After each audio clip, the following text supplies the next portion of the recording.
You're listening to The Wonderful Wizard of Oz, written by L. Frank Baum, Part 1.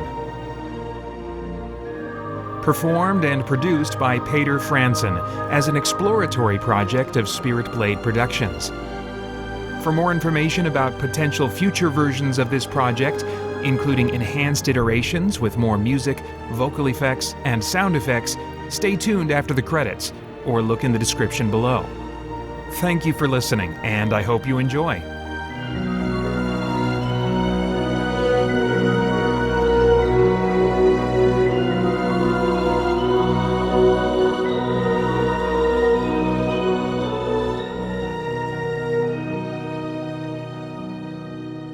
Chapter 1. The Cyclone. Dorothy lived in the midst of the great Kansas prairies, with Uncle Henry, who was a farmer, and Aunt Em, who was the farmer's wife. Their house was small, for the lumber to build it had to be carried by wagon many miles. There were 4 walls, a floor, and a roof, which made 1 room. And this room contained a rusty-looking cooking stove, a cupboard for the dishes, a table, 3 or 4 chairs, and the beds. Uncle Henry and Aunt Em had a big bed in one corner, and Dorothy a little bed in another corner. There was no garret at all, and no cellar, except a small hole dug in the ground called a cyclone cellar, where the family could go in case one of those great whirlwinds arose, mighty enough to crush any building in its path. It was reached by a trap door in the middle of the floor, from which a ladder led down into the small, dark hole. When Dorothy stood in the doorway and looked around, she could see nothing but the great gray prairie on every side. Not a tree nor a house broke the broad sweep of flat country that reached the edge of the sky in all directions. The sun had baked the plowed land into a gray mass, with little cracks running through it. Even the grass was not green, for the sun had burned the tops of the long blades until they were the same gray color to be seen everywhere. Once the house had been painted, but the sun blistered the paint and the rains washed it away, and now the house was as dull and gray as everything else. When Aunt Em came there to live, she was a young, pretty wife. The sun and wind had changed her, too. They had taken the sparkle from her eyes and left them a sober gray. They had taken the red from her cheeks and lips, and they were gray also. She was thin and gaunt, and never smiled now. When Dorothy, who was an orphan, first came to her, Aunt Em had been so startled by the child's laughter that she would scream and press her hand upon her heart whenever Dorothy's merry voice reached her ears. And she still looked at the little girl with wonder that she could find anything to laugh at. Uncle Henry never laughed. He worked hard from morning till night, and did not know what joy was. He was gray also, from his long beard to his rough boots, and he looked stern and solemn, and rarely spoke. It was Toto that made Dorothy laugh, and saved her from growing as gray as her other surroundings. Toto was not gray. He was a little black dog with long silky hair and small black eyes that twinkled merrily on either side of his funny wee nose. Toto played all day long, and Dorothy played with him and loved him dearly. Today, however, they were not playing. Uncle Henry sat upon the doorstep and looked anxiously at the sky, which was even grayer than usual. Dorothy stood in the door with Toto in her arms and looked at the sky too. Aunt Em was washing the dishes. From the far north they heard a low wail of the wind, and Uncle Henry and Dorothy could see where the long grass bowed in waves before the coming storm. There now came a sharp whistling in the air from the south, and as they turned their eyes that way, they saw ripples in the grass coming from that direction also. Suddenly, Uncle Henry stood up. "There's a cyclone coming, Em," he called to his wife. "I'll go look after the stock." Then he ran towards the sheds where the cows and horses were kept. Aunt Em dropped her work and came to the door. One glance told her of the danger close at hand. "Quick, Dorothy!" she screamed. "Run for the cellar!" Toto jumped out of Dorothy's arms and hid under the bed, and the girl started to get him. Aunt Em, badly frightened, threw open the trap door in the floor and climbed down the ladder into the small, dark hole. Dorothy caught Toto at last and started to follow her aunt. When she was halfway across the room, there came a great shriek from the wind, and the house shook so hard that she lost her footing and sat down suddenly upon the floor. A strange thing then happened. The house whirled around 2 or 3 times and rose slowly through the air. Dorothy felt as if she were going up in a balloon. The north and south winds met where the house stood and made it the exact center of the cyclone. In the middle of a cyclone, the air is generally still, but the great pressure of the wind on every side of the house raised it up higher and higher until it was at the very top of the cyclone. And there it remained and was carried miles and miles away, as easily as you could carry a feather. It was very dark, and the wind howled horribly around her, but Dorothy found she was riding quite easily. After the first few whirls around, and one other time when the house tipped badly, she felt as if she were being rocked gently, like a baby in a cradle. Toto did not like it. He ran about the room, now here, now there, barking loudly. But Dorothy sat quite still on the floor and waited to see what would happen. Once Toto got too near the open trapdoor and fell in, and at first the little girl thought she had lost him. But soon she saw one of his ears sticking up through the hole, for the strong pressure of the air was keeping him up so that he could not fall. She crept to the hole, caught Toto by the ear, and dragged him into the room again, afterward closing the trap door so that no more accidents could happen. Hour after hour passed away, and slowly Dorothy got over her fright. But she felt quite lonely, and the wind shrieked so loudly all about her that she nearly became deaf. At first she had wondered if she would be dashed to pieces when the house fell again. But as the hours passed and nothing terrible happened, she stopped worrying and resolved to wait calmly and see what the future would bring.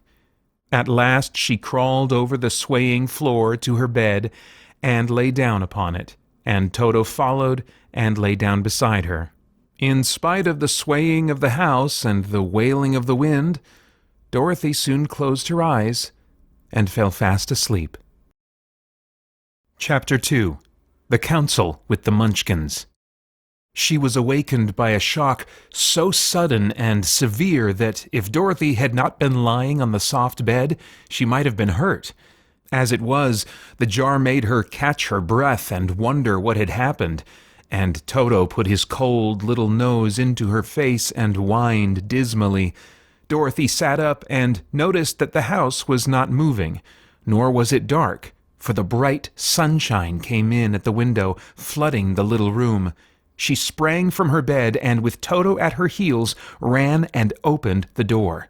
The little girl gave a cry of amazement and looked about her, her eyes growing bigger and bigger at the wonderful sights she saw. The cyclone had set the house down very gently for a cyclone, in the midst of a country of marvelous beauty. There were lovely patches of green sward all about, with stately trees bearing rich and luscious fruits. Banks of gorgeous flowers were on every hand, and birds with rare and brilliant plumage sang and fluttered in the trees and bushes.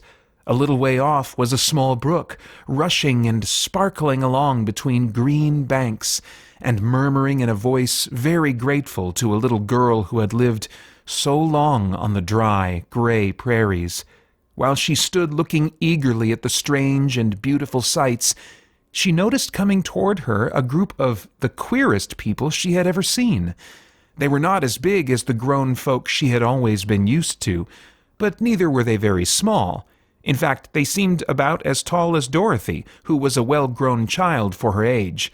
although they were, so far as looks go, many years older.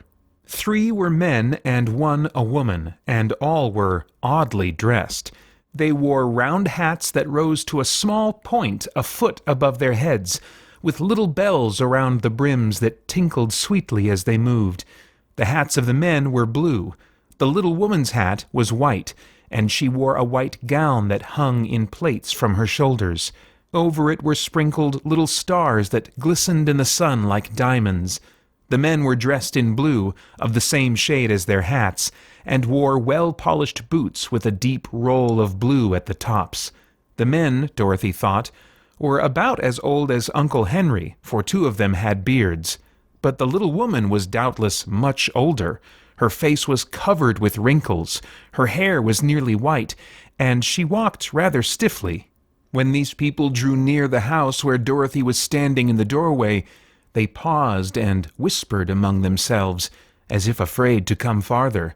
But the little old woman walked up to Dorothy, made a low bow, and said in a sweet voice, "You are welcome, most noble sorceress, to the land of the Munchkins. We are so grateful to you for having killed the wicked witch of the East, and for setting our people free from bondage."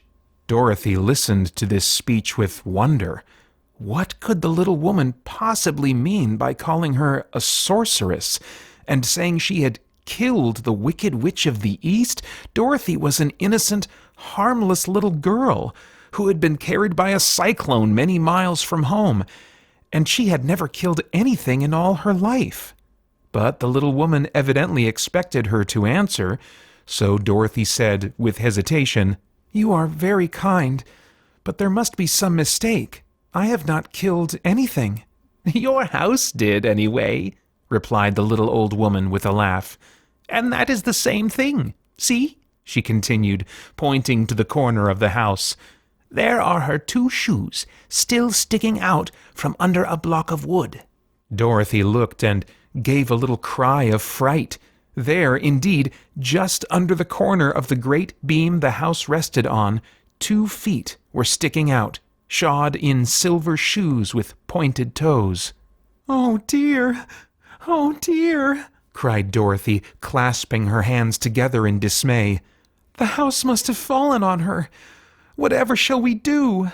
"There is nothing to be done," said the little woman calmly. "But who was she?" asked Dorothy. "She was the wicked witch of the East, as I said," answered the little woman. "She has held all the Munchkins in bondage for many years, making them slave for her night and day. Now they are all set free, and are grateful to you for the favor." "Who are the Munchkins?" inquired Dorothy. "They are the people who live in this land of the East, where the wicked witch ruled." "Are you a Munchkin?" asked Dorothy. "No, but I am their friend, although I live in the land of the North. When they saw the witch of the East was dead, the Munchkins sent a swift messenger to me, and I came at once. I am the witch of the North." "Oh, gracious!" cried Dorothy. "Are you a real witch?" "Yes, indeed," answered the little woman. "But I am a good witch, and the people love me. I am not as powerful as the wicked witch was who ruled here, or I should have set the people free myself." "But I thought all witches were wicked," said the girl, who was half frightened at facing a real witch. "Oh, no, that is a great mistake. There were only 4 witches in all the land of Oz, and 2 of them, those who lived in the North and the South, are good witches. I know this is true, for I am one of them myself, and cannot be mistaken. Those who dwelt in the East and the West were, indeed, wicked witches. But now that you have killed one of them, there is but one wicked witch in all the land of Oz, the one who lives in the West." "But," said Dorothy after a moment's thought, "Aunt Em has told me that the witches were all dead, years and years ago."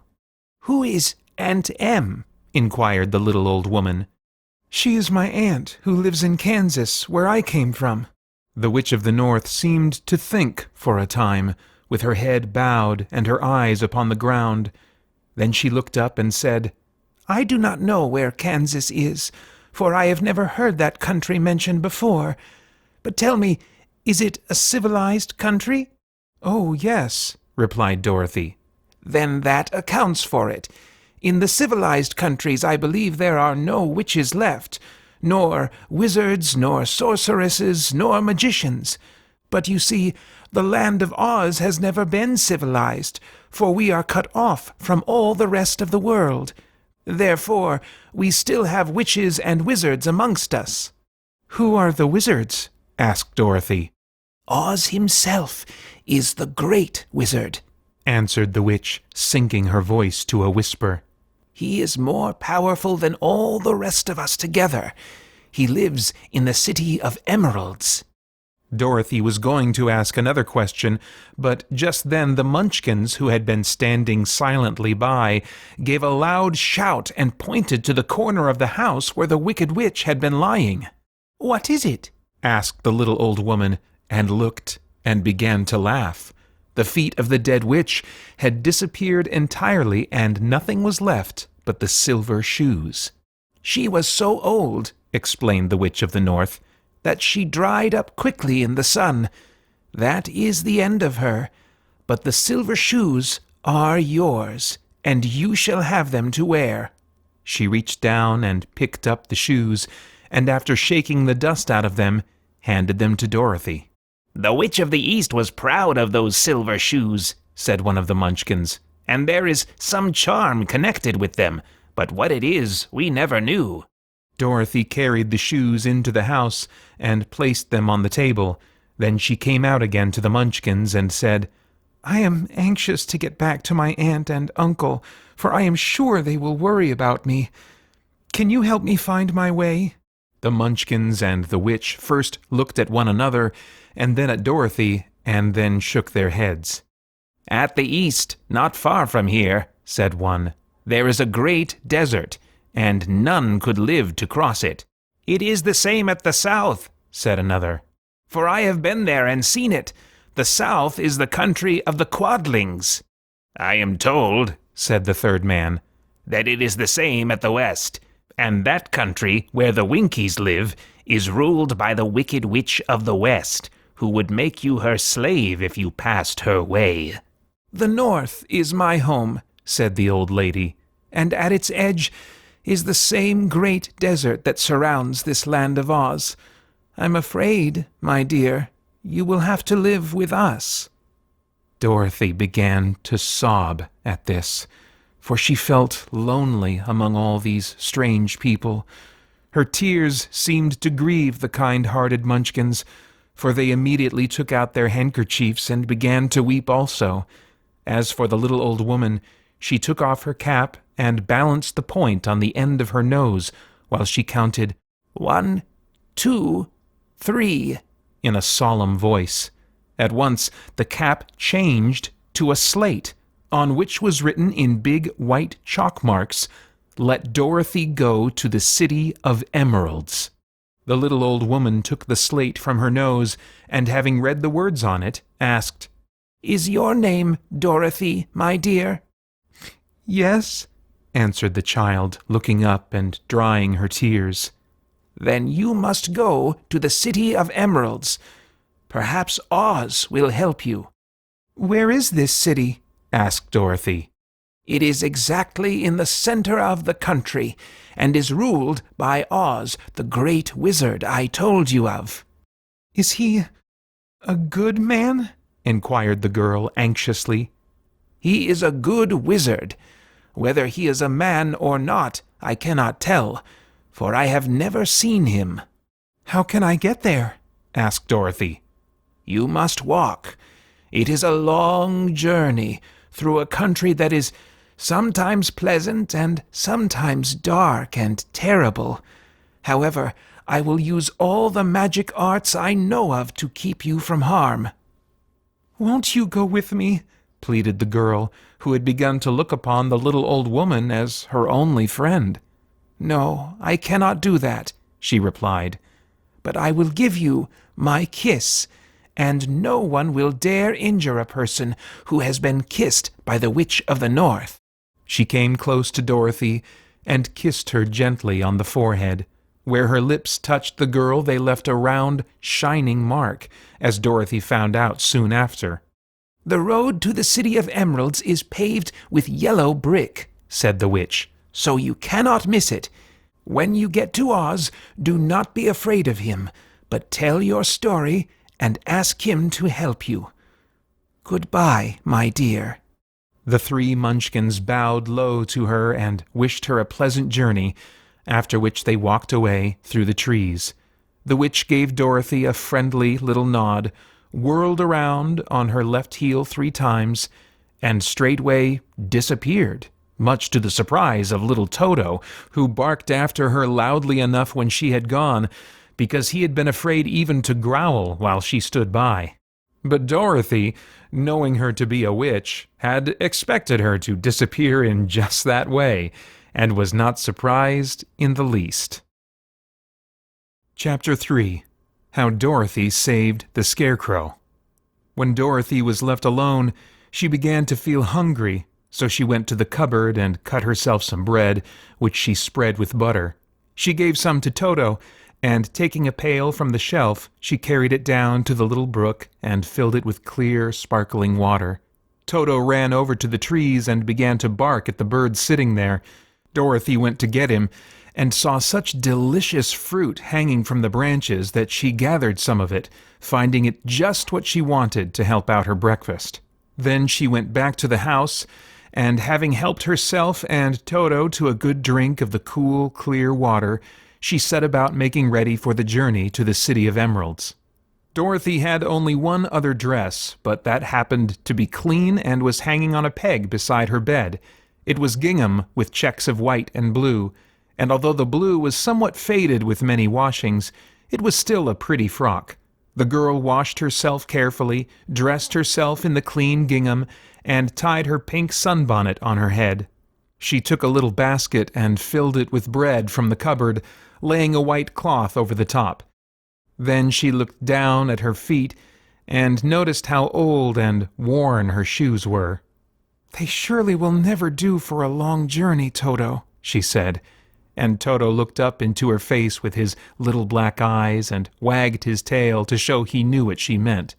At that moment, Dorothy saw lying on the table the silver shoes that had belonged to the Witch of the East. "I wonder if they will fit me," she said to Toto. "They would be just the thing to take a long walk in, for they could not wear out."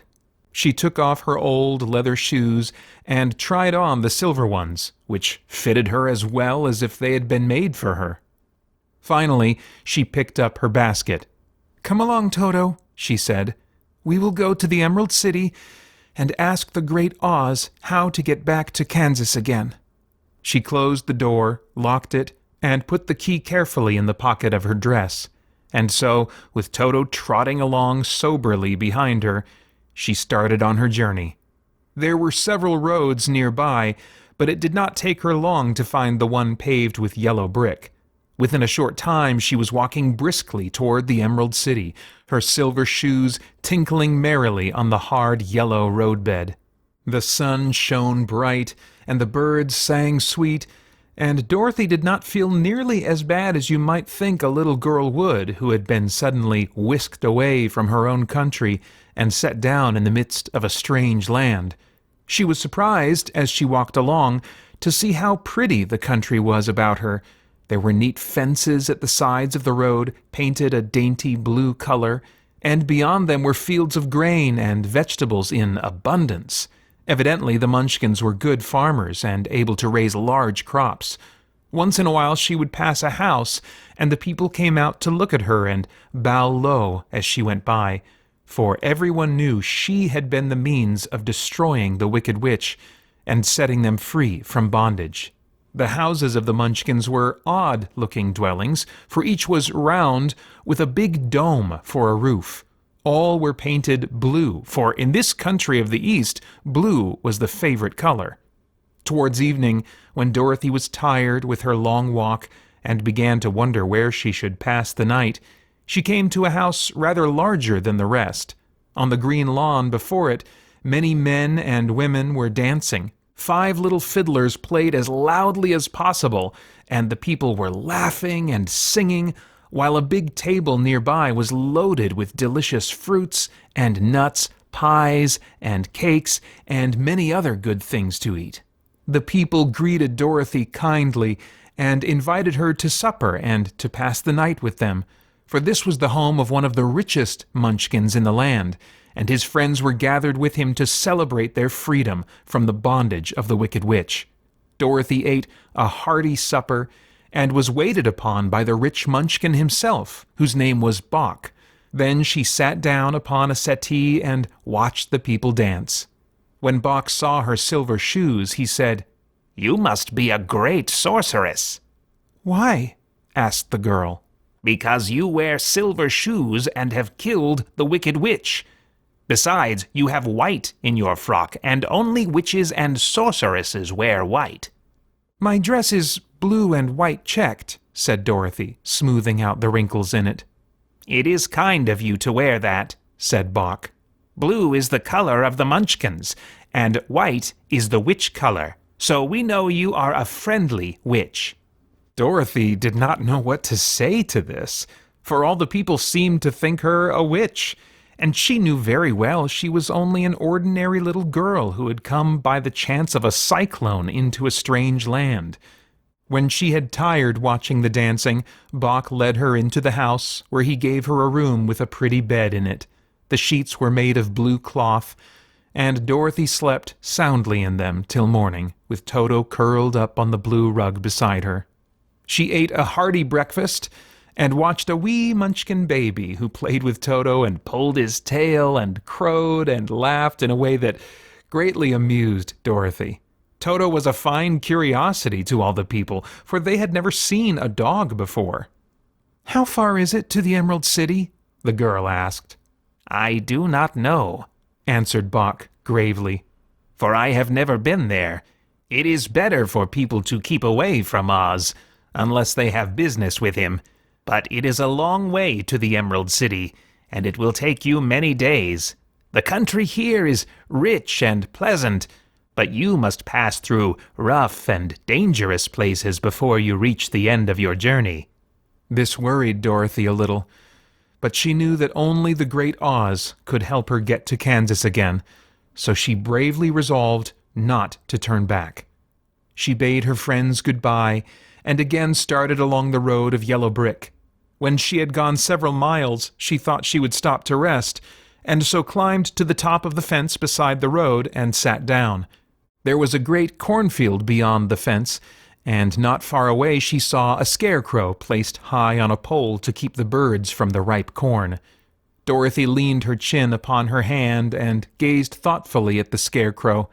Its head was a small sack stuffed with straw, with eyes, nose, and mouth painted on it to represent a face. An old, pointed blue hat that had belonged to some Munchkin was perched on this head, and the rest of the figure was a blue suit of clothes, worn and faded, which had also been stuffed with straw. On the feet were some old boots with blue tops, such as every man wore in this country, and the figure was raised above the stalks of corn by means of the pole stuck up its back. While Dorothy was looking earnestly into the queer, painted face of the scarecrow, she was surprised to see one of the eyes slowly wink at her. She thought she must have been mistaken at first, for none of the scarecrows in Kansas ever wink, but presently the figure nodded its head to her in a friendly way. Then she climbed down from the fence and walked up to it, while Toto ran around the pole and barked. "Good day," said the scarecrow in a rather husky voice. "Did you speak?" asked the girl in wonder. "Certainly," answered the scarecrow. "How do you do?" "I'm pretty well, thank you," replied Dorothy politely. "How do you do?" "I'm not feeling well," said the scarecrow with a smile, "for it is very tedious being perched up here night and day to scare away crows." "Can't you get down?" asked Dorothy. "No, for this pole is stuck up my back. If you will please take away the pole, I shall be greatly obliged to you." Dorothy reached up both arms and lifted the figure off the pole, for, being stuffed with straw, it was quite light. "Thank you very much," said the Scarecrow when he had been set down on the ground. "I feel like a new man." Dorothy was puzzled at this, for it sounded queer to hear a stuffed man speak, and to see him bow and walk along beside her. "Who are you?" asked the Scarecrow when he had stretched himself and yawned. "And where are you going?" "My name is Dorothy," said the girl, "and I am going to the Emerald City to ask the Great Oz to send me back to Kansas." "Where is the Emerald City?" he inquired. "And who is Oz?" "Why, don't you know?" she returned in surprise. "No, indeed. I don't know anything. You see, I am stuffed, so I have no brains at all," he answered sadly. "Oh," said Dorothy, "I'm awfully sorry for you." "Do you think," he asked, "if I go to the Emerald City with you, that the Great Oz would give me some brains?" "I cannot tell," she returned, "but you may come with me if you like. If Oz will not give you any brains, you will be no worse off than you are now." "That is true," said the Scarecrow. "You see," he continued confidentially, "I don't mind my legs and arms and body being stuffed, because I cannot get hurt. If anyone treads on my shoes or sticks a pin into me, it doesn't matter, for I can't feel it. But I do not want people to call me a fool, and if my head stays stuffed with straw instead of with brains, as yours is, how am I ever to know anything?" "I understand how you feel," said the little girl, who was truly sorry for him. "If you will come with me, I'll ask Oz to do all he can for you." "Thank you," he answered gratefully. They walked back to the road, Dorothy helped him over the fence, and they started along the path of yellow brick for the Emerald City. Toto did not like this addition to the party at first. He smelled around the stuffed man as if he suspected there might be a nest of rats in the straw, and he often growled in an unfriendly way at the Scarecrow. "Don't mind Toto," said Dorothy to her new friend. "He never bites." "Oh, I'm not afraid," replied the Scarecrow. "He can't hurt the straw. Do let me carry that basket for you. I shall not mind it, for I can't get tired. I'll tell you a secret," he continued as he walked along. "There is only one thing in the world I am afraid of." "What is that?" asked Dorothy. "The Munchkin farmer who made you?" "No," answered the Scarecrow. "It's a lighted match." Chapter 4. The Road Through the Forest. After a few hours, the road began to be rough, and the walking grew so difficult that the Scarecrow often stumbled over the yellow bricks, which were here very uneven. Sometimes, indeed, they were broken or missing altogether, leaving holes that Toto jumped across and Dorothy walked around. As for the Scarecrow, having no brains, he walked straight ahead and so stepped into the holes and fell at full length on the hard bricks. It never hurt him, however, and Dorothy would pick him up and set him upon his feet again, while he joined her in laughing merrily at his own mishap. The farms were not nearly so well cared for here as they were farther back. There were fewer houses and fewer fruit trees, and the farther they went, the more dismal and lonesome the country became. At noon, they sat down by the roadside near a little brook, and Dorothy opened her basket and got out some bread. She offered a piece to the Scarecrow, but he refused.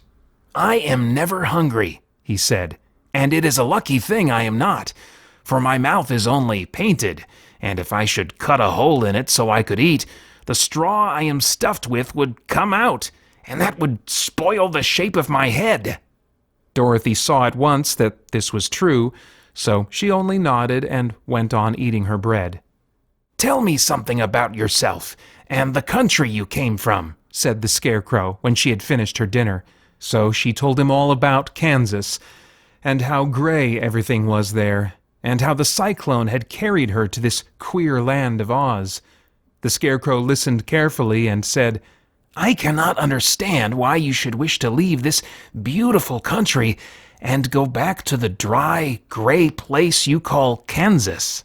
"That is because you have no brains," answered the girl. No matter how dreary and gray our homes are, we people of flesh and blood would rather live there than in any other country, be it ever so beautiful. There is no place like home." The Scarecrow sighed. "Of course I cannot understand it," he said. "If your heads were stuffed with straw like mine, you would probably all live in beautiful places, and then Kansas would have no people at all. It is fortunate for Kansas that you have brains." "Won't you tell me a story while we are resting?" asked the child. The Scarecrow looked at her reproachfully and answered, "My life has been so short that I really know nothing whatever. I was only made day before yesterday. What happened in the world before that time is all unknown to me.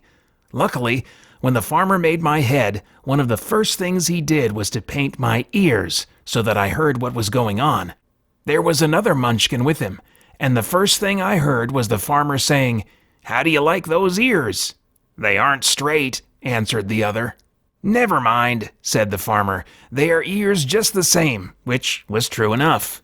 'Now I'll make the eyes,' said the farmer. So he painted my right eye, and as soon as it was finished, I found myself looking at him and at everything around me with a great deal of curiosity, for this was my first glimpse of the world.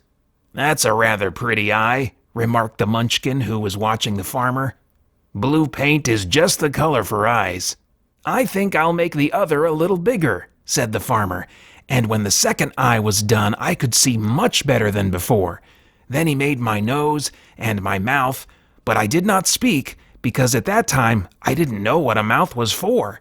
I had the fun of watching them make my body and my arms and legs, and when they fastened on my head at last, I felt very proud, for I thought I was just as good a man as anyone. 'This fellow will scare the crows fast enough,' said the farmer. 'He looks just like a man.' 'Why, he is a man,' said the other, and I quite agreed with him. The farmer carried me under his arm to the cornfield and set me up on a tall stick where you found me. He and his friend soon after walked away and left me alone. I did not like to be deserted this way, so I tried to walk after them, but my feet would not touch the ground, and I was forced to stay on that pole.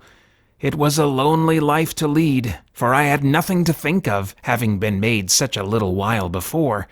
Many crows and other birds flew into the cornfield, but as soon as they saw me, they flew away again, thinking I was a munchkin. And this pleased me, and made me feel that I was quite an important person. By and by, an old crow flew near me, and after looking at me carefully, he perched upon my shoulder and said, "I wonder if that farmer thought to fool me in this clumsy manner. Any crow of sense could see that you are only stuffed with straw." Then he hopped down at my feet and ate all the corn he wanted. The other birds, seeing he was not harmed by me, came to eat the corn too. So in a short time there was a great flock of them about me. I felt sad at this, for it showed I was not such a good scarecrow after all. But the old crow comforted me, saying, "If you only had brains in your head, you would be as good a man as any of them, and a better man than some of them. Brains are the only things worth having in this world, no matter whether one is a crow or a man." After the crows had gone, I thought this over, and decided I would try hard to get some brains. By good luck, you came along and pulled me off the stake, and from what you say, I am sure the great Oz will give me brains as soon as we get to the Emerald City. "I hope so," said Dorothy earnestly, "since you seem anxious to have them." "Oh, yes, I am anxious," returned the Scarecrow. "It is such an uncomfortable feeling to know one is a fool." "Well," said the girl, "let us go," and she handed the basket to the Scarecrow. There were no fences at all by the roadside now, and the land was rough and untilled. Towards evening they came to a great forest, where the trees grew so big and close together that their branches met over the road of yellow brick. It was almost dark under the trees, for the branches shut out the daylight, but the travelers did not stop, and went on into the forest. "If this road goes in, it must come out," said the Scarecrow. "And as the Emerald City is at the other end of the road, we must go wherever it leads us." "Anyone would know that," said Dorothy. "Certainly, that is why I know it," returned the Scarecrow. "If it required brains to figure it out, I never should have said it." After an hour or so, the light faded away, and they found themselves stumbling along in the darkness. Dorothy could not see at all, but Toto could, for some dogs see very well in the dark. And the Scarecrow declared he could see as well as by day, so she took hold of his arm and managed to get along fairly well. "If you see any house or any place where we can pass the night," she said, "you must tell me, for it is very uncomfortable walking in the dark." Soon after, the Scarecrow stopped.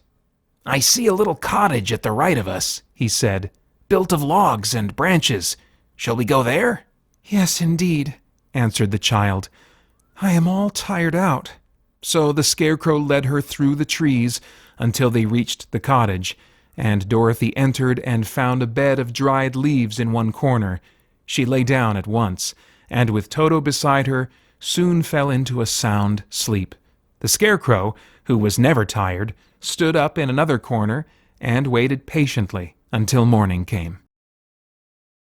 Chapter 5. The Rescue of the Tin Woodman. When Dorothy awoke, the sun was shining through the trees, and Toto had long been out chasing birds and squirrels. She sat up and looked around her. There was the Scarecrow, still standing patiently in his corner, waiting for her. "We must go and search for water," she said to him. "Why do you want water?" he asked. "To wash my face clean after the dust of the road, and to drink so the dry bread will not stick in my throat." "It must be inconvenient to be made of flesh," said the Scarecrow thoughtfully, "for you must sleep and eat and drink. However, you have brains, and it is worth a lot of bother to be able to think properly." They left the cottage and walked through the trees until they found a little spring of clear water, where Dorothy drank and bathed and ate her breakfast. She saw there was not much bread left in the basket, and the girl was thankful the Scarecrow did not have to eat anything, for there was scarcely enough for herself and Toto for the day. When she had finished her meal and was about to go back to the road of yellow brick, she was startled to hear a deep groan nearby. "What was that?" she asked timidly. "I cannot imagine," replied the Scarecrow, "but we can go and see." Just then another groan reached their ears, and the sound seemed to come from behind them. They turned and walked through the forest a few steps, when Dorothy discovered something shining in a ray of sunshine that fell between the trees. She ran to the place, and then stopped short with a cry of surprise. One of the big trees had been partly chopped through, and standing beside it, with an uplifted axe in his hands, was a man made entirely of tin. His head and arms and legs were jointed upon his body, but he stood perfectly motionless, as if he could not stir at all. Dorothy looked at him in amazement, and so did the Scarecrow, while Toto barked sharply and made a snap at the tin legs, which hurt his teeth. "Did you groan?" asked Dorothy. "Yes," answered the Tin Man, "I did. I've been groaning for more than a year, and no one has ever heard me before or come to help me." "What can I do for you?" she inquired softly, for she was moved by the sad voice in which the man spoke. "Get an oil can and oil my joints," he answered. "They are rusted so badly that I cannot move them at all. If I am well oiled, I shall soon be all right again. You will find an oil can on a shelf in my cottage." Dorothy at once ran back to the cottage and found the oil can, and then she returned and asked anxiously, "Where are your joints?" "Oil my neck first," replied the Tin Woodman.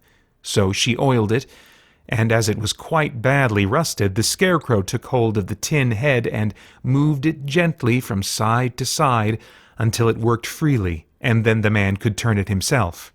"Now oil the joints in my arms," he said, and Dorothy oiled them, and the Scarecrow bent them carefully until they were quite free from rust and as good as new. The Tin Woodman gave a sigh of satisfaction and lowered his axe, which he leaned against the tree. "This is a great comfort," he said. "I have been holding that axe in the air ever since I rusted, and I'm glad to be able to put it down at last. Now, if you will oil the joints of my legs, I shall be all right once more." So they oiled his legs until he could move them freely, and he thanked them again and again for his release, for he seemed a very polite creature and very grateful. "I might have stood there always if you had not come along," he said. "So you have certainly saved my life. How did you happen to be here?" "We are on our way to the Emerald City to see the great Oz," she answered, "and we stopped at your cottage to pass the night." "Why do you wish to see Oz?" he asked. "I want him to send me back to Kansas, and the scarecrow wants him to put a few brains into his head," she replied. The Tin Woodman appeared to think deeply for a moment. Then he said, "Do you suppose Oz could give me a heart?" "Why, I guess so," Dorothy answered. "It would be as easy as to give the scarecrow brains." "True," the Tin Woodman returned. "So, if you will allow me to join your party, I will also go to the Emerald City and ask Oz to help me." "Come along," said the Scarecrow heartily, and Dorothy added that she would be pleased to have his company. So the Tin Woodman shouldered his axe, and they all passed through the forest until they came to the road that was paved with yellow brick. The Tin Woodman had asked Dorothy to put the oil can in her basket, "For," he said, "if I should get caught in the rain and rust again, I would need the oil can badly."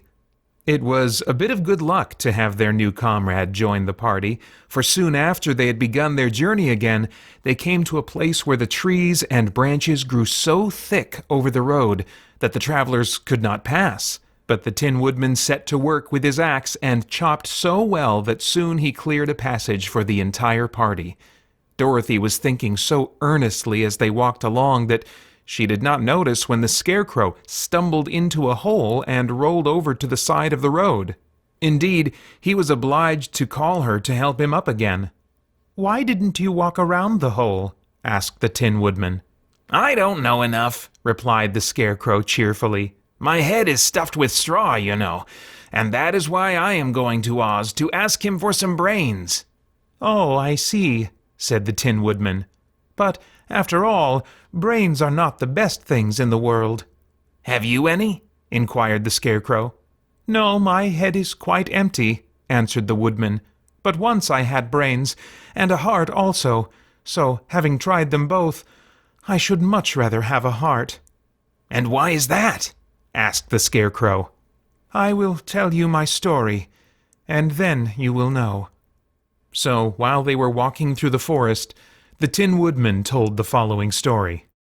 "I was born the son of a woodman who chopped trees down in the forest and sold the wood for a living. When I grew up, I too became a wood chopper, and after my father died, I took care of my old mother as long as she lived. Then I made up my mind that instead of living alone, I would marry, so that I might not become lonely. There was one of the Munchkin girls who was so beautiful that I soon grew to love her with all my heart. She, on her part, promised to marry me as soon as I could earn enough money to build a better house for her. So I set to work harder than ever. But the girl lived with an old woman who did not want her to marry anyone, for she was so lazy she wished the girl to remain with her and do the cooking and the housework. So the old woman went to the Wicked Witch of the East, and promised her 2 sheep and a cow if she would prevent the marriage.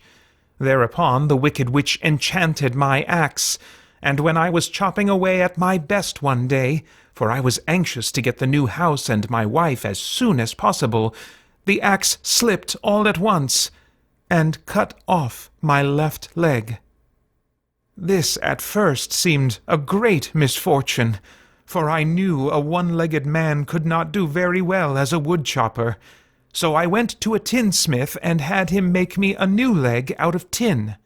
The leg worked very well once I was used to it, but my action angered the Wicked Witch of the East, for she had promised the old woman I should not marry the pretty Munchkin girl.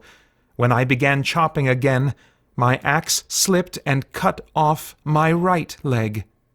Again I went to the tinner, and again he made me a leg out of tin. After this, the enchanted axe cut off my arms, one after the other. But, nothing daunted, I had them replaced with tin ones. The wicked witch then made the axe slip and cut off my head, and at first I thought that was the end of me. But the tinner happened to come along, and he made me a new head out of tin. I thought I had beaten the wicked witch then, and I worked harder than ever. But I little knew how cruel my enemy could be. She thought of a new way to kill my love for the beautiful Munchkin maiden, and made my axe slip again, so that it cut right through my body, splitting me into two halves. Once more the tinner came to my help, and made me a body of tin, fastening my tin arms and legs and head to it by means of joints, so that I could move around as well as ever. But alas, I had now no heart, so that I lost all my love for the Munchkin girl, and did not care whether I married her or not. I suppose she is still living with the old woman, waiting for me to come after her. My body shone so brightly in the sun that I felt very proud of it, and it did not matter now if my axe slipped, for it could not cut me. There was only one danger, that my joints would rust. But I kept an oil can in my cottage and took care to oil myself whenever I needed it. However, there came a day when I forgot to do this, and, being caught in a rainstorm, before I thought of the danger my joints had rusted, and I was left to stand in the woods until you came to help me. It was a terrible thing to undergo, but during the year I stood there I had time to think that the greatest loss I had known was the loss of my heart. While I was in love I was the happiest man on earth, but no one can love who has not a heart, and so I am resolved to ask Oz to give me one. If he does, I will go back to the Munchkin maiden and marry her."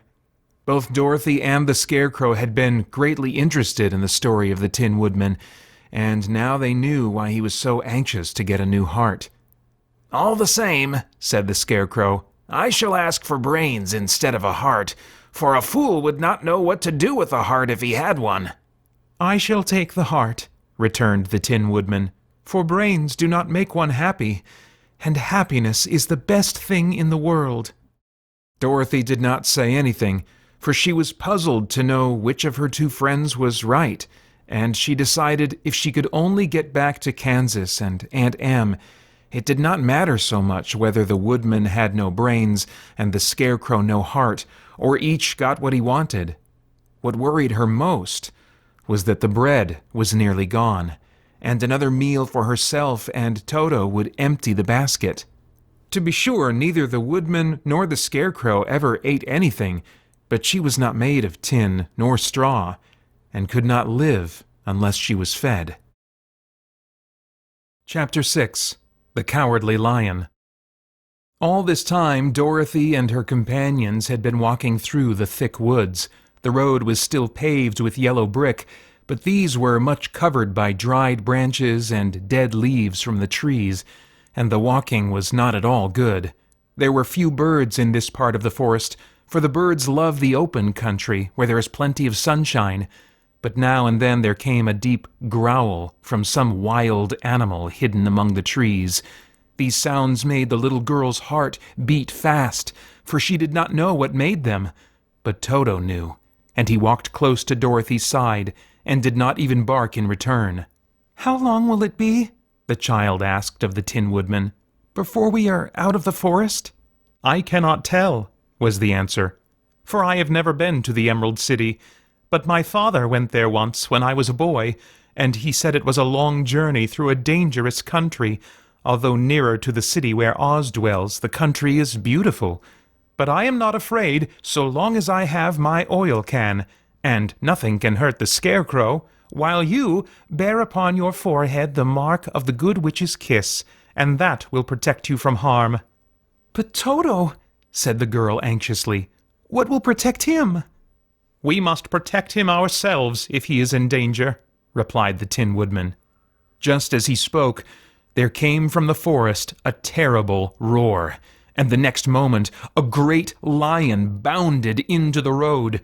With one blow of his paw, he sent the scarecrow spinning over and over to the edge of the road, and then he struck at the Tin Woodman with his sharp claws. But, to the lion's surprise, he could make no impression on the tin, although the woodman fell over in the road and lay still. Little Toto, now that he had an enemy to face, ran barking toward the lion, and the great beast had opened his mouth to bite the dog, when Dorothy, fearing Toto would be killed, and heedless of danger, rushed forward and slapped the lion upon his nose as hard as she could, while she cried out, "Don't you dare to bite Toto! You ought to be ashamed of yourself, a big beast like you, to bite a poor little dog." "I didn't bite him," said the lion as he rubbed his nose with his paw where Dorothy had hit it. "No, but you tried to," she retorted. "You are nothing but a big coward." "I know it," said the lion, hanging his head in shame. "I've always known it, but how can I help it?" "I don't know, I'm sure. To think of your striking a stuffed man like the poor scarecrow." "Is he stuffed?" asked the lion in surprise, as he watched her pick up the scarecrow and set him upon his feet, while she patted him into shape again. "Of course he's stuffed," replied Dorothy, who was still angry. "That's why he went over so easily," remarked the lion. "It astonished me to see him whirl around so. Is the other one stuffed also?" "No," said Dorothy. "He's made of tin." And she helped the woodman up again. "That's why he nearly blunted my claws," said the lion. "When they scratched against the tin, it made a cold shiver run down my back. What is that little animal you are so tender of?" "He's my dog, Toto," answered Dorothy. "Is he made of tin or stuffed?" asked the lion. "Neither. He's a meat dog," said the girl. "Oh, he's a curious animal, and seems remarkably small, now that I look at him. No one would think of biting such a little thing except a coward like me," continued the lion sadly. "What makes you a coward?" asked Dorothy, looking at the great beast in wonder, for he was as big as a small horse. "It's a mystery," replied the lion. "I suppose I was born that way.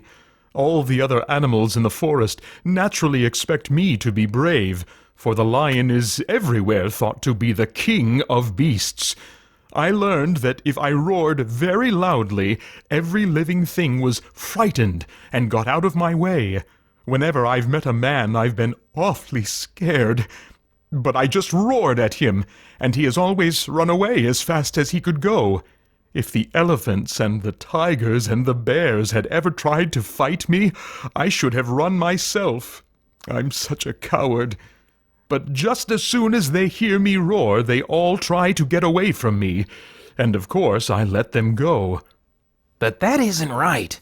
The king of beasts shouldn't be a coward," said the scarecrow.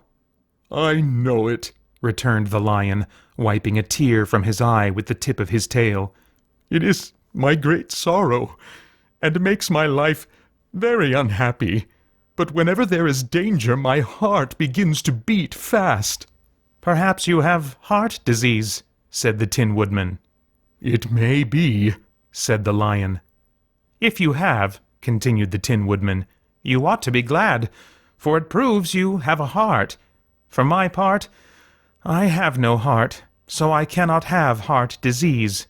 "Perhaps," said the lion thoughtfully, "if I had no heart, I should not be a coward." "Have you brains?" asked the scarecrow.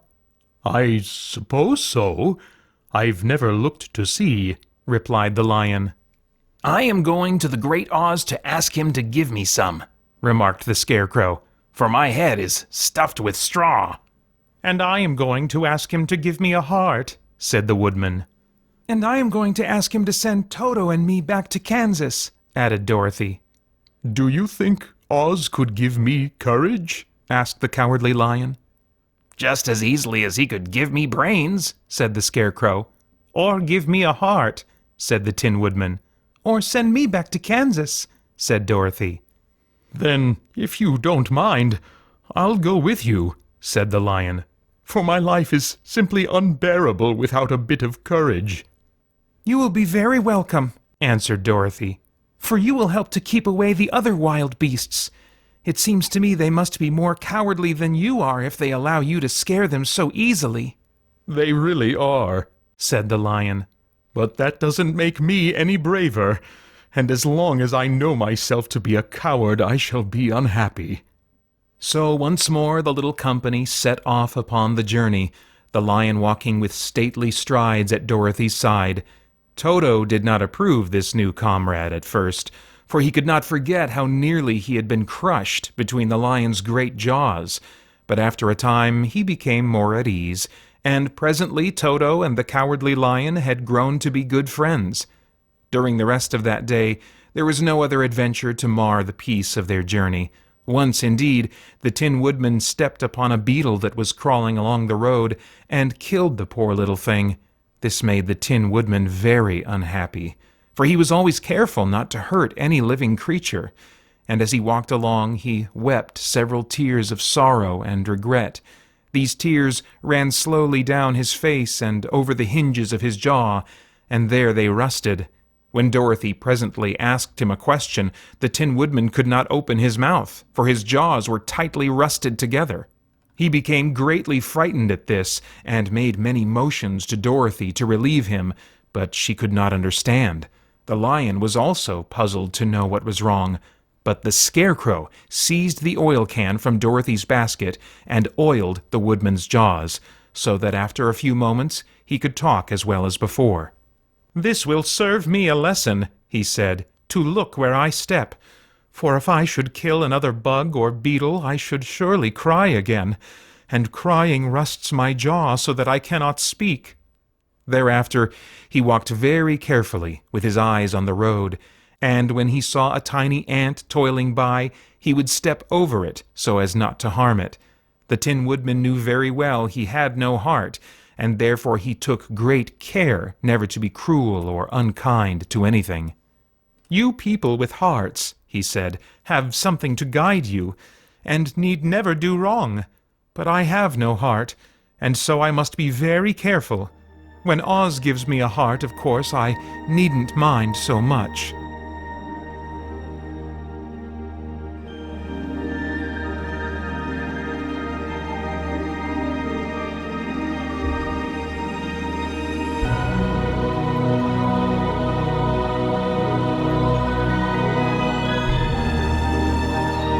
You've been listening to The Wonderful Wizard of Oz, written by L. Frank Baum. Performed and produced by Paeter Frandsen as an exploratory project of Spirit Blade Productions, with music by John Adamich. For more information about potential future versions of this project, including enhanced iterations with more music, vocal effects, and sound effects, stay tuned after the credits or look in the description below. Thank you for listening.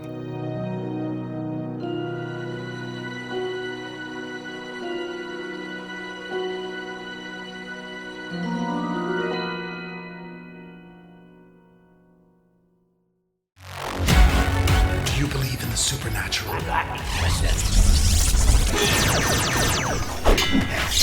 Download the Legacy Edition of Spirit Blade, a full past audio drama, for free at spiritblade.com.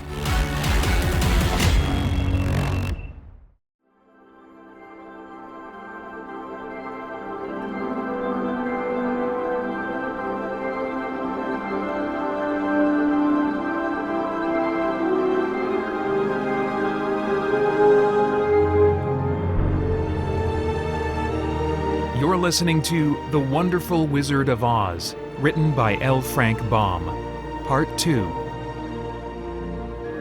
Performed and produced by Paeter Frandsen as an exploratory project of Spirit Blade Productions. For more information about potential future versions of this project, including enhanced iterations with more music, vocal effects, and sound effects, stay tuned after the credits or look in the description below. Thank you for listening, and I hope you enjoy.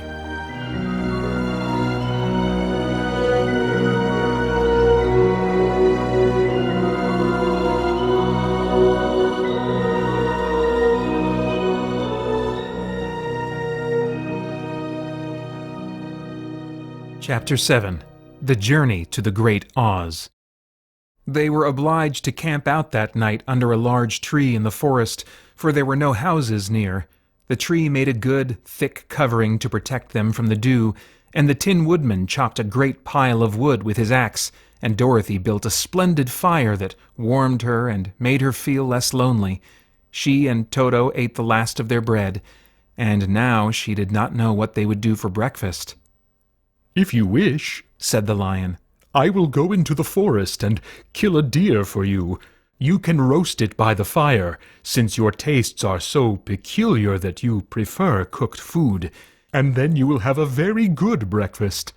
"Don't, please don't," begged the Tin Woodman. "I should certainly weep if you killed a poor deer, and then my jaws would rust again." But the lion went away into the forest and found his own supper, and no one ever knew what it was, for he didn't mention it.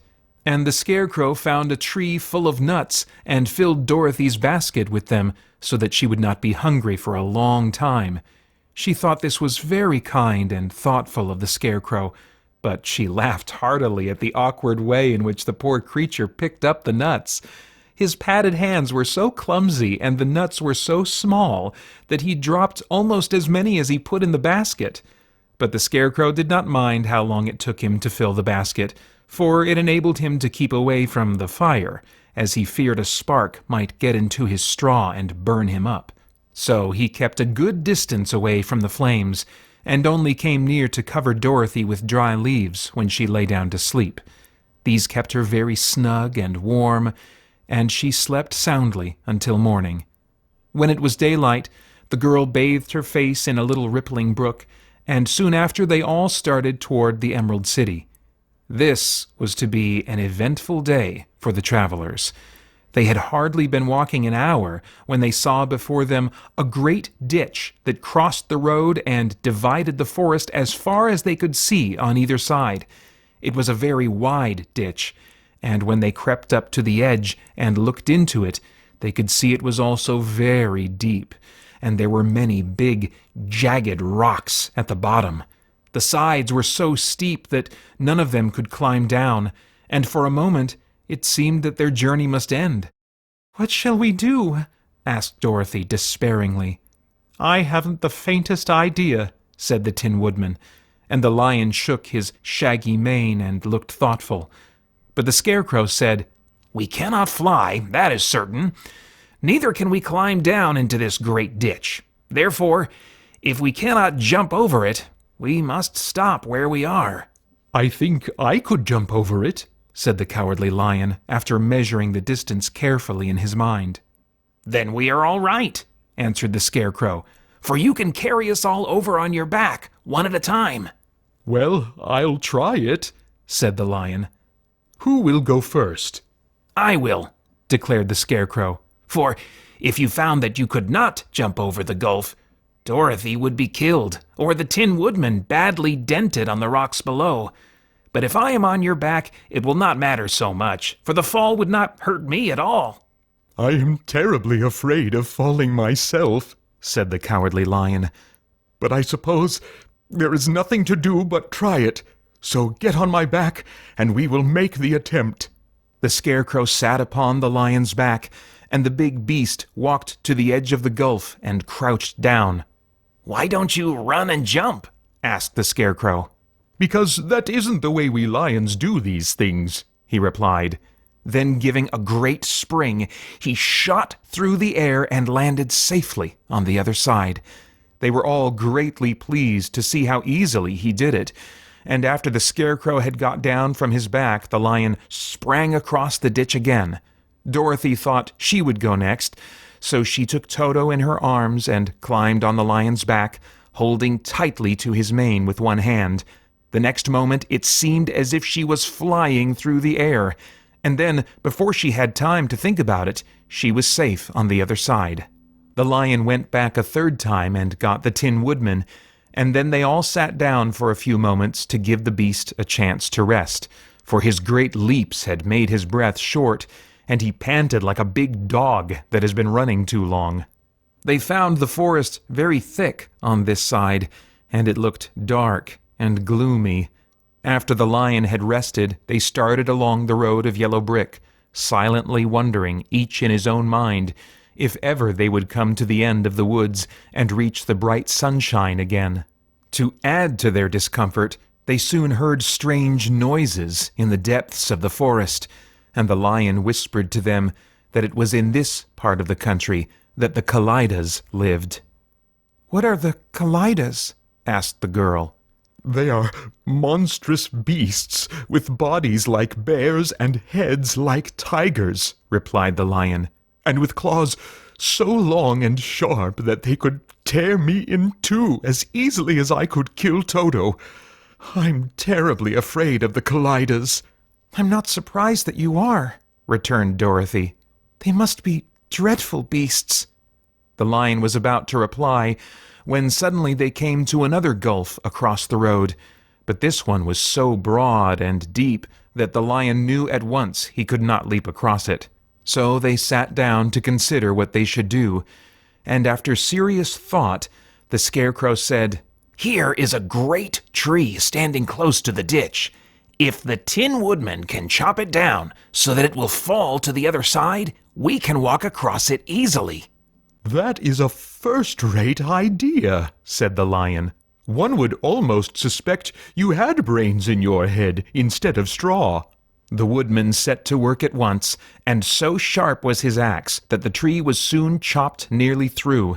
Then the lion put his strong front legs against the tree and pushed with all his might, and slowly the big tree tipped and fell with a crash across the ditch, with its top branches on the other side.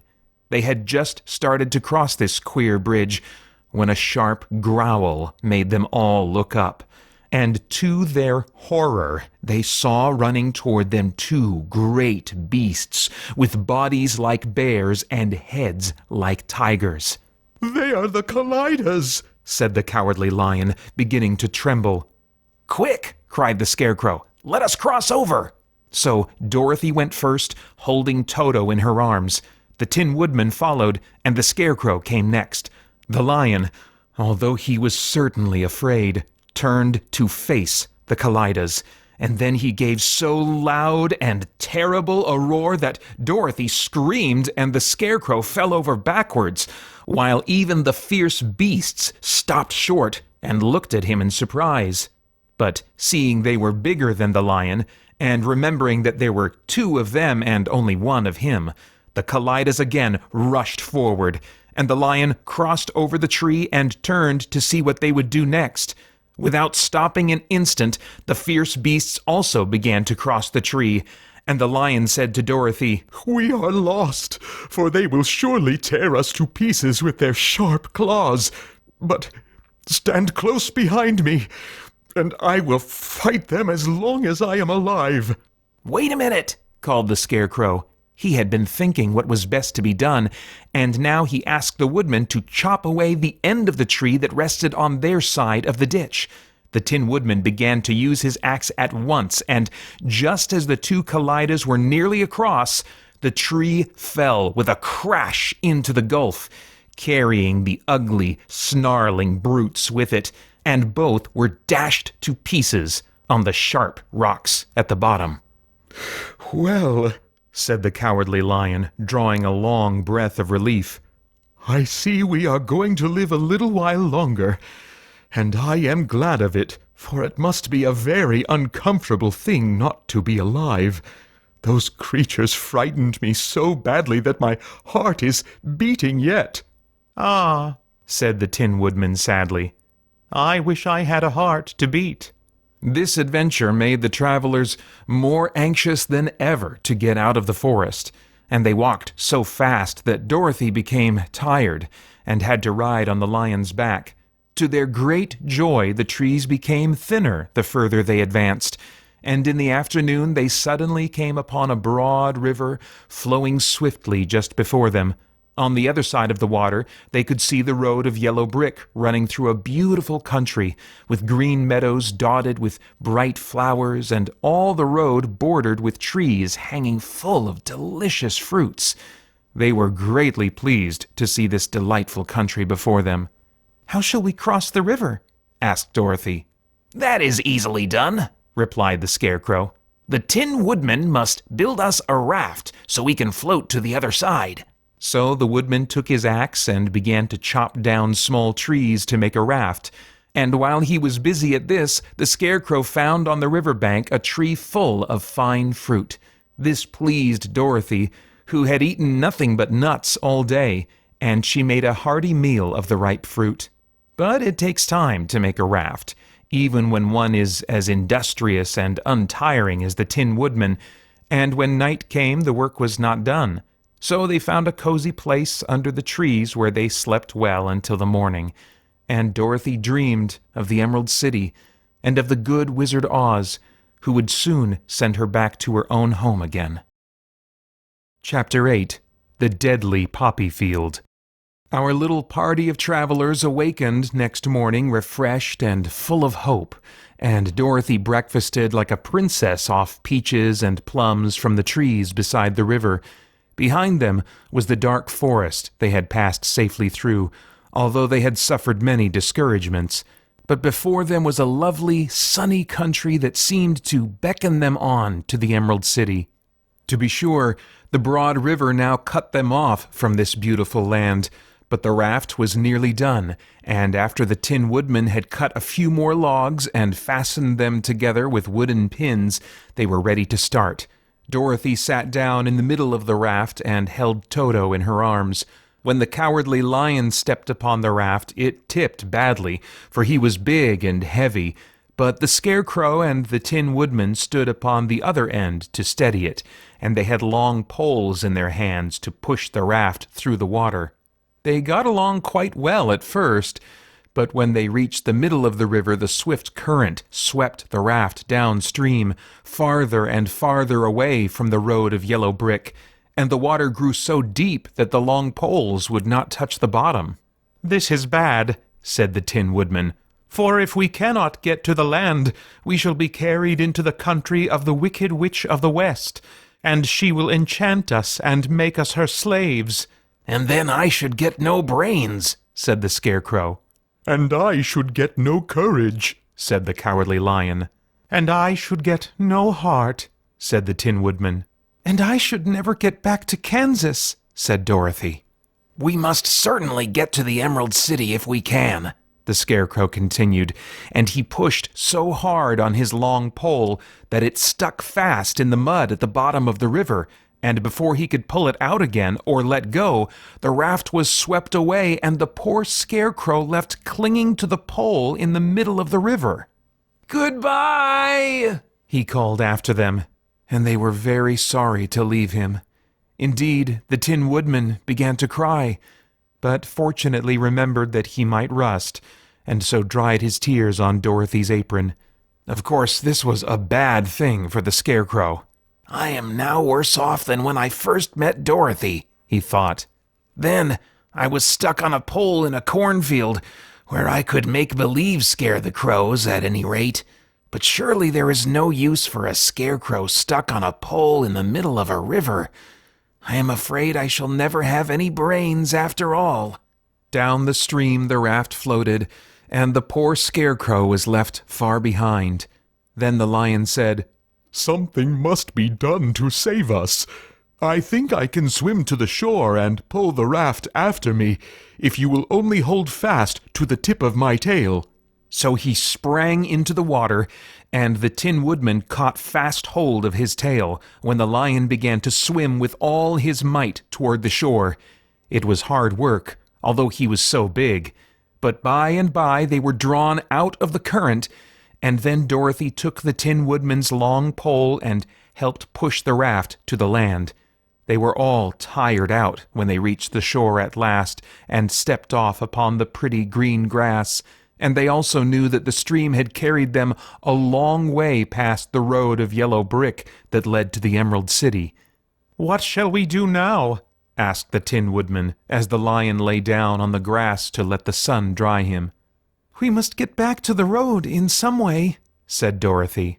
"The best plan will be to walk along the river bank until we come to the road again," remarked the Lion. So when they were rested, Dorothy picked up her basket and they started along the grassy bank, back to the road from which the river had carried them. It was a lovely country, with plenty of flowers and fruit trees and sunshine to cheer them, and had they not felt so sorry for the poor scarecrow, they could have been very happy. They walked along as fast as they could, Dorothy only stopping once to pick a beautiful flower, and after a time the Tin Woodman cried out, "Look!" Then they all looked at the river and saw the scarecrow perched upon his pole in the middle of the water, looking very lonely and sad. "What can we do to save him?" asked Dorothy. The lion and the woodman both shook their heads, for they did not know. So they sat down upon the bank and gazed wistfully at the scarecrow, until a stork flew by, which, seeing them, stopped to rest at the water's edge. "Who are you, and where are you going?" asked the stork. "I am Dorothy," answered the girl, "and these are my friends, the Tin Woodman and the Cowardly Lion, and we are going to the Emerald City." "This isn't the road," said the stork, as she twisted her long neck and looked sharply at the queer party. "I know it," returned Dorothy, "but we have lost the scarecrow, and are wondering how we shall get him again." "Where is he?" asked the stork. "Over there in the river," answered the girl. "If he wasn't so big and heavy, I could get him for you," remarked the stork. "He isn't a bit heavy," said Dorothy eagerly, "for he is stuffed with straw, and if you will bring him back to us, we shall thank you ever and ever so much." "Well, I'll try," said the stork. "But if I find he is too heavy to carry, I shall have to drop him in the river again." So the big bird flew into the air and over the water till she came to where the scarecrow was perched upon his pole. Then the stork, with her great claws, grabbed the scarecrow by the arm and carried him up into the air and back to the bank, where Dorothy and the lion and the Tin Woodman and Toto were sitting. When the scarecrow found himself among his friends again, he was so happy that he hugged them all, even the lion and Toto, and as they walked along, he sang "Tol-de-ree-day-o" at every step. He felt so gay. "I was afraid I should have to stay in the river forever," he said, "but the kind stork saved me, and if I ever get any brains, I shall find the stork again and do it some kindness in return." "That's all right," said the stork, who was flying along beside them. "I always like to help anyone in trouble, but I must go now, for my babies are waiting in the nest for me. I hope you will find the Emerald City, and that Oz will help you." "Thank you," replied Dorothy, and then the kind stork flew into the air and was soon out of sight. They walked along listening to the singing of the bright-colored birds and looking at the lovely flowers, which now became so thick that the ground was carpeted with them. There were big yellow and white and blue and purple blossoms, besides great clusters of scarlet poppies, which were so brilliant in color they almost dazzled Dorothy's eyes. "Aren't they beautiful?" the girl asked, as she breathed in the spicy scent of the flowers. "I suppose so," answered the scarecrow. "When I have brains, I shall probably like them better." "If I only had a heart, I should love them," added the Tin Woodman. I always did like flowers, said the lion. They seem so helpless and frail, but there are none in the forest so bright as these. They now came upon more and more of the big scarlet poppies, and fewer of the other flowers, and soon they found themselves in the midst of a great meadow of poppies. Now, it is well known that when there are many of these flowers together, their odor is so powerful that anyone who breathes it falls asleep, and if the sleeper is not carried away from the scent of the flowers, he sleeps on forever. But Dorothy did not know this, nor could she get away from the bright red flowers that were everywhere about. So presently her eyes grew heavy, and she felt she must sit down to rest and to sleep.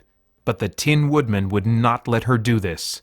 "We must hurry and get back to the road of yellow brick before dark," he said, and the Scarecrow agreed with him. So they kept walking until Dorothy could stand no longer.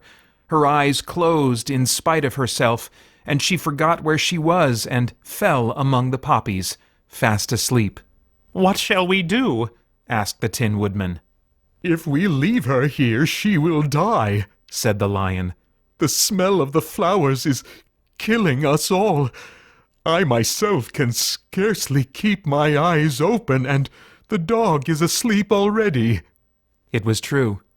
Toto had fallen down beside his little mistress, but the scarecrow and the Tin Woodman, not being made of flesh, were not troubled by the scent of the flowers. "Run fast," said the scarecrow to the lion, "and get out of this deadly flower bed as soon as you can. We will bring the little girl with us, but if you should fall asleep, you are too big to be carried." So the lion aroused himself and bounded forward as fast as he could go. In a moment he was out of sight. "Let us make a chair with our hands and carry her," said the scarecrow. So they picked up Toto and put the dog in Dorothy's lap, and then they made a chair with their hands for the seat and their arms for the arms, and carried the sleeping girl between them through the flowers. On and on they walked, and it seemed that the great carpet of deadly flowers that surrounded them would never end. They followed the bend of the river, and at last came upon their friend the lion, lying fast asleep among the poppies. The flowers had been too strong for the huge beast, and he had given up at last, and fallen only a short distance from the end of the poppy bed, where the sweet grass spread in beautiful green fields before them. "We can do nothing for him," said the Tin Woodman sadly, "for he is much too heavy to lift. We must leave him here to sleep on forever, and perhaps he will dream that he has found courage at last." "I'm sorry," said the scarecrow. "The lion was a very good comrade for one so cowardly. But let us go on." They carried the sleeping girl to a pretty spot beside the river, far enough from the poppy field to prevent her from breathing any more of the poison of the flowers, and here they laid her gently on the soft grass and waited for the fresh breeze to waken her. Chapter 9. The Queen of the Field Mice. "We cannot be far from the road of yellow brick now," remarked the scarecrow as he stood beside the girl, "for we have come nearly as far as the river carried us away." The Tin Woodman was about to reply when he heard a low growl, and turning his head, which worked beautifully on hinges, he saw a strange beast come bounding over the grass towards them.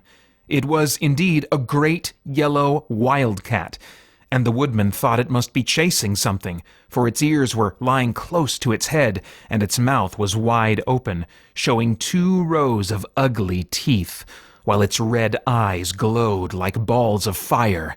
As it came nearer, the Tin Woodman saw that running before the beast was a little gray field mouse, and although he had no heart, he knew it was wrong for the wildcat to try to kill such a pretty, harmless creature. So the woodman raised his axe, and as the wildcat ran by, he gave it a quick blow that cut the beast's head clean off from its body, and it rolled over at his feet in 2 pieces. The field mouse, now that it was freed from its enemy, stopped short, and coming slowly up to the woodman, it said in a squeaky little voice, "Oh, thank you! Thank you ever so much for saving my life!" "Don't speak of it, I beg you," replied the woodman. "I have no heart, you know, so I am careful to help all those who may need a friend, even if it happens to be only a mouse." "Only a mouse?" cried the little animal indignantly. "Why, I am a queen, the queen of all the field mice." "Oh, indeed," said the woodman, making a bow. "Therefore you have done a great deed, as well as a brave one, in saving my life," added the queen. At that moment, several mice were seen running up as fast as their little legs could carry them, and when they saw their queen, they exclaimed, "Oh, your majesty, we thought you would be killed. How did you manage to escape the great wildcat?" And they all bowed so low to the little queen that they almost stood upon their heads. "This funny tin man," she answered, "killed the wildcat and saved my life. So hereafter you must all serve him and obey his slightest wish." "We will!" cried all the mice in a shrill chorus, and then they scampered in all directions, for Toto had awakened from his sleep, and seeing all these mice around him, he gave one bark of delight and jumped right into the middle of the group. Toto had always loved to chase mice when he lived in Kansas, and he saw no harm in it. But the Tin Woodman caught the dog in his arms and held him tight while he called to the mice, Come back! Come back! Toto shall not hurt you."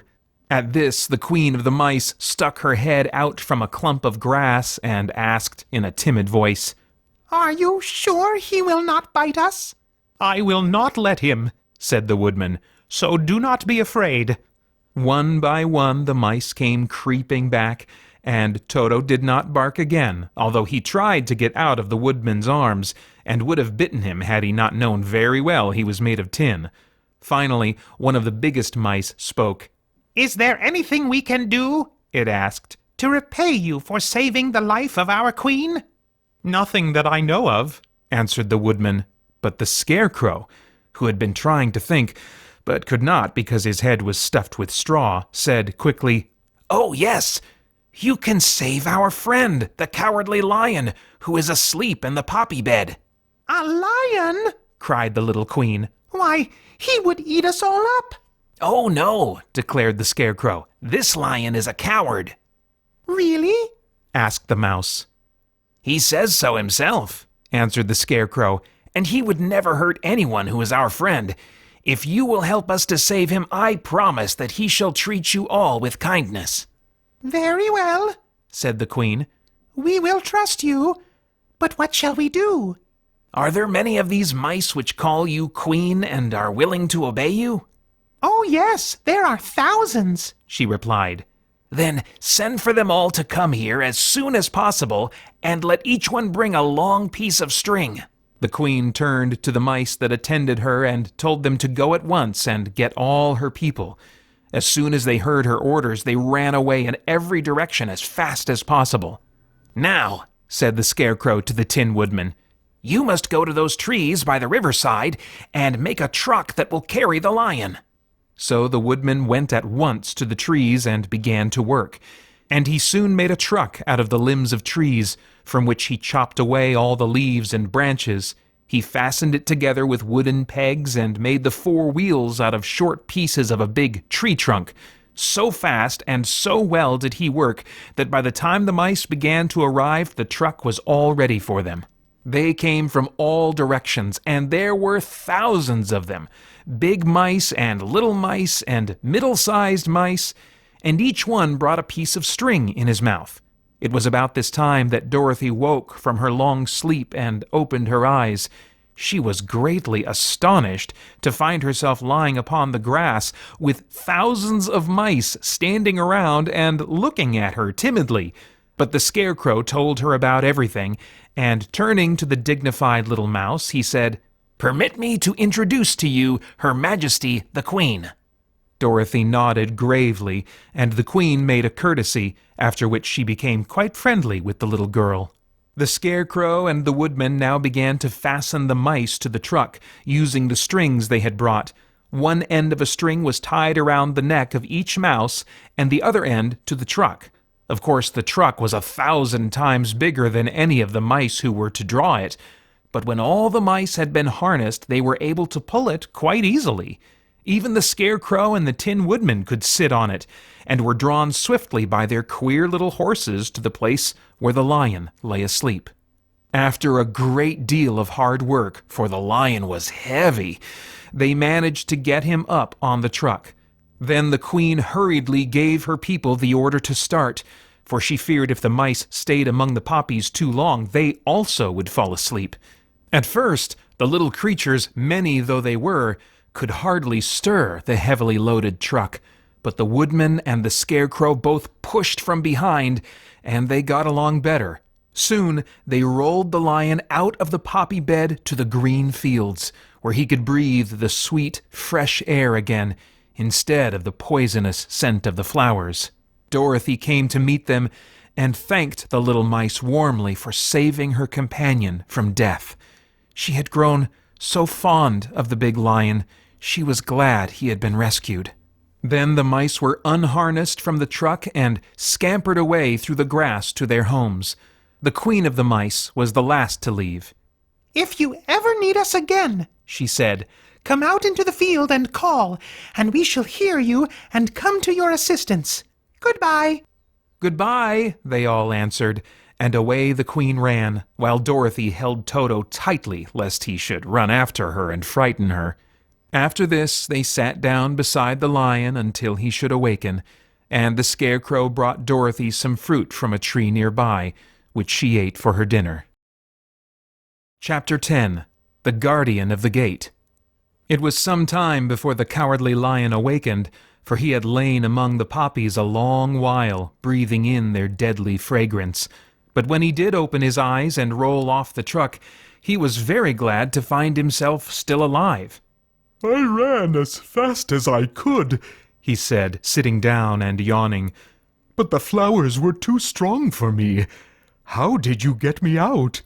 Then they told him of the field mice and how they had generously saved him from death. And the Cowardly Lion laughed and said, "I have always thought myself very big and terrible, yet such small things as flowers came near to killing me, and such small animals as mice have saved my life. How strange it all is! But, comrades, what shall we do now?" "We must journey on until we find the road of yellow brick again," said Dorothy, "and then we can keep on to the Emerald City." So the lion, being fully refreshed and feeling quite himself again, they all started upon the journey, greatly enjoying the walk through the soft, fresh grass. And it was not long before they reached the road of yellow brick and turned again toward the Emerald City, where the great Oz dwelt. The road was smooth and well paved now, and the country about was beautiful, so the travelers rejoiced in leaving the forest far behind, and with it the many dangers they had met in its gloomy shades. Once more they could see fences built beside the road, but these were painted green, and when they came to a small house, in which a farmer evidently lived, that also was painted green. They passed by several of these houses during the afternoon, and sometimes people came to the doors and looked at them as if they would like to ask questions, but no one came near them nor spoke to them because of the great lion, of which they were much afraid. The people were all dressed in clothing of a lovely emerald green color, and wore peaked hats like those of the Munchkins. "This must be the land of Oz," said Dorothy, "and we are surely getting near the Emerald City." "Yes," answered the Scarecrow.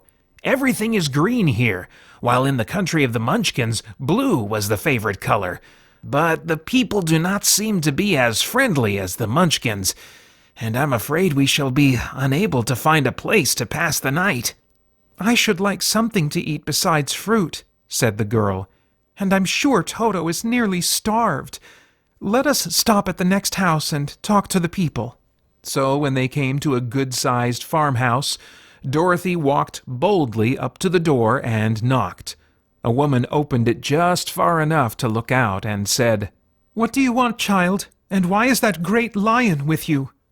"We wish to pass the night with you, if you will allow us," answered Dorothy. "And the lion is my friend and comrade, and would not hurt you for the world." "Is he tame?" asked the woman, opening the door a little wider. "Oh, yes," said the girl, "and he is a great coward, too, so that he will be more afraid of you than you are of him." "Well," said the woman, after thinking it over and taking another peep at the lion, "if that is the case, you may come in, and I will give you some supper and a place to sleep."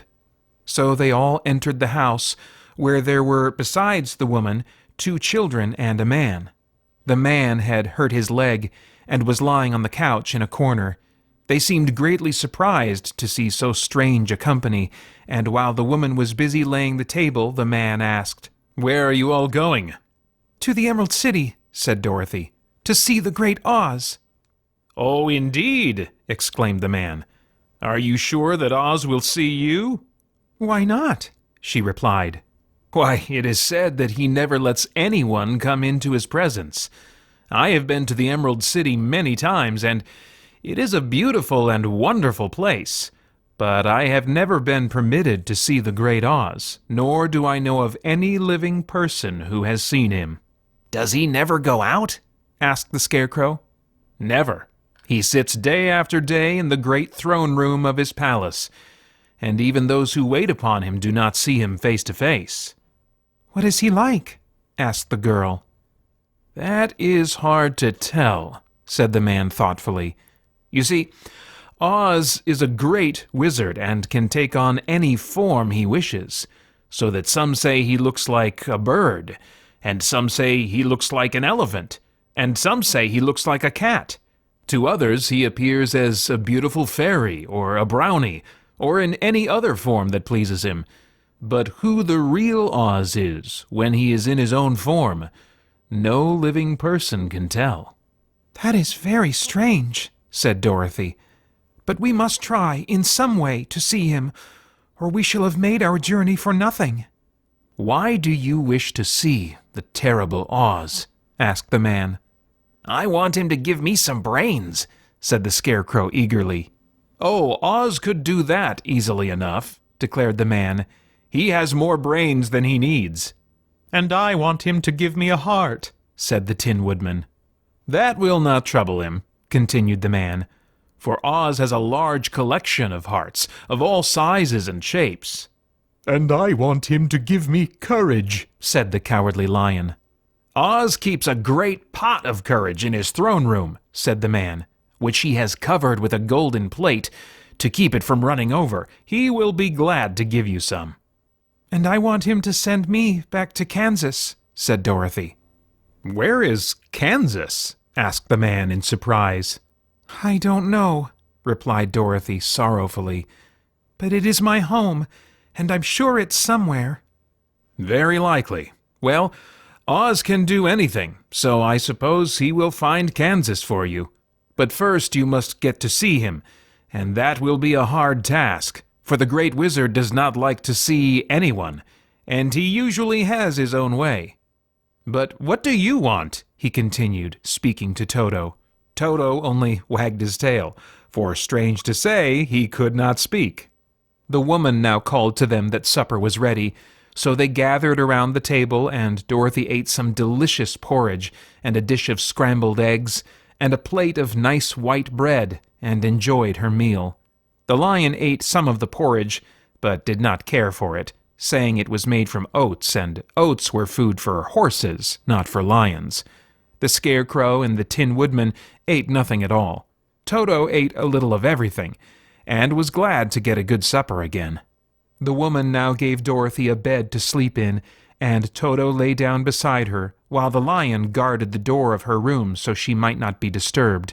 The Scarecrow and the Tin Woodman stood up in a corner and kept quiet all night, although of course they could not sleep.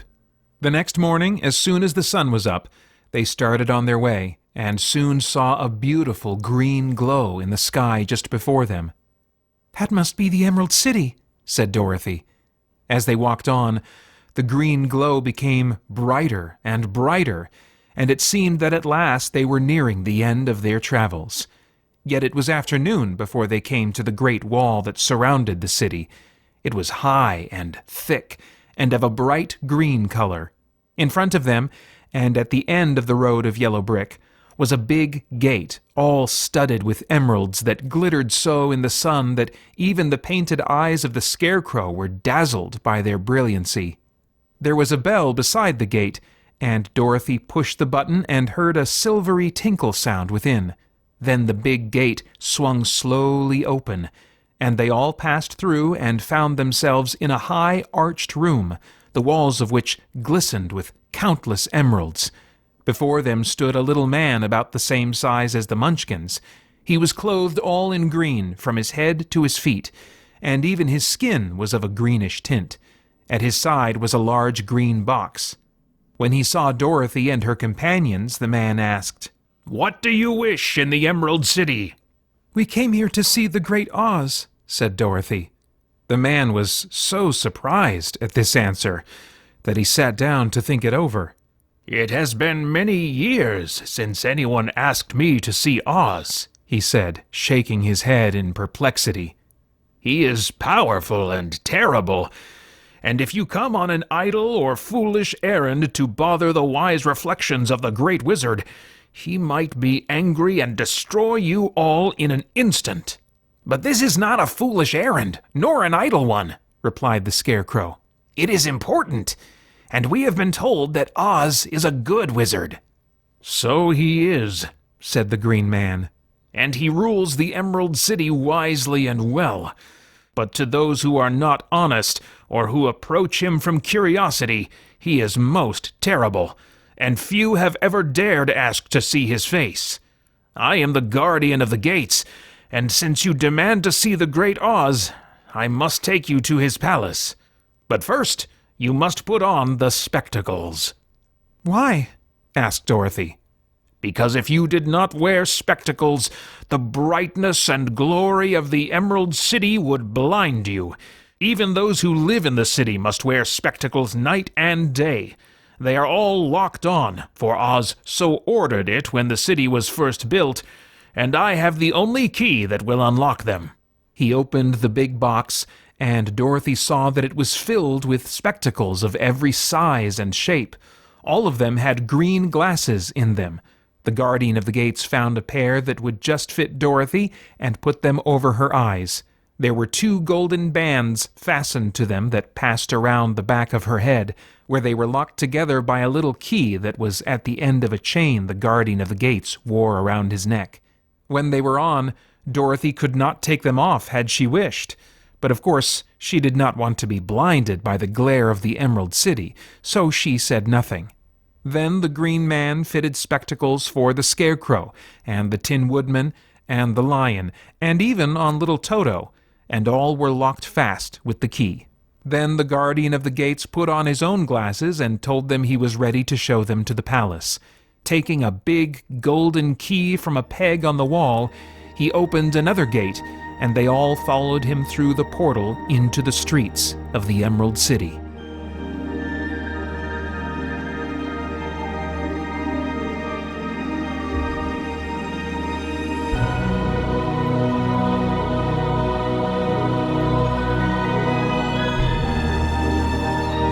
You've been listening to The Wonderful Wizard of Oz, written by L. Frank Baum. Performed and produced by Paeter Frandsen as an exploratory project of Spirit Blade Productions, with music by John Adamich. For more information about potential future versions of this project, including enhanced iterations with more music, vocal effects, and sound effects, stay tuned after the credits or look in the description below. Thank you for listening.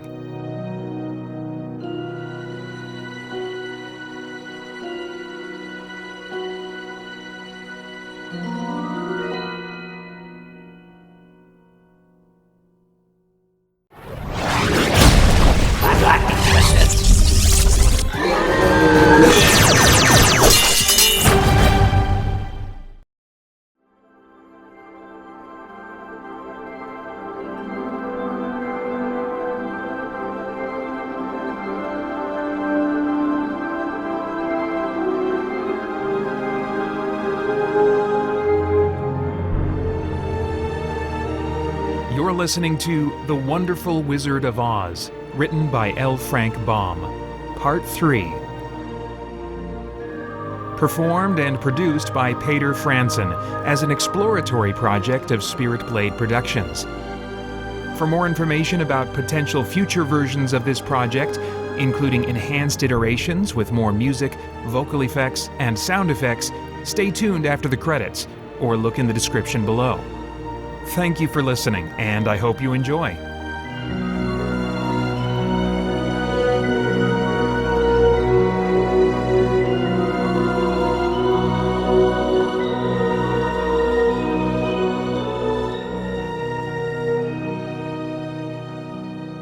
Chapter 11.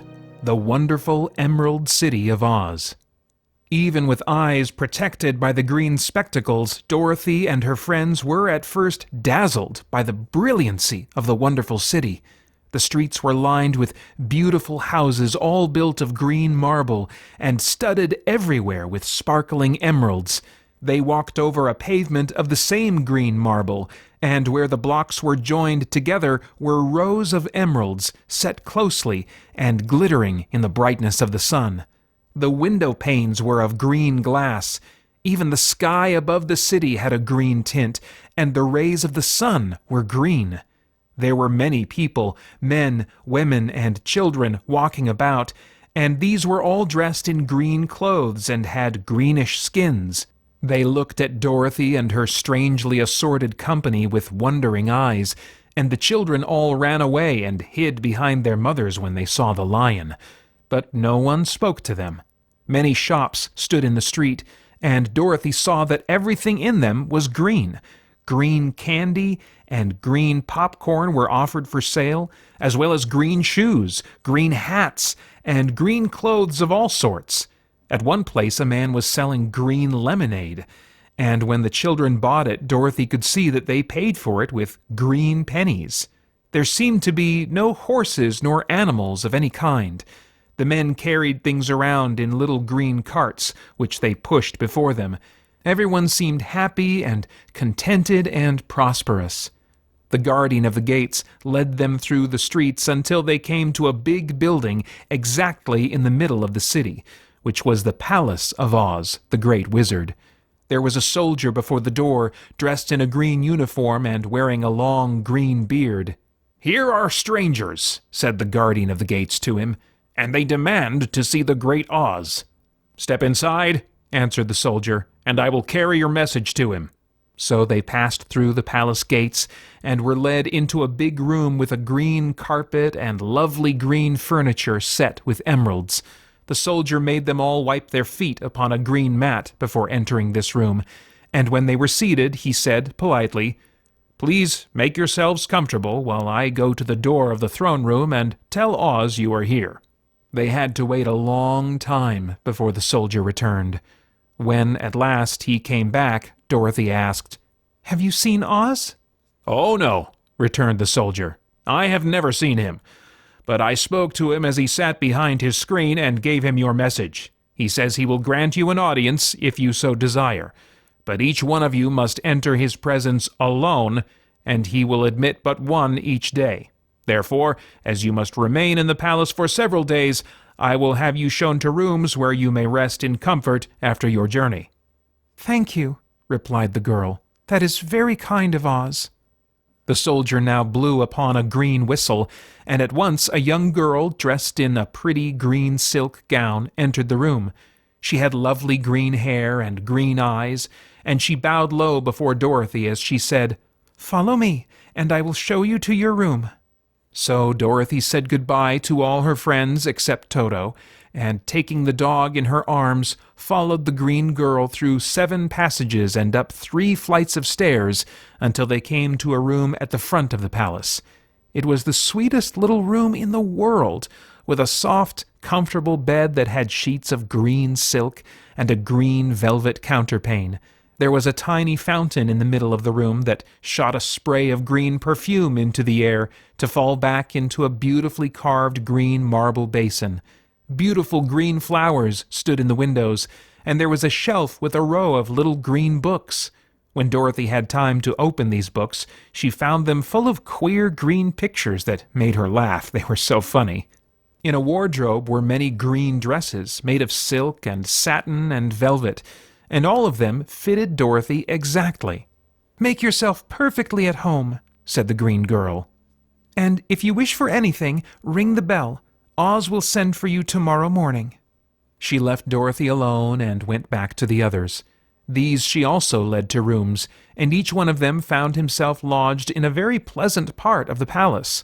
Of course, this politeness was wasted on the scarecrow, for when he found himself alone in his room, he stood stupidly in one spot, just within the doorway, to wait till morning.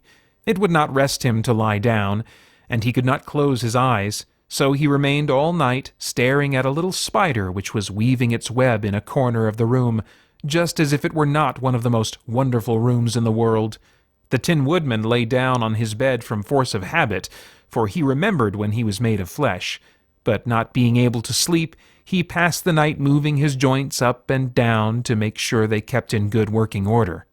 The lion would have preferred a bed of dried leaves in the forest, and did not like being shut up in a room. But he had too much sense to let this worry him, so he sprang upon the bed and rolled himself up like a cat and purred himself asleep in a minute. The next morning, after breakfast, the Green Maiden came to fetch Dorothy, and she dressed her in one of the prettiest gowns, made of green brocaded satin. Dorothy put on a green silk apron and tied a green ribbon around Toto's neck, and they started for the throne room of the great Oz. First they came to a great hall in which were many ladies and gentlemen of the court, all dressed in rich costumes.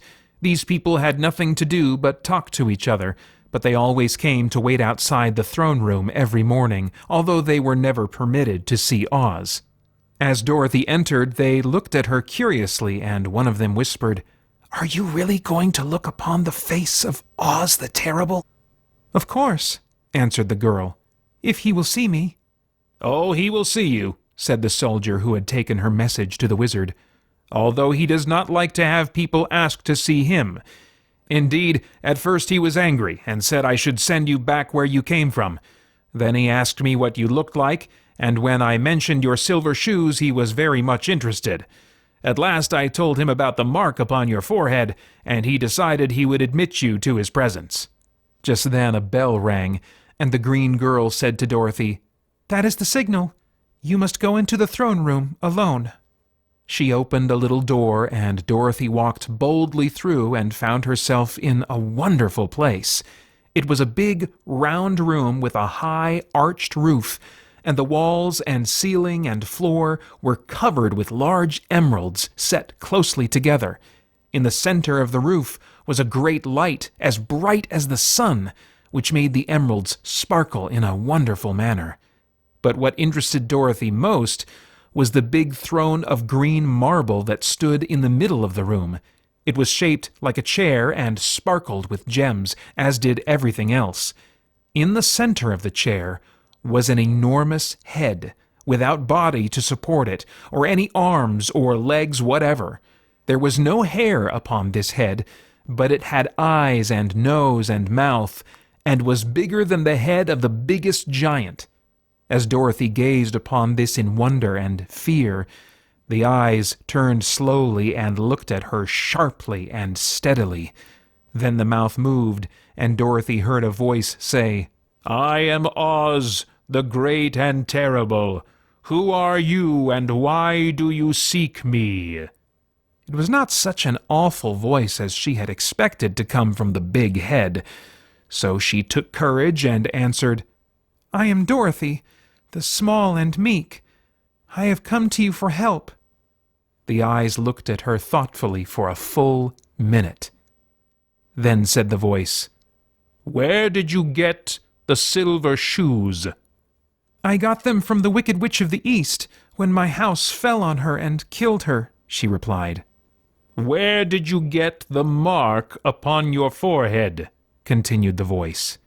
"That is where the Good Witch of the North kissed me when she bade me goodbye and sent me to you," said the girl. Again the eyes looked at her sharply, and they saw she was telling the truth. Then Oz asked, "What do you wish me to do?" "Send me back to Kansas, where my Aunt Em and Uncle Henry are," she answered earnestly. "I don't like your country, although it is so beautiful, and I am sure Aunt Em will be dreadfully worried over my being away so long." The eyes winked 3 times, and then they turned up to the ceiling and down to the floor and rolled around so queerly that they seemed to see every part of the room. And at last they looked at Dorothy again. "Why should I do this for you?" asked Oz. "Because you are strong, and I am weak. Because you are a great wizard, and I am only a helpless little girl," she answered. "But you are strong enough to kill the Wicked Witch of the East," said Oz. "That just happened," returned Dorothy simply. "I could not help it." "Well," said the head, "I will give you my answer. You have no right to expect me to send you back to Kansas unless you do something for me in return. In this country, everyone must pay for everything he gets. If you wish me to use my magic power to send you home again, you must do something for me. Help me, and I will help you." "What must I do?" asked the girl.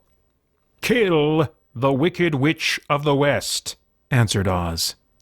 "But I cannot!" exclaimed Dorothy, greatly surprised. "You killed the Witch of the East, and you wear the silver shoes, which bear a powerful charm. There is now but one wicked witch left in all this land, and when you can tell me she is dead, I will send you back to Kansas. But not before." The little girl began to weep, she was so much disappointed, and the eyes winked again and looked upon her anxiously, as if the great Oz felt that she could help him if she would. "I've never killed anything willingly," she sobbed. "And even if I wanted to, how could I kill the Wicked Witch? If you, who are great and terrible, cannot kill her yourself, how do you expect me to do it?" "I do not know," said the head, "but that is my answer, and until the Wicked Witch dies, you will not see your uncle and aunt again. Remember that the witch is wicked, tremendously wicked, and ought to be killed. Now go, and do not ask to see me again until you have done your task." Sorrowfully, Dorothy left the throne room and went back to where the lion and the scarecrow and the Tin Woodman were waiting to hear what Oz had said to her. "There is no hope for me," she said sadly, "for Oz will not send me home until I have killed the Wicked Witch of the West, and that I can never do." Her friends were sorry, but could do nothing to help her, so she went to her own room and lay down on the bed and cried herself to sleep. The next morning, the soldier with the green whiskers came to the scarecrow and said, "Come with me, for Oz has sent for you." So the scarecrow followed him and was admitted into the great throne room, where he saw, sitting in the emerald throne, a most lovely lady. She was dressed in green silk gauze, and wore upon her flowing green locks a crown of jewels. Growing from her shoulders were wings, gorgeous in color, and so light that they fluttered if the slightest breath of air reached them. When the scarecrow had bowed, as prettily as his straw stuffing would let him, before this beautiful creature, she looked upon him sweetly and said, "I am Oz, the great and terrible. Who are you, and why do you seek me?" Now the scarecrow, who had expected to see the great head Dorothy had told him of, was much astonished, but he answered her bravely, "I am only a scarecrow, stuffed with straw. Therefore, I have no brains, and I come to you, praying that you will put brains in my head instead of straw, so that I may become as much a man as any other in your dominions." "Why should I do this for you?" asked the lady. "Because you are wise and powerful, and no one else can help me," answered the scarecrow. "I never grant favors without some return," said Oz. "But this much I will promise. If you will kill for me the Wicked Witch of the West, I will bestow upon you a great many brains, and such good brains that you will be the wisest man in all the land of Oz." "I thought you asked Dorothy to kill the witch," said the scarecrow in surprise. "So I did. I don't care who kills her, but until she is dead I will not grant your wish. Now go, and do not seek me again until you have earned the brains you so greatly desire." The scarecrow went sorrowfully back to his friends and told them what Oz had said, and Dorothy was surprised to find that the great wizard was not a head as she had seen him, but a lovely lady. "All the same," said the scarecrow, "she needs a heart as much as the Tin Woodman." On the next morning, the soldier with the green whiskers came to the Tin Woodman and said, "Oz has sent for you. Follow me." So the Tin Woodman followed him and came to the great throne room. He did not know whether he would find Oz a lovely lady or a head, but he hoped it would be the lovely lady. "For," he said to himself, "if it is the head, I am sure I shall not be given a heart, since a head has no heart of its own, and therefore cannot feel for me. But if it is the lovely lady, I shall beg hard for a heart, for all ladies are themselves said to be kindly-hearted." But when the woodman entered the great throne-room, he saw neither the head nor the lady, for Oz had taken the shape of a most terrible beast. It was nearly as big as an elephant, and the green throne seemed hardly strong enough to hold its weight. The beast had a head like that of a rhinoceros, only there were 5 eyes in its face. There were 5 long arms growing out of its body, and it also had 5 long, slim legs. Thick, woolly hair covered every part of it, and a more dreadful-looking monster could not be imagined. It was fortunate the Tin Woodman had no heart at that moment, for it would have beat loud and fast from terror. But being only tin, the woodman was not at all afraid, although he was much disappointed. "I am Oz, the great and terrible," spake the beast, in a voice that was one great roar. "Who are you, and why do you seek me?" "I am a woodman, and made of tin. Therefore I have no heart, and cannot love. I pray that you give me a heart, that I may be as other men are." "Why should I do this?" demanded the beast. "Because I ask it, and you alone can grant my request," answered the woodman. Oz gave a low growl at this, but said gruffly, "If you indeed desire a heart, you must earn it." "How?" asked the woodman. "Help Dorothy to kill the Wicked Witch of the West," replied the beast. "When the witch is dead, come to me, and I will then give you the biggest and kindest and most loving heart in all the land of Oz." So the Tin Woodman was forced to return sorrowfully to his friends and tell them of the terrible beast he had seen. They all wondered greatly at the many forms the great wizard could take upon himself, and the lion said, "If he is a beast when I go to see him, I shall roar my loudest, and so frighten him that he will grant all I ask. And if he is the lovely lady, I shall pretend to spring upon her, and so compel her to do my bidding. And if he is the great head, he will be at my mercy, for I will roll this head all about the room until he promises to give us what we desire. So be of good cheer, my friends, for all will yet be well." The next morning the soldier with the green whiskers led the lion to the great throne-room and bade him enter the presence of Oz.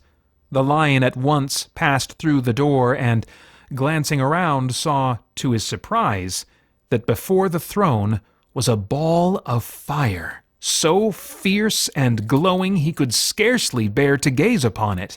His first thought was that Oz had, by accident, caught on fire and was burning up. But when he tried to go nearer, the heat was so intense that it singed his whiskers, and he crept back tremblingly to a spot nearer the door. Then a low, quiet voice came from the ball of fire, and these were the words it spoke. "I am Oz, the great and terrible.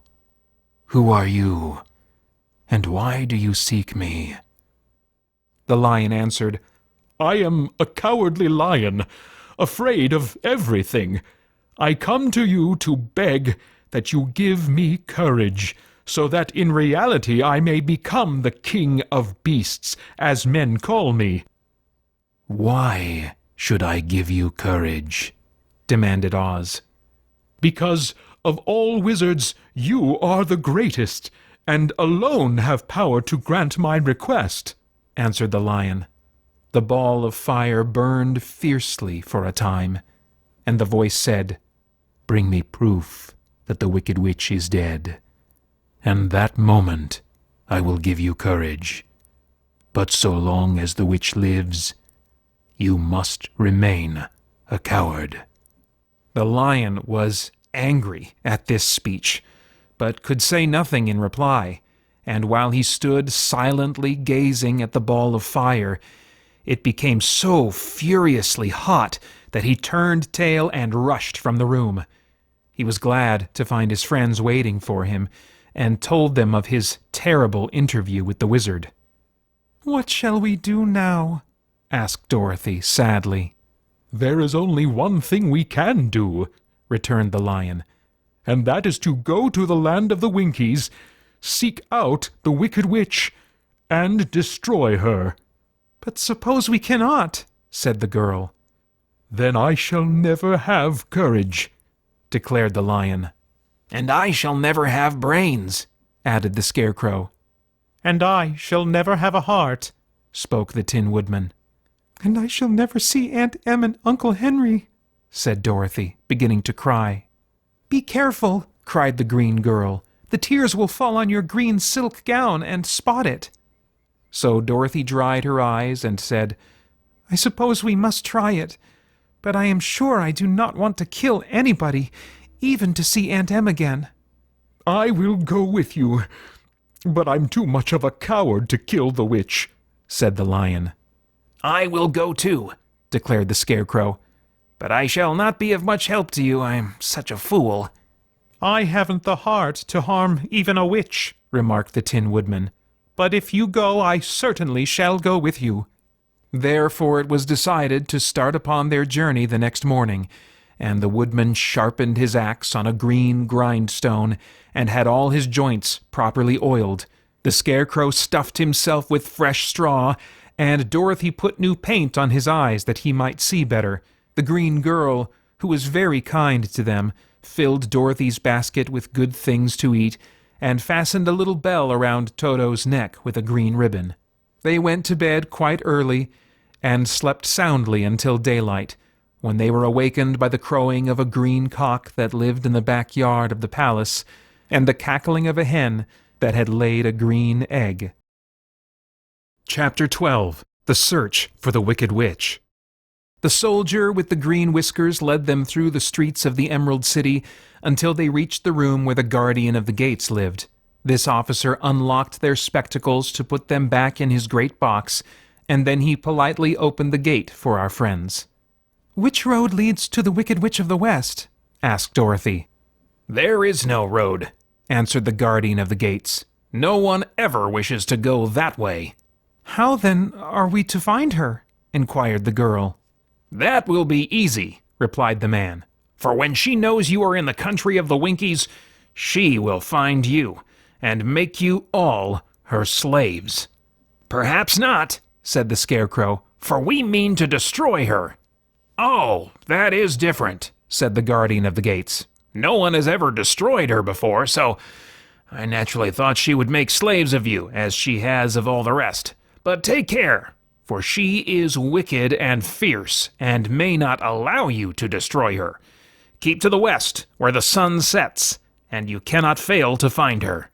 They thanked him and bade him goodbye, and turned toward the west, walking over fields of soft grass dotted here and there with daisies and buttercups.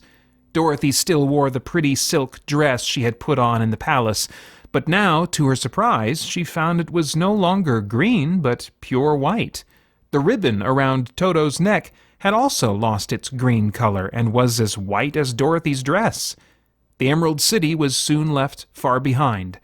As they advanced, the ground became rougher and hillier, for there were no farms nor houses in this country of the West, and the ground was untilled. In the afternoon the sun shone hot in their faces, for there were no trees to offer them shade, so that before night Dorothy and Toto and the lion were tired, and lay down upon the grass and fell asleep, with the woodman and the scarecrow keeping watch. Now the Wicked Witch of the West had but one eye, yet that was as powerful as a telescope and could see everywhere. So as she sat in the door of her castle, she happened to look around and saw Dorothy lying asleep with her friends all about her. They were a long distance off, but the Wicked Witch was angry to find them in her country, so she blew upon a silver whistle that hung around her neck, At once there came running to her from all directions a pack of great wolves. They had long legs and fierce eyes and sharp teeth. "Go to those people," said the witch, "and tear them to pieces." "Are you not going to make them your slaves?" asked the leader of the wolves. "No," she answered. "One is of tin and one of straw. One is a girl and another a lion. None of them is fit to work. So you may tear them into small pieces." "Very well," said the wolf, and he dashed away at full speed, followed by the others.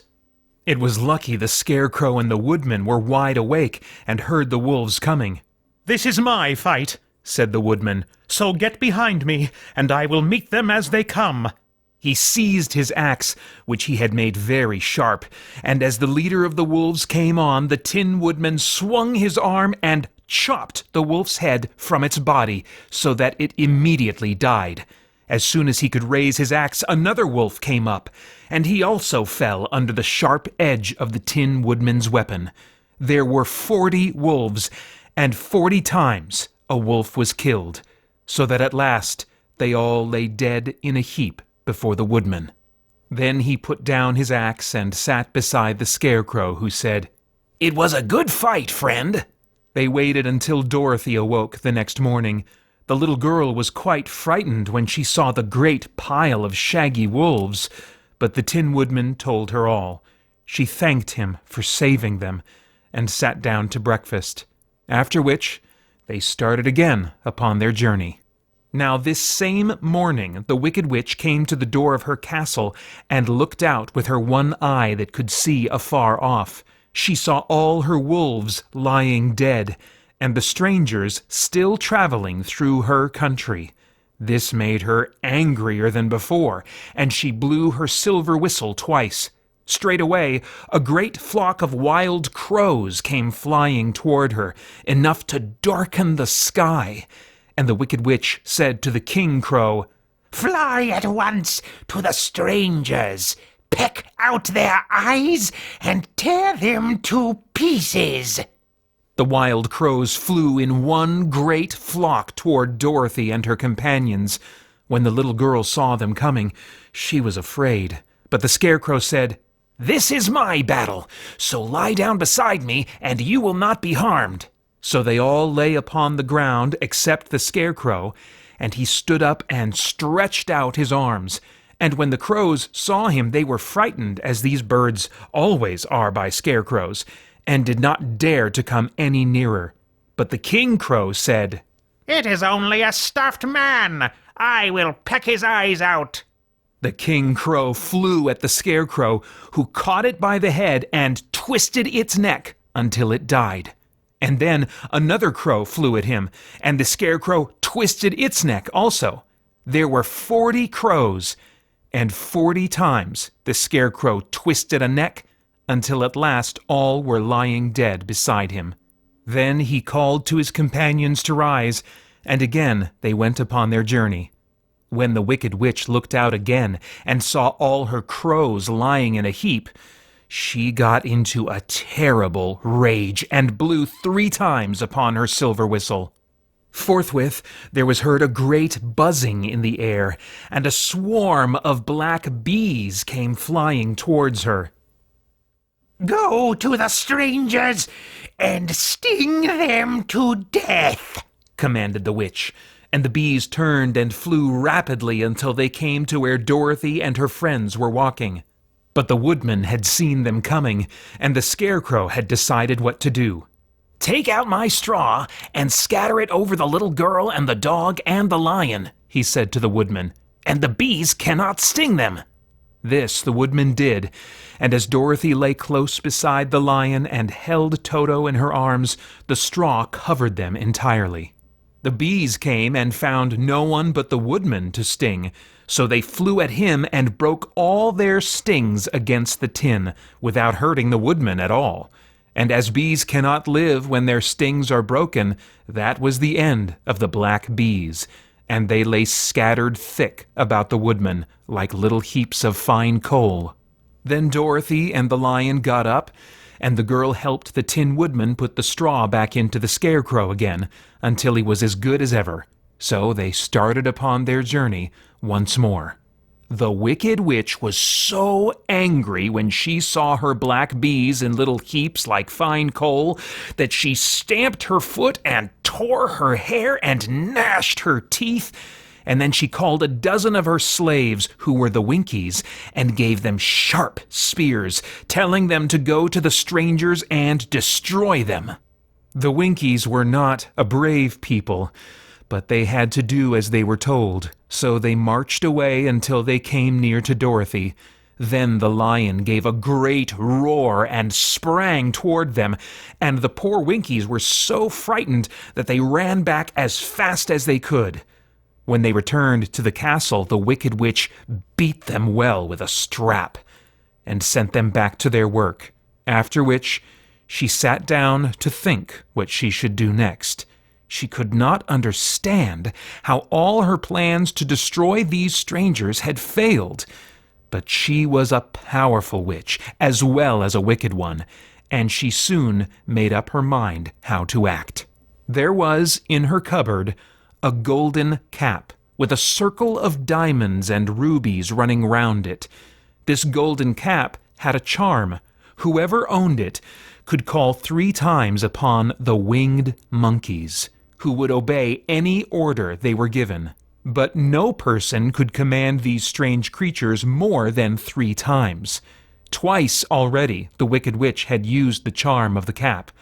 Once was when she had made the Winkies her slaves, and set herself to rule over their country.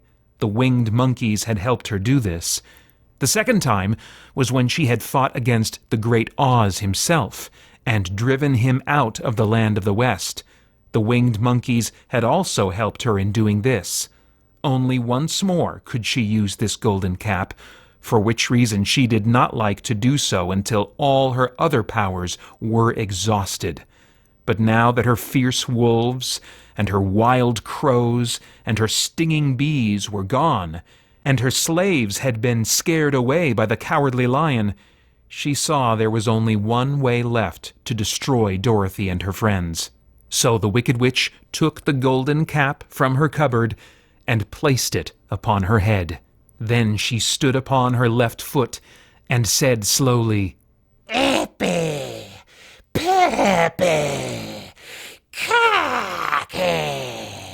Next, she stood upon her right foot and said, Hilo, holo, hello.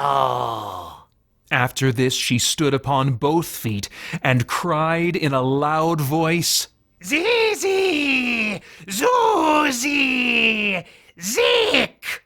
Now the charm began to work. The sky was darkened, and a low rumbling sound was heard in the air. There was a rushing of many wings, a great chattering and laughing, and the sun came out of the dark sky to show the Wicked Witch surrounded by a crowd of monkeys, each with a pair of immense and powerful wings on his shoulders. One, much bigger than the others, seemed to be their leader. He flew close to the witch and said, You have called us for the 3rd and last time. What do you command? Go to the strangers who are within my land and destroy them all except the lion, said the Wicked Witch. Bring that beast to me, for I have a mind to harness him like a horse and make him work. Your commands shall be obeyed, said the leader. And then, with a great deal of chattering and noise, the winged monkeys flew away to the place where Dorothy and her friends were walking. Some of the monkeys seized the Tin Woodman and carried him through the air until they were over a country thickly covered with sharp rocks. Here they dropped the poor woodman, who fell such a great distance to the rocks, where he lay so battered and dented that he could neither move nor groan. Others of the monkeys caught the scarecrow, and with their long fingers pulled all of the straw out of his clothes and head. They made his hat and boots and clothes into a small bundle and threw it into the top branches of a tall tree. The remaining monkeys threw pieces of stout rope around the lion and wound many coils about his body and head and legs until he was unable to bite or scratch or struggle in any way. Then they lifted him up and flew away with him to the witch's castle, where he was placed in a small yard with a high iron fence around it, so that he could not escape.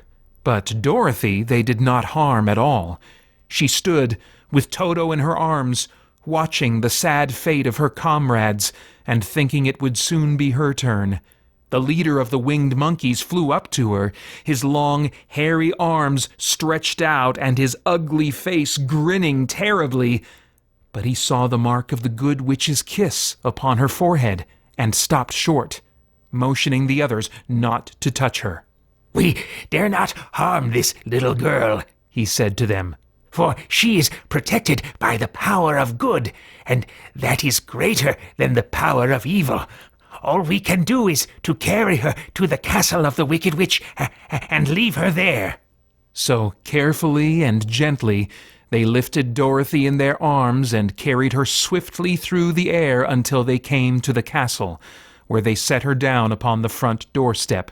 Then the leader said to the witch, "We have obeyed you as far as we were able.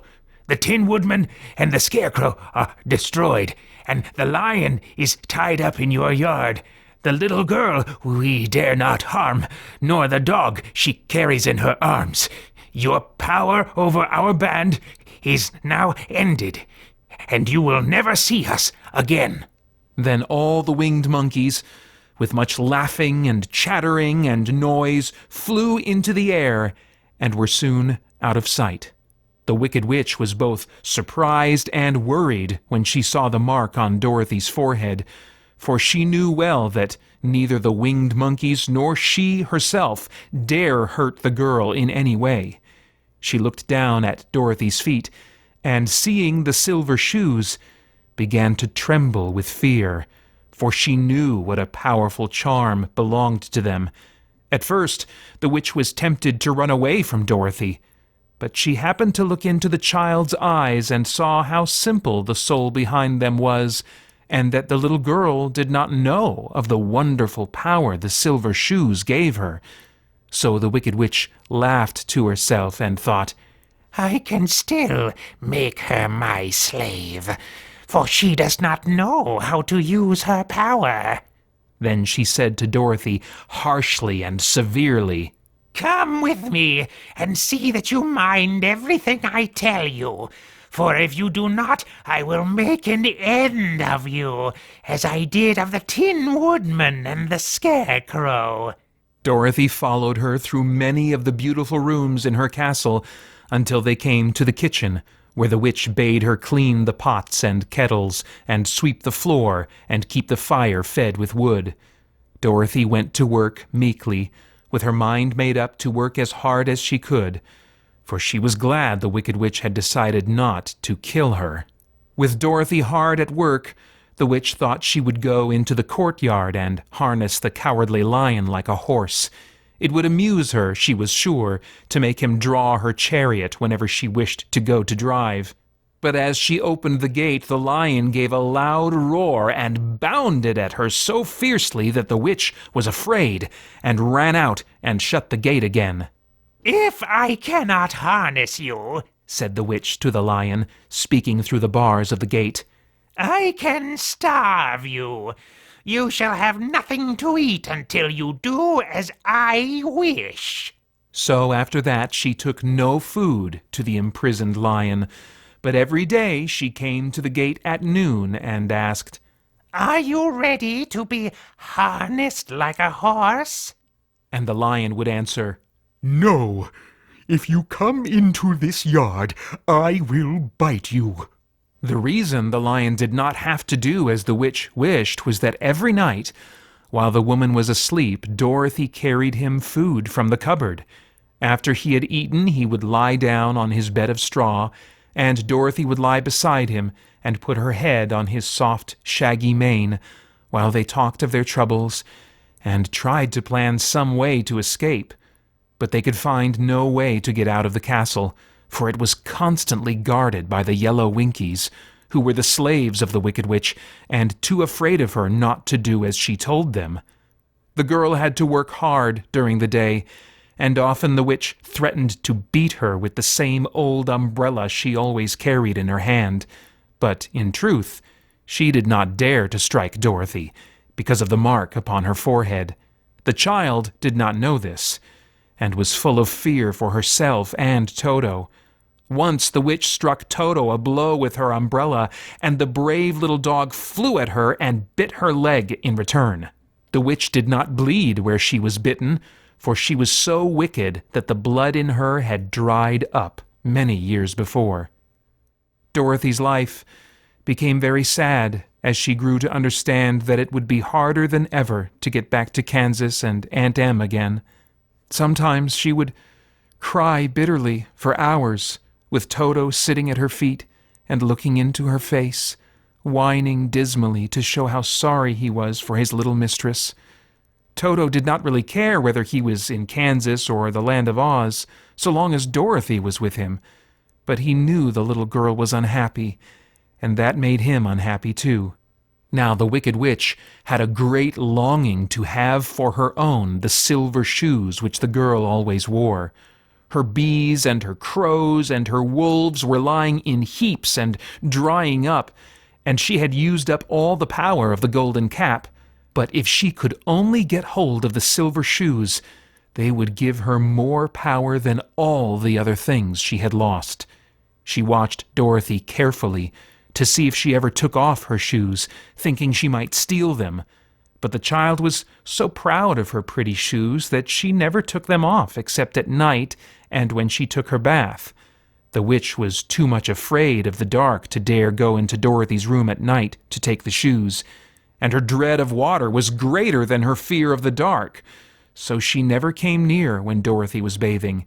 Indeed, the old witch never touched water, nor ever let water touch her in any way. But the wicked creature was very cunning, and she finally thought of a trick that would give her what she wanted. She placed a bar of iron in the middle of the kitchen floor, and then by her magic arts made the iron invisible to human eyes, so that when Dorothy walked across the floor, she stumbled over the bar, not being able to see it, and fell at full length. She was not much hurt, but in her fall, one of the silver shoes came off, and before she could reach it, the witch had snatched it away and put it on her own skinny foot. The wicked woman was greatly pleased with the success of her trick, for as long as she had one of the shoes, she owned half the power of their charm, and Dorothy could not use it against her, even had she known how to do so. The little girl, seeing she had lost one of her pretty shoes, grew angry and said to the witch, "Give me back my shoe." "I will not," retorted the witch, "for it is now my shoe and not yours." "You are a wicked creature," cried Dorothy. "You have no right to take my shoe from me." "I shall keep it just the same," said the witch, laughing at her. "And someday I shall get the other one from you too." This made Dorothy so very angry that she picked up the bucket of water that stood near and dashed it over the witch, wetting her from head to foot. Instantly, the wicked woman gave a loud cry of fear, and then, as Dorothy looked at her in wonder, the witch began to shrink and fall away. "See what you've done!" she screamed. "In a minute I shall melt away." "I'm very sorry indeed," said Dorothy, who was truly frightened to see the witch actually melting away like brown sugar before her very eyes. "Didn't you know water would be the end of me?" asked the witch in a wailing, despairing voice. "Of course not," answered Dorothy. "How should I?" "Well, In a few minutes I shall be all melted, and you will have the castle to yourself. I have been wicked in my day, but I never thought a little girl like you would ever be able to melt me and end my wicked deeds. Look out! Here I go! With these words, the Wicked Witch fell down in a brown, melted, shapeless mass, and began to spread over the clean boards of the kitchen floor. Seeing that she had really melted away to nothing, Dorothy drew another bucket of water and threw it over the mess. She then swept it all out the door. After picking out the silver shoe, which was all that was left of the old woman, she cleaned and dried it with a cloth and put it on her foot again. Then, being at last free to do as she chose, she ran out to the courtyard to tell the lion that the Wicked Witch of the West had come to an end, and that they were no longer prisoners in a strange land. Chapter 13. The Rescue. The Cowardly Lion was much pleased to hear that the Wicked Witch had been melted by a bucket of water, and Dorothy at once unlocked the gate of his prison and set him free. They went in together to the castle, where Dorothy's first act was to call all the Winkies together and tell them that they were no longer slaves.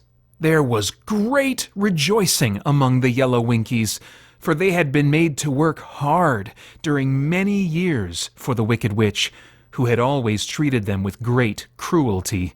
They kept this day as a holiday, then and ever after, and spent the time in feasting and dancing. "If our friends, the Scarecrow and the Tin Woodman, were only with us," said the Lion, "I should be quite happy." "Don't you suppose we could rescue them?" asked the girl anxiously. "We can try," answered the Lion.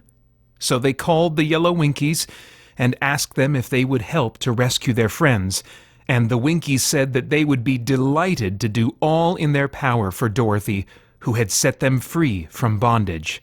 So she chose a number of the Winkies who looked as if they knew the most, and they all started away. They traveled that day and part of the next until they came to the rocky plain where the Tin Woodman lay, all battered and bent. His axe was near him, but the blade was rusted and the handle broken off short. The Winkies lifted him tenderly in their arms and carried him back to the Yellow Castle again, Dorothy shedding a few tears by the way at the sad plight of her old friend, and the Lion looking sober and sorry. When they reached the castle, Dorothy said to the Winkies, "Are any of your people tinsmiths?" "Oh, yes, some of us are very good tinsmiths," they told her. "Then bring them to me," she said, and when the tinsmiths came, bringing with them all their tools in baskets, she inquired, "Can you straighten out those dents in the Tin Woodman, and bend him back into shape again, and solder him together where he is broken?" The tinsmiths looked the woodman over carefully, and then answered that they thought they could mend him so he would be as good as ever.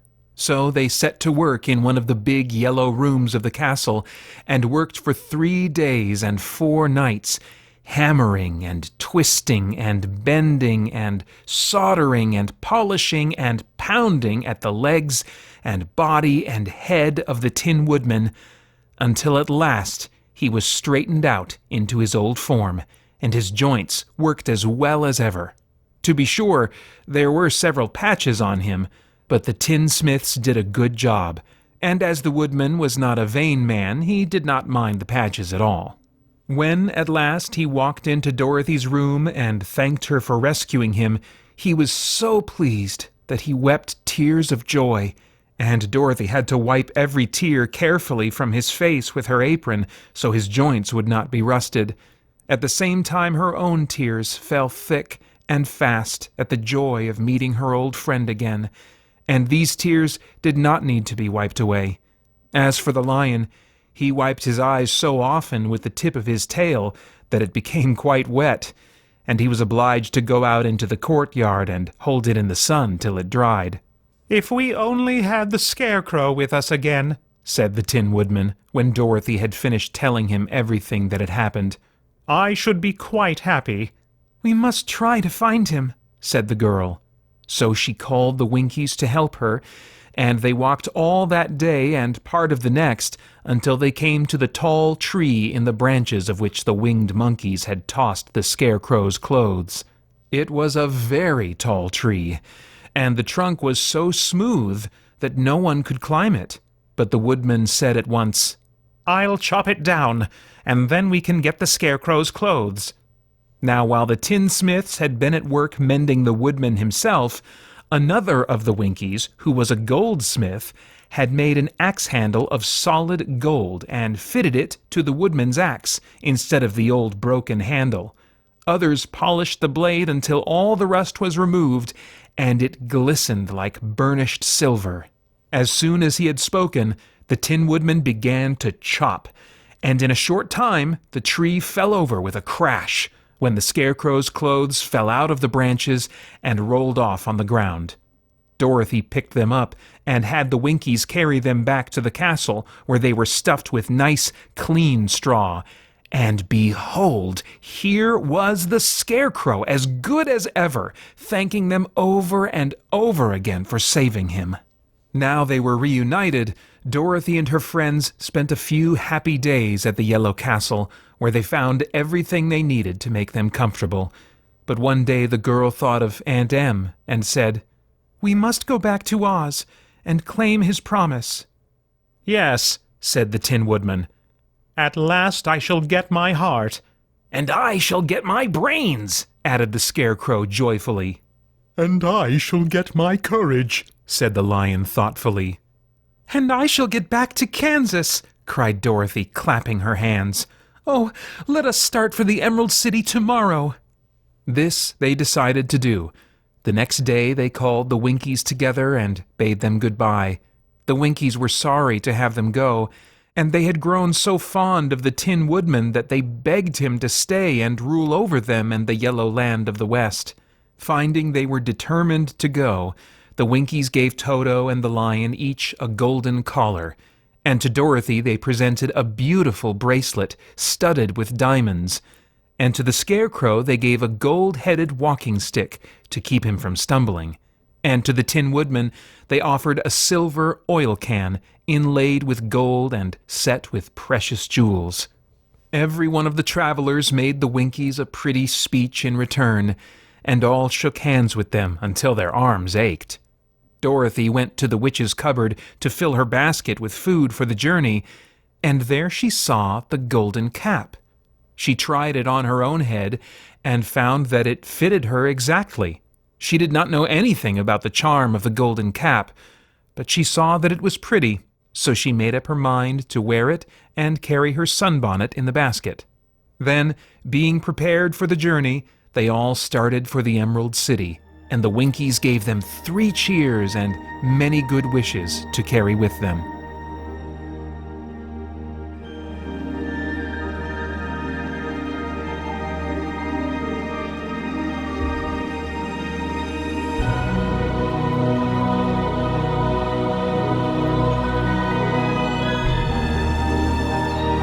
You've been listening to The Wonderful Wizard of Oz, written by L. Frank Baum. Performed and produced by Paeter Frandsen as an exploratory project of Spirit Blade Productions, with music by John Adamich. For more information about potential future versions of this project, including enhanced iterations with more music, vocal effects, and sound effects, stay tuned after the credits or look in the description below. Thank you for listening.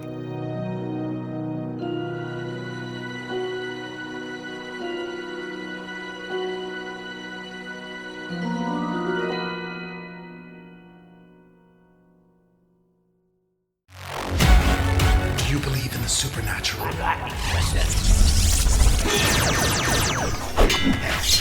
Download the Legacy Edition of Spirit Blade, a full past audio drama, for free at spiritblade.com.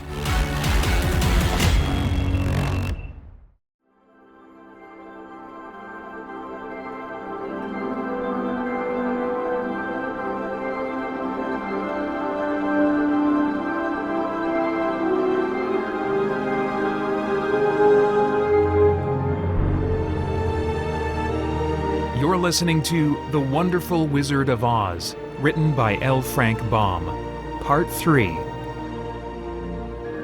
Performed and produced by Paeter Frandsen as an exploratory project of Spirit Blade Productions. For more information about potential future versions of this project, including enhanced iterations with more music, vocal effects, and sound effects, stay tuned after the credits, or look in the description below.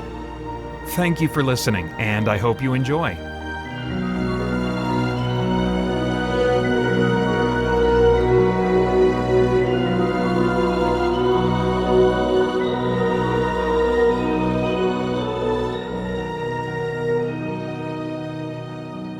Chapter 14. The Winged Monkeys. You will remember there was no road, not even a pathway, between the castle of the Wicked Witch and the Emerald City. When the four travelers went in search of the witch, she had seen them coming, and so sent the winged monkeys to bring them to her.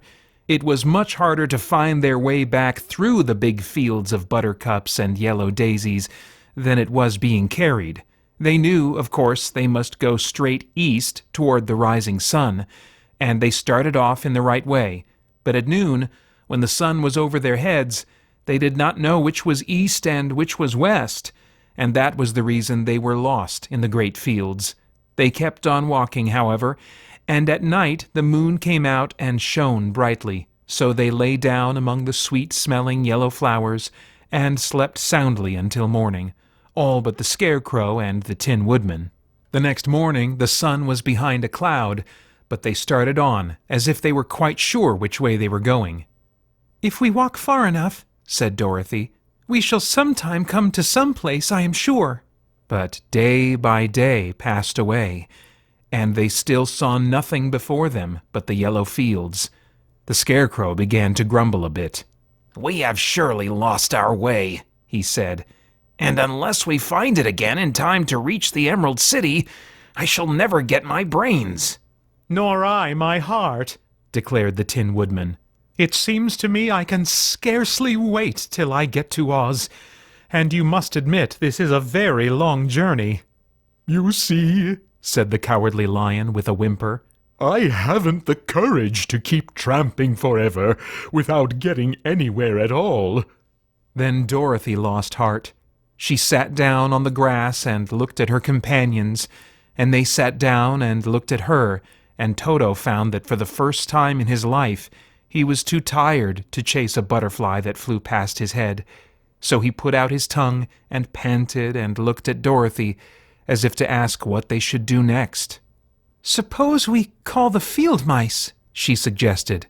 "They could probably tell us the way to the Emerald City." "To be sure they could," cried the scarecrow. "Why didn't we think of that before?" Dorothy blew the little whistle she had always carried about her neck since the Queen of the Mice had given it to her.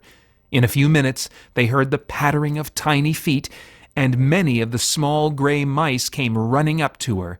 Among them was the Queen herself, who asked in her squeaky little voice, "What can I do for you, friends?"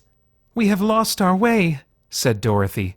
"Can you tell us where the Emerald City is?" "Certainly," answered the Queen. "But it is a great way off, for you have had it at your backs all this time." Then she noticed Dorothy's golden cap and said, "Why don't you use the charm of the cap and call the winged monkeys to you? They will carry you to the city of Oz in less than an hour." "I didn't know there was a charm," answered Dorothy in surprise. "What is it?" "It is written inside the golden cap," replied the Queen of the Mice. "But if you are going to call the winged monkeys, we must run away, for they are full of mischief and think it great fun to plague us." "Won't they hurt me?" asked the girl anxiously. "Oh, no. They must obey the wearer of the cap. Goodbye." And she scampered out of sight, with all the mice hurrying after her. Dorothy looked inside the golden cap and saw some words written upon the lining. These, she thought, must be the charm, so she read the directions carefully and put the cap upon her head. "Epe, Pepe, Kake," she said, standing on her left foot. "What did you say?" asked the Scarecrow, who did not know what she was doing. "Hilo, Holo, Hello," Dorothy went on, standing this time on her right foot. Hello, replied the Tin Woodman calmly. Zizzy, Zuzzy, Zick, said Dorothy, who was now standing on both feet. This ended the saying of the charm, and they heard a great chattering and flapping of wings as the band of winged monkeys flew up to them. The king bowed low before Dorothy and asked, "What is your command?" "We wish to go to the Emerald City," said the child, "and we have lost our way." "We will carry you," replied the king, and no sooner had he spoken than two of the monkeys caught Dorothy in their arms and flew away with her. Others took the scarecrow and the woodman and the lion, and one little monkey seized Toto and flew after them, although the dog tried hard to bite him. The scarecrow and the Tin Woodman were rather frightened at first, for they remembered how badly the winged monkeys had treated them before, but they saw that no harm was intended, so they rode through the air quite cheerfully, and had a fine time looking at the pretty gardens and woods far below them. Dorothy found herself riding easily between two of the biggest monkeys, one of them the king himself. They had made a chair of their hands and were careful not to hurt her. "Why do you have to obey the charm of the golden cap?" she asked. "That is a long story," answered the king with a laugh. "But as we have a long journey before us, I will pass the time by telling you about it, if you wish." "I shall be glad to hear it," she replied. "Once," began the leader, "we were a free people living happily in the great forest, flying from tree to tree, eating nuts and fruit, and doing just as we pleased without calling anybody master. Perhaps some of us were rather too full of mischief at times, flying down to pull the tails of the animals that had no wings, chasing birds, and throwing nuts at the people who walked in the forest. But we were careless and happy and full of fun, and enjoyed every minute of the day. This was many years ago, long before Oz came out of the clouds to rule over this land. There lived here then, away at the north, a beautiful princess who was also a powerful sorceress. All her magic was used to help the people, and she was never known to hurt anyone who was good. Her name was Gayelette, and she lived in a handsome palace built from great blocks of ruby. Everyone loved her, but her greatest sorrow was that she could find no one to love in return, since all the men were much too stupid and ugly to mate with one so beautiful and wise. At last, however, she found a boy who was handsome and manly and wise beyond his years. Gayelette made up her mind that when he grew to be a man, she would make him her husband. So she took him to her ruby palace and used all her magic powers to make him as strong and good and lovely as any woman could wish. When he grew to manhood, Quelala, as he was called, was said to be the best and wisest man in all the land, while his manly beauty was so great that Gayelette loved him dearly and hastened to make everything ready for the wedding. My grandfather was at that time the king of the winged monkeys which lived in the forest near Gayelette's palace, and the old fellow loved a joke better than a good dinner. One day, just before the wedding, my grandfather was flying out with his band when he saw Quelala walking beside the river. He was dressed in a rich costume of pink silk and purple velvet, and my grandfather thought he would see what he could do. At his word, the band flew down and seized Quelala, carried him in their arms until they were over the middle of the river, and then dropped him into the water. "Swim out, my fine fellow," cried my grandfather, "and see if the water has spotted your clothes." Quelala was much too wise not to swim, and he was not in the least spoiled by all his good fortune. He laughed when he came to the top of the water and swam in to shore. But when Gayelette came running out to find him, she found his silks and velvet all ruined by the river. The princess was very angry, and she knew, of course, who did it. She had all the winged monkeys brought before her, and she said at first that their wings should be tied, and they should be treated as they had treated Quelala, and dropped in the river. But my grandfather pleaded hard, for he knew the monkeys would drown in the river with their wings tied, and Quelala said a kind word for them also, so that Gaelet finally spared them, on condition that the winged monkeys should ever after do 3 times the bidding of the owner of the golden cap. This cap had been made for a wedding present to Quelala, and it is said to have cost the princess half her kingdom. Of course, my grandfather and all the other monkeys at once agreed to the condition, and that is how it happens that we are 3 times the slaves of the owner of the golden cap, whomsoever he may be." "And what became of them?" asked Dorothy, who had been greatly interested in the story. "Quelala being the first owner of the golden cap," replied the monkey, "he was the first to lay his wishes upon us.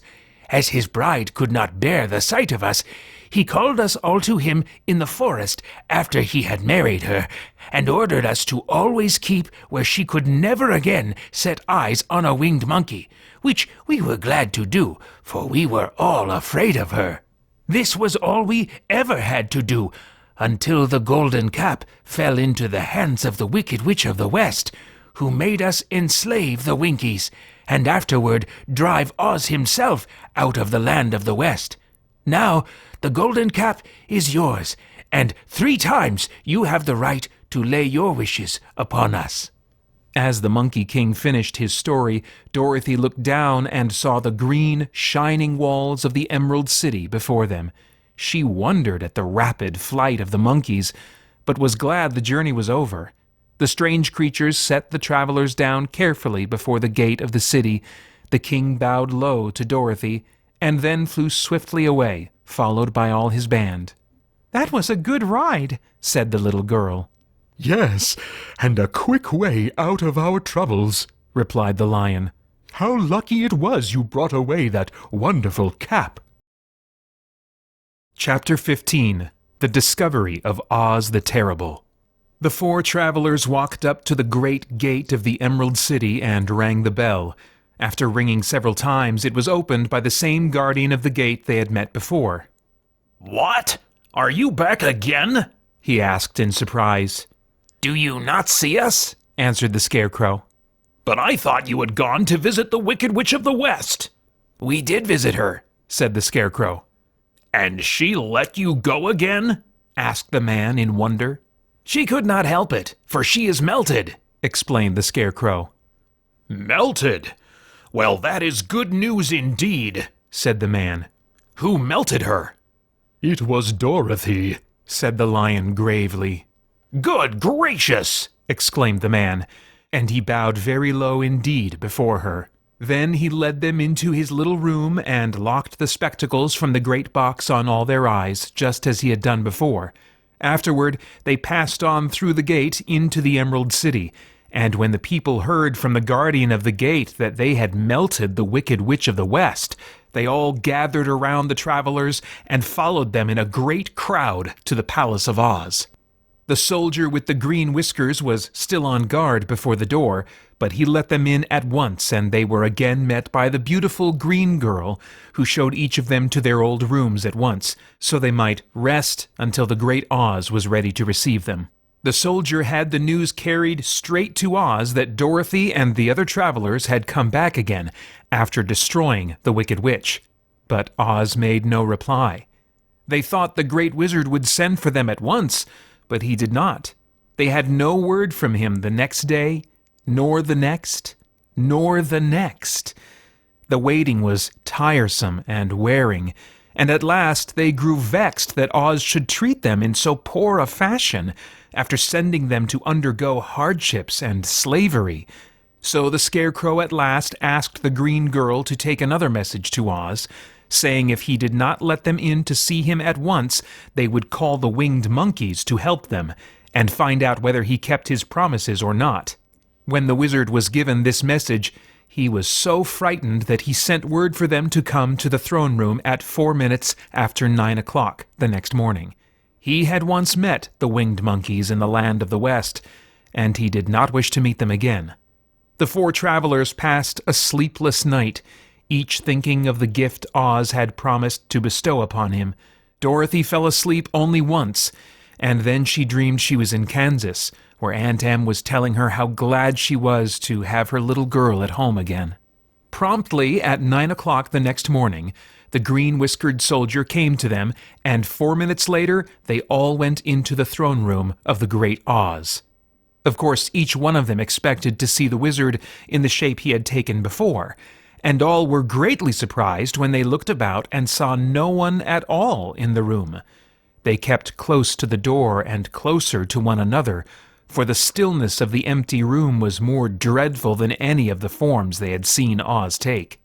Presently they heard a voice, seeming to come from somewhere near the top of the great dome, and it said solemnly, "I am Oz, the great and terrible. Why do you seek me?" They looked again in every part of the room, and then, seeing no one, Dorothy asked, "Where are you?" "I am everywhere," answered the voice. "But to the eyes of common mortals I am invisible. I will now seat myself upon my throne, that you may converse with me." Indeed, the voice seemed just then to come straight from the throne itself, so they walked toward it and stood in a row while Dorothy said, "We have come to claim our promise, O Oz." "What promise?" asked Oz. "You promised to send me back to Kansas when the Wicked Witch was destroyed," said the girl. "And you promised to give me brains," said the Scarecrow. "And you promised to give me a heart," said the Tin Woodman. "And you promised to give me courage," said the Cowardly Lion. "Is the Wicked Witch really destroyed?" asked the voice, and Dorothy thought it trembled a little. "Yes," she answered. "I melted her with a bucket of water." "Dear me," said the voice. "How sudden! Well, come to me tomorrow, for I must have time to think it over." "You've had plenty of time already," said the Tin Woodman angrily. "We shan't wait a day longer," said the Scarecrow. "You must keep your promises to us," exclaimed Dorothy. The lion thought it might be as well to frighten the wizard, so he gave a large, loud roar, which was so fierce and dreadful that Toto jumped away from him in alarm and tipped over the screen that stood in a corner. As it fell with a crash, they looked that way, and the next moment all of them were filled with wonder. For they saw, standing in just the spot the screen had hidden, a little old man with a bald head and a wrinkled face, who seemed to be as much surprised as they were. The Tin Woodman, raising his axe, rushed toward the little man and cried out, "Who are you?" "I am Oz, the great and terrible," said the little man in a trembling voice. "But don't strike me, please don't, and I'll do anything you want me to." Our friends looked at him in surprise and dismay. "I thought Oz was a great head," said Dorothy. "And I thought Oz was a lovely lady," said the Scarecrow. "And I thought Oz was a terrible beast," said the Tin Woodman. "And I thought Oz was a ball of fire," exclaimed the lion. "No, you are all wrong," said the little man meekly. "I have been making believe." "Making believe?" cried Dorothy. "Are you not a great wizard?" "Hush, my dear," he said. "Don't speak so loud, or you will be overheard, and I should be ruined. I'm supposed to be a great wizard." "And aren't you?" she asked. "Not a bit of it, my dear. I'm just a common man." "You're more than that," said the Scarecrow in a grieved tone. "You're a humbug." "Exactly so," declared the little man, rubbing his hands together as if it pleased him. "I am a humbug." "But this is terrible," said the Tin Woodman. "How shall I ever get my heart?" "Or I my courage?" asked the lion. "Or I my brains," wailed the Scarecrow, wiping the tears from his eyes with his coat sleeve. "My dear friends," said Oz, "I pray you not to speak of these little things. Think of me, and the terrible trouble I'm in at being found out." "Doesn't anyone else know you're a humbug?" asked Dorothy. "No one knows of it but you four, and myself," replied Oz. "I have fooled everyone so long that I thought I should never be found out. It was a great mistake my ever letting you into the throne room. Usually I will not see even my subjects, and so they believe I am something terrible." "But I don't understand. How was it that you appeared to me as a great head?" "That was one of my tricks," answered Oz. "Step this way, please, and I will tell you all about it." He led the way to a small chamber in the rear of the throne room, and they all followed him. He pointed to one corner in which lay the great head, made out of many thicknesses of paper, and with a carefully painted face. "This I hung from the ceiling by a wire," said Oz. "I stood behind the screen and pulled a thread to make the eyes move and the mouth open." "But how about the voice?" she inquired. "Oh, I am a ventriloquist," said the little man, "and I can throw the sound of my voice wherever I wish, so that you thought it was coming out of the head. Here are the other things I used to deceive you." He showed the scarecrow the dress and the mask he had worn when he seemed to be the lovely lady, and the Tin Woodman saw that his terrible beast was nothing but a lot of skins sewn together with slats to keep their sides out. As for the ball of fire, the false wizard had hung that also from the ceiling. It was really a ball of cotton, but when oil was poured upon it, the ball burned fiercely. "Really," said the scarecrow, "you ought to be ashamed of yourself for being such a humbug." I certainly am," answered the little man sorrowfully. "But it was the only thing I could do. Sit down, please. There are plenty of chairs, and I will tell you my story." So they sat down and listened while he told the following tale. "I was born in Omaha." "Why, that isn't very far from Kansas," cried Dorothy. "No, but it's farther from here," he said, shaking his head at her sadly. "When I grew up, I became a ventriloquist, and at that I was very well trained by a great master. I can imitate any kind of bird or beast." Here he mewed so like a kitten that Toto pricked up his ears and looked everywhere to see where she was. "After a time," continued Oz, "I tired of that and became a balloonist." "What is that?" asked Dorothy.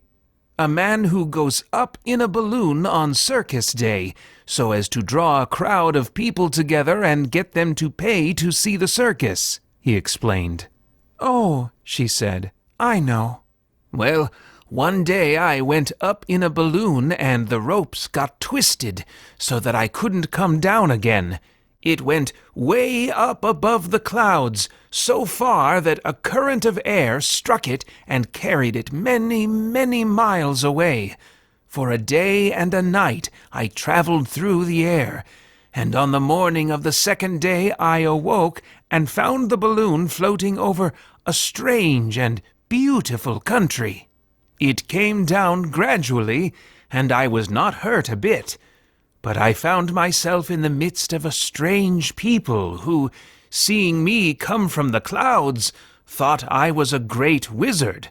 Of course, I let them think so because they were afraid of me and promised to do anything I wished them to. Just to amuse myself and keep the good people busy, I ordered them to build this city and my palace, and they did it all willingly and well. Then I thought, as the country was so green and beautiful, I would call it the Emerald City, and to make the name fit better, I put green spectacles on all the people so that everything they saw was green." "But isn't everything here green?" asked Dorothy. "No more than in any other city," replied Oz. "But when you wear green spectacles, Why, of course everything you see looks green to you. The Emerald City was built a great many years ago, for I was a young man when the balloon brought me here, and I am a very old man now. But my people have worn green glasses on their eyes so long that most of them think it really is an Emerald City, and it certainly is a beautiful place, abounding in jewels and precious metals, and every good thing that is needed to make one happy. I have been good to the people, and they like me. But ever since this palace was built, I have shut myself up and would not see any of them. One of my greatest fears was the witches, for while I had no magical powers at all, I soon found out that the witches were really able to do wonderful things. There were 4 of them in this country, and they ruled the people who lived in the north and south and east and west. Fortunately, the witches of the north and south were good, and I knew they would do me no harm. But the witches of the east and west were terribly wicked, and had they not thought I was more powerful than they themselves, they would surely have destroyed me. As it was, I lived in deadly fear of them for many years. So you can imagine how pleased I was when I heard your house had fallen on the wicked witch of the east. When you came to me, I was willing to promise anything if you would only do away with the other witch. But now that you have melted her, I am ashamed to say that I cannot keep my promises." "I think you are a very bad man," said Dorothy. "Oh, no, my dear. I'm really a very good man, but I'm a very bad wizard, I must admit." "Can't you give me brains?" asked the Scarecrow. "You don't need them. You are learning something every day. A baby has brains, but it doesn't know much. Experience is the only thing that brings knowledge, and the longer you are on Earth, the more experience you are sure to get." "That may all be true," said the Scarecrow, "but I shall be very unhappy unless you give me brains." The false wizard looked at him carefully. "Well," he said with a sigh, "I'm not much of a magician, as I said, but if you will come to me tomorrow morning, I will stuff your head with brains. I cannot tell you how to use them, however. You must find that out for yourself." "Oh, thank you! Thank you!" cried the Scarecrow. "I'll find a way to use them, never fear." "But how about my courage?" asked the Lion anxiously. "You have plenty of courage, I am sure," answered Oz. "All you need is confidence in yourself. There is no living thing that is not afraid when it faces danger. True courage is in facing danger when you are afraid, and that kind of courage you have in plenty." "Perhaps I have, but I'm scared just the same," said the Lion. "I shall really be very unhappy unless you give me the sort of courage that makes one forget he is afraid." "Very well. I will give you that sort of courage tomorrow," replied Oz. "How about my heart?" asked the Tin Woodman. "Why, as for that," answered Oz, "I think you are wrong to want a heart. It makes most people unhappy. If you only knew it, you are in luck not to have a heart." "That must be a matter of opinion," said the Tin Woodman. "For my part, I will bear all the unhappiness without a murmur if you will give me the heart." "Very well," answered Oz meekly. "Come to me tomorrow, and you shall have a heart. I have played wizard for so many years that I may as well continue the part a little longer." "And now," said Dorothy, "how am I to get back to Kansas?" "We shall have to think about that," replied the little man. "Give me 2 or 3 days to consider the matter, and I'll try to find a way to carry you over the desert. In the meantime, you shall all be treated as my guests, and while you live in the palace, my people will wait upon you and obey your slightest wish. There is only one thing I ask in return for my help, such as it is. You must keep my secret, and tell no one I am a humbug." They agreed to say nothing of what they had learned, and went back to their rooms in high spirits. Even Dorothy had hope that the great and terrible humbug, as she called him, would find a way to send her back to Kansas, and if he did, that she was willing to forgive him everything. Chapter 16. The Magic Art of the Great Humbug. Next morning the Scarecrow said to his friends, "Congratulate me! I am going to Oz to get my brains at last. When I return, I shall be as other men are." "I have always liked you as you were," said Dorothy simply. "It is kind of you to like a scarecrow," he replied. "But surely you will think more of me when you hear the splendid thoughts my new brain is going to turn out." Then he said goodbye to them all in a cheerful voice and went to the throne room, where he rapped upon the door. "Come in," said Oz. The Scarecrow went in and found the little man sitting down by the window, engaged in deep thought. "I have come for my brains," remarked the Scarecrow, a little uneasily. "Oh, yes. Sit down in that chair, please," replied Oz. "You must excuse me for taking your head off, but I shall have to do it in order to put your brains in their proper place." "That's all right," said the Scarecrow. "You are quite welcome to take my head off, as long as it will be a better one when you put it on again." So the wizard unfastened his head and emptied out the straw. Then he entered the back room and took up a measure of bran, which he mixed with a great many pins and needles. Having shaken them together thoroughly, he filled the top of the Scarecrow's head with the mixture and stuffed the rest of the space with straw to hold it in place. When he had fastened the Scarecrow's head on his body again, he said to him, "Hereafter you will be a great man, for I have given you a lot of brand new brains." The Scarecrow was both pleased and proud at the fulfillment of his greatest wish, and having thanked Oz warmly, he went back to his friends. Dorothy looked at him curiously. His head was quite bulging out at the top with brains. "How do you feel?" she asked. "I feel wise indeed," he answered earnestly. "When I get used to my brains, I shall know everything." "Why are those needles and pins sticking out of your head?" asked the Tin Woodman. "That is the proof that he is sharp," remarked the Lion.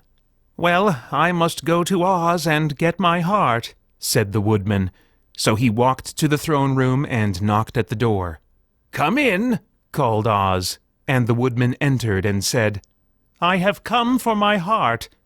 "Very well," answered the little man.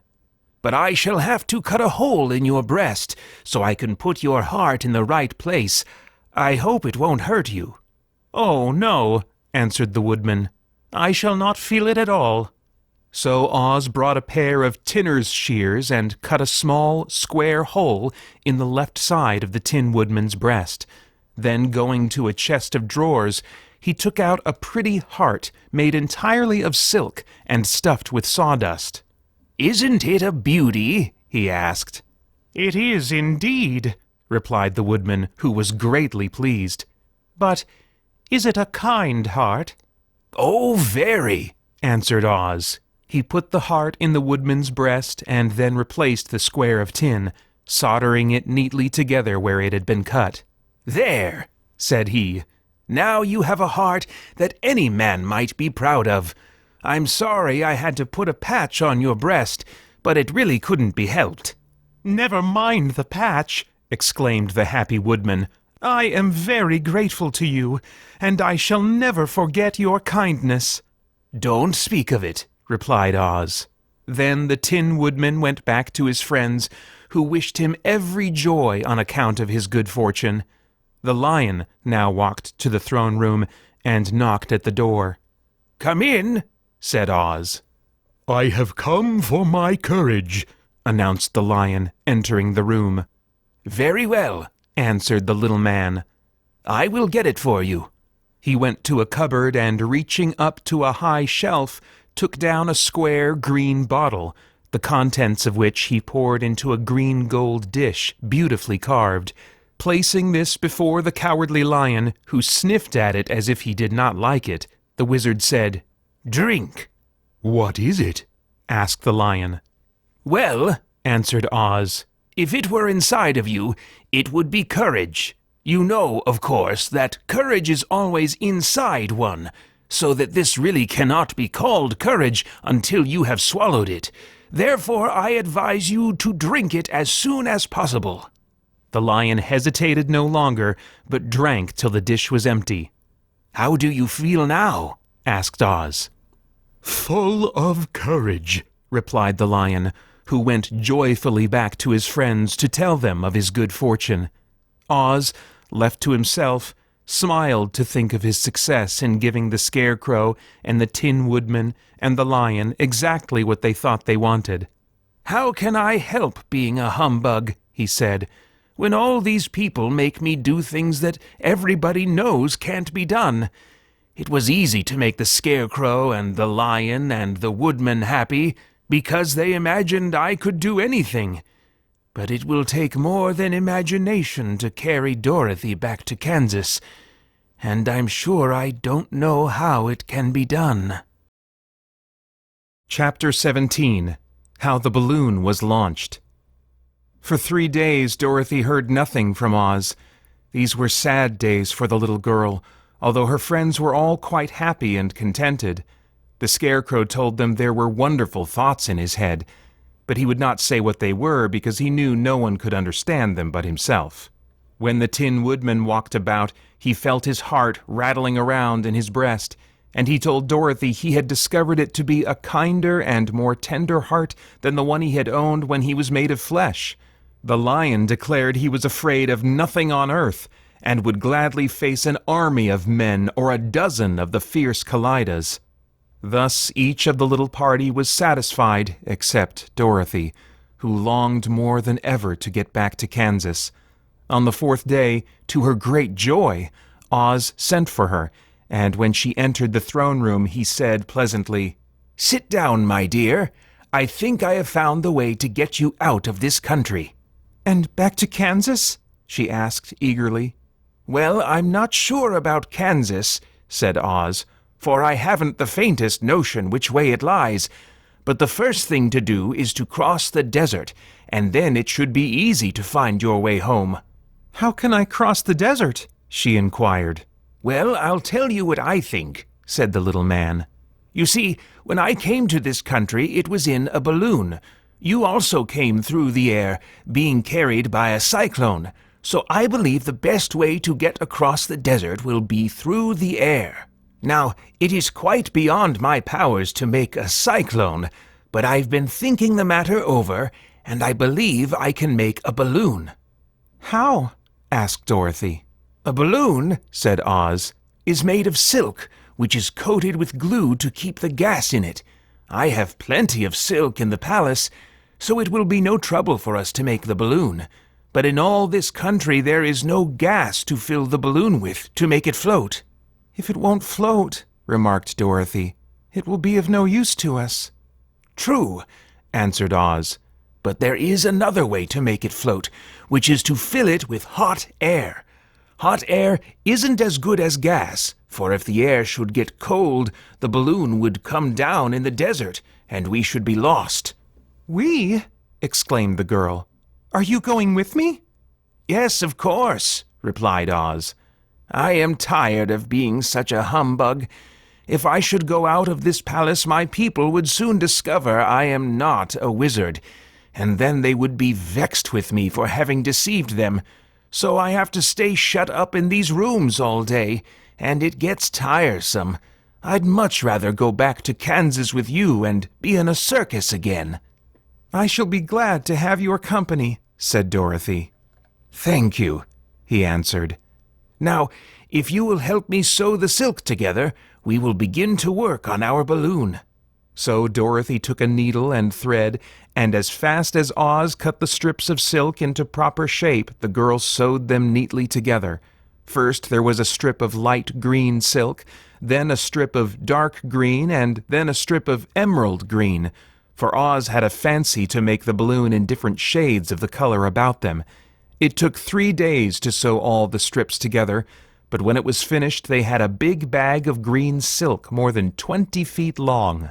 Then Oz painted it on the inside with a coat of thin glue to make it airtight, after which he announced that the balloon was ready. "But we must have a basket to ride in," he said. So he sent the soldier with the green whiskers for a big clothes basket, which he fastened with many ropes to the bottom of the balloon. When it was all ready, Oz sent word to his people that he was going to make a visit to a great brother wizard who lived in the clouds. The news spread rapidly throughout the city, and everyone came to see the wonderful sight. Oz ordered the balloon carried out in front of the palace, and the people gazed upon it with much curiosity.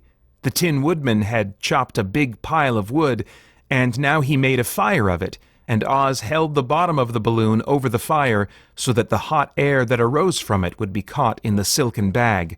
Gradually the balloon swelled out and rose into the air, until finally the basket just touched the ground.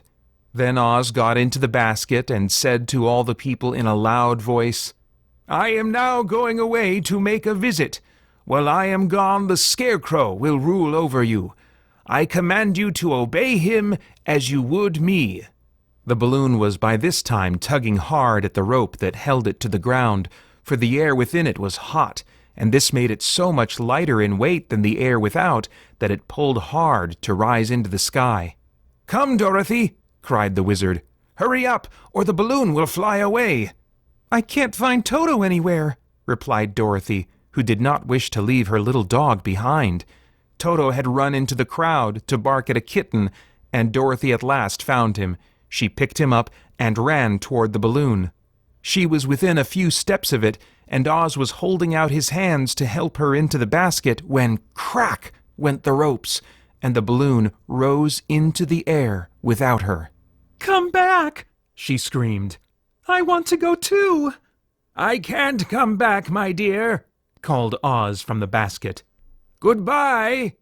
Goodbye!" shouted everyone, and all eyes were turned upward to where the wizard was riding in the basket, rising every moment farther and farther into the sky.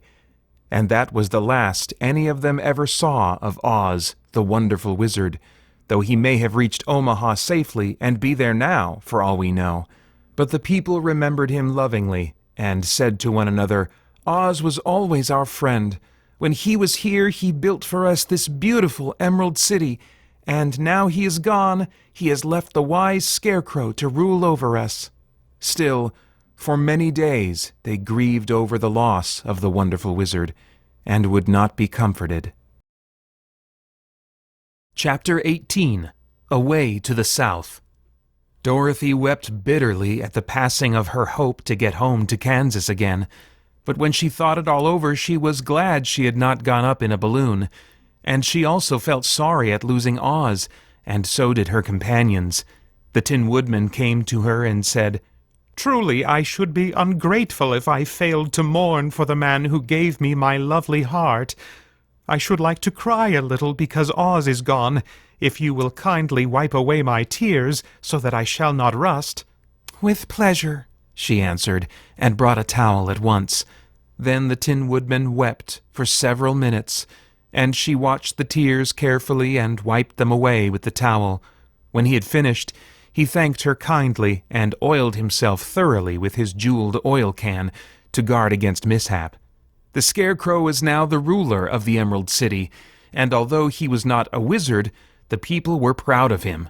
For, they said, there is not another city in all the world that is ruled by a stuffed man, and so far as they knew, they were quite right. The morning after the balloon had gone up with Oz, the four travelers met in the throne room and talked matters over. The Scarecrow sat in the big throne, and the others stood respectfully before him.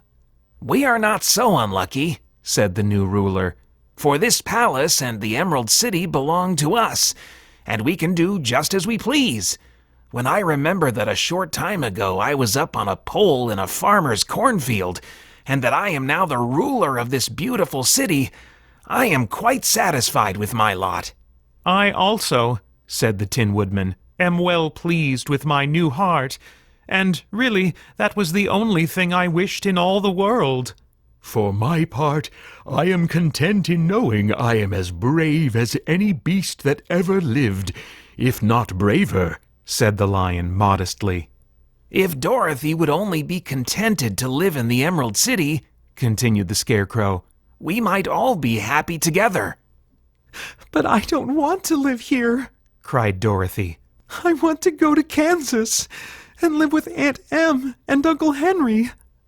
"Well then, what can be done?" inquired the Woodman. The Scarecrow decided to think, and he thought so hard that the pins and needles began to stick out of his brains.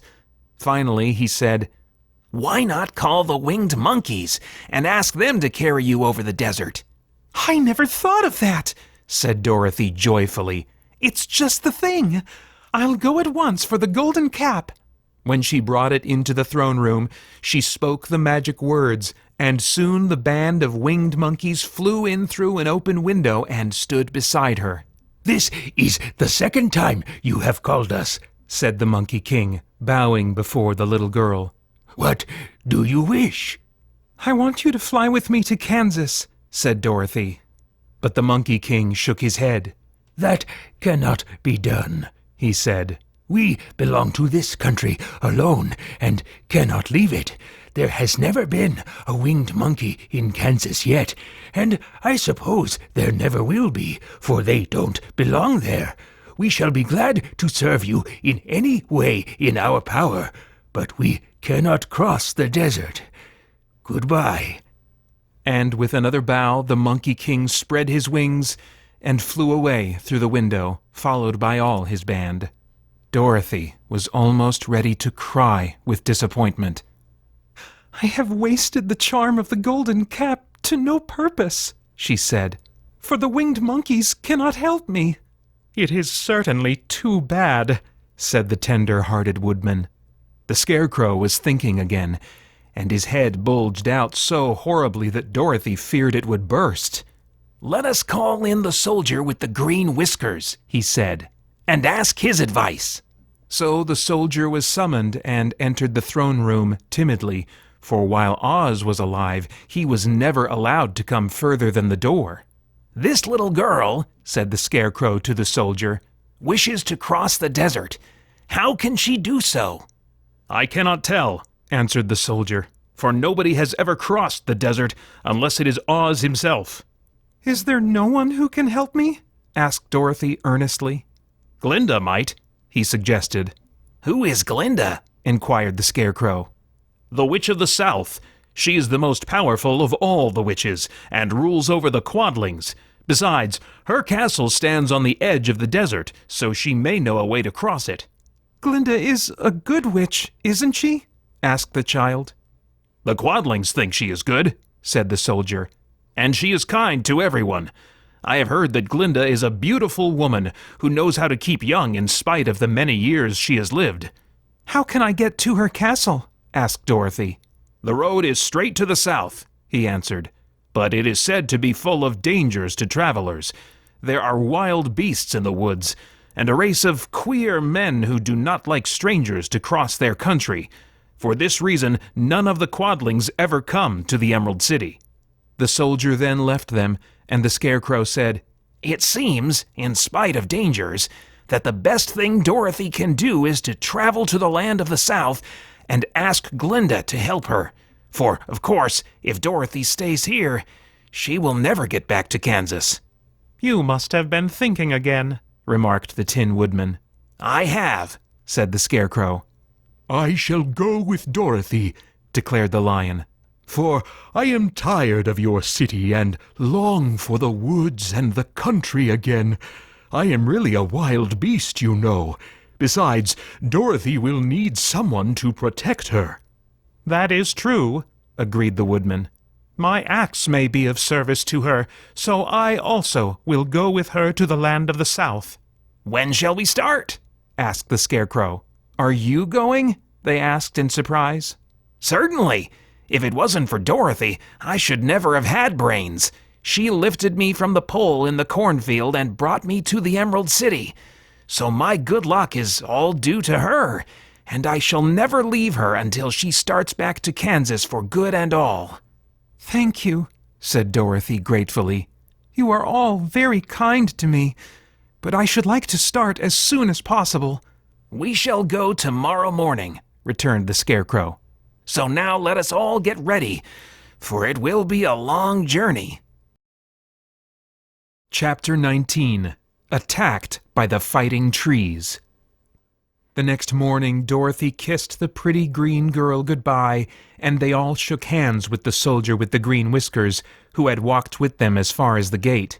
When the guardian of the gate saw them again, he wondered greatly that they could leave the beautiful city to get into new trouble, but he at once unlocked their spectacles, which he put back into the green box, and gave them many good wishes to carry with them. You are now our ruler, he said to the Scarecrow, so you must come back to us as soon as possible. I certainly shall if I am able, the Scarecrow replied, but I must help Dorothy to get home first. As Dorothy bade the good-natured guardian a last farewell, she said, I have been very kindly treated in your lovely city, and everyone has been good to me. I cannot tell you how grateful I am. Don't try, my dear, he answered. We should like to keep you with us, but if it is your wish to return to Kansas, I hope you will find a way. He then opened the gate of the outer wall, and they walked forth and started upon their journey. The sun shone brightly as our friends turned their faces toward the land of the south. They were all in the best of spirits, and laughed and chatted together. Dorothy was once more filled with the hope of getting home, and the Scarecrow and the Tin Woodman were glad to be of use to her.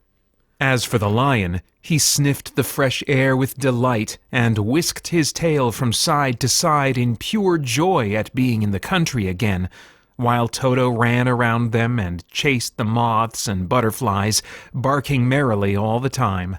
City life does not agree with me at all, remarked the lion as they walked along at a brisk pace.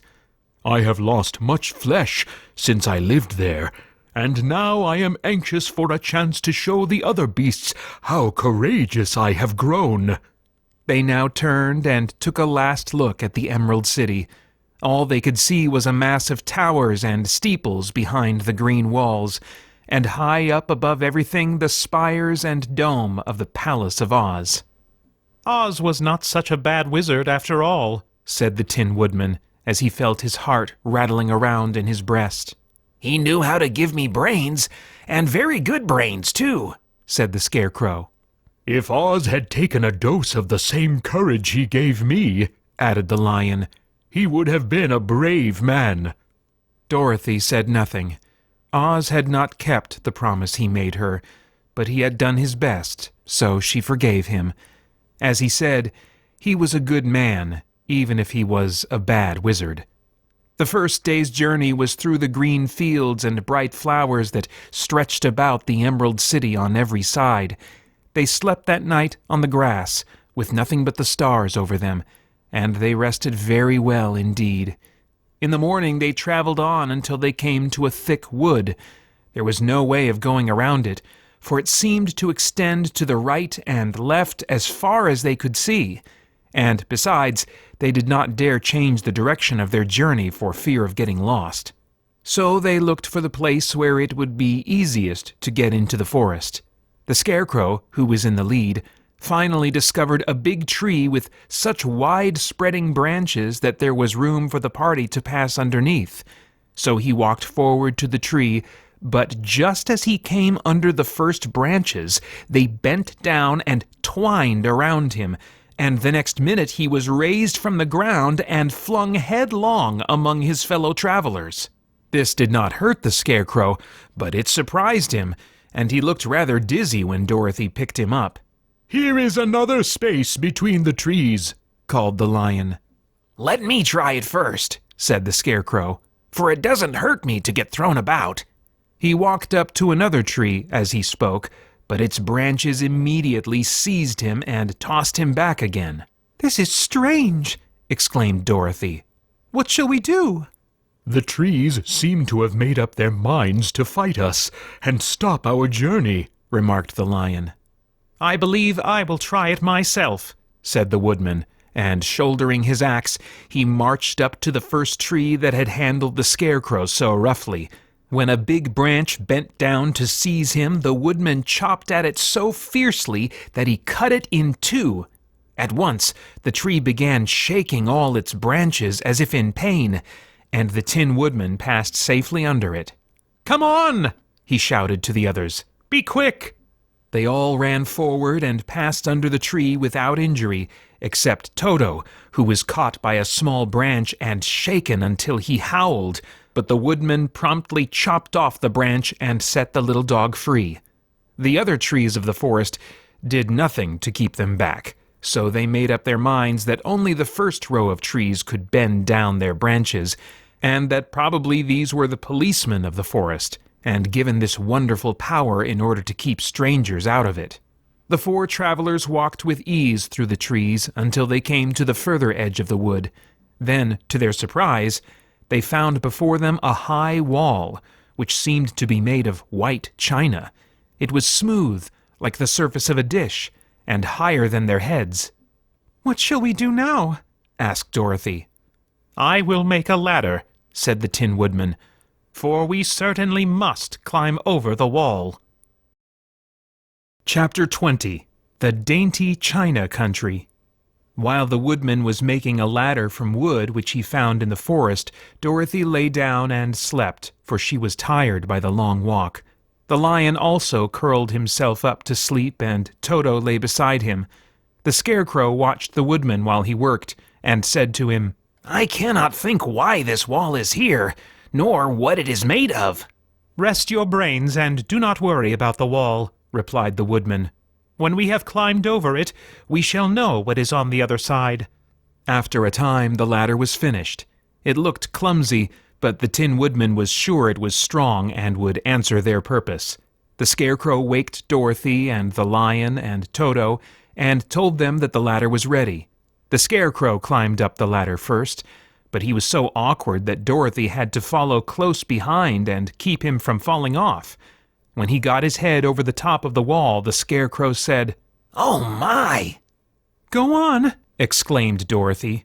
So the scarecrow climbed further up and sat down on the top of the wall, and Dorothy put her head over and cried, "Oh my!" just as the scarecrow had done. Then Toto came up and immediately began to bark, but Dorothy made him be still. The lion climbed the ladder next, and the Tin Woodman came last, but both of them cried, "Oh my!" as soon as they looked over the wall. When they were all sitting in a row on top of the wall, they looked down and saw a strange sight. Before them was a great stretch of country having a floor as smooth and shining and white as the bottom of a big platter. Scattered around were many houses made entirely of china and painted in the brightest colors. These houses were quite small, the biggest of them reaching only as high as Dorothy's waist. There were also pretty little barns with china fences around them, and many cows and sheep and horses and pigs and chickens, all made of china, were standing about in groups. But the strangest of all were the people who lived in this queer country. There were milkmaids and shepherdesses with bright-colored bodices and golden spots all over their gowns, and princesses with most gorgeous frocks of silver and gold and purple, and shepherds dressed in knee breeches with pink and yellow and blue stripes down them, and golden buckles on their shoes, and princes with jeweled crowns upon their heads, wearing ermine robes and satin doublets, and funny clowns in ruffled gowns, with round red spots upon their cheeks and tall pointed caps. And strangest of all, these people were all made of china, even to their clothes, and were so small that the tallest of them was no higher than Dorothy's knee. No one did so much as look at the travelers at first, except one little purple china dog with an extra large head, which came to the wall and barked at them in a tiny voice, afterwards running away again. "How shall we get down?" asked Dorothy. They found the ladder so heavy they could not pull it up, so the scarecrow fell off the wall and the others jumped down upon him so that the hard floor would not hurt their feet. Of course, they took pains not to light on his head and get the pins in their feet. When all were safely down, they picked up the scarecrow, whose body was quite flattened out, and patted his straw into shape again. "We must cross this strange place in order to get to the other side," said Dorothy, "for it would be unwise for us to go any other way except due south." They began walking through the country of the China people, and the first thing they came to was a China milkmaid milking a China cow. As they drew near, the cow suddenly gave a kick and kicked over the stool, the pail, and even the milkmaid herself, all falling on the china ground with a great clatter.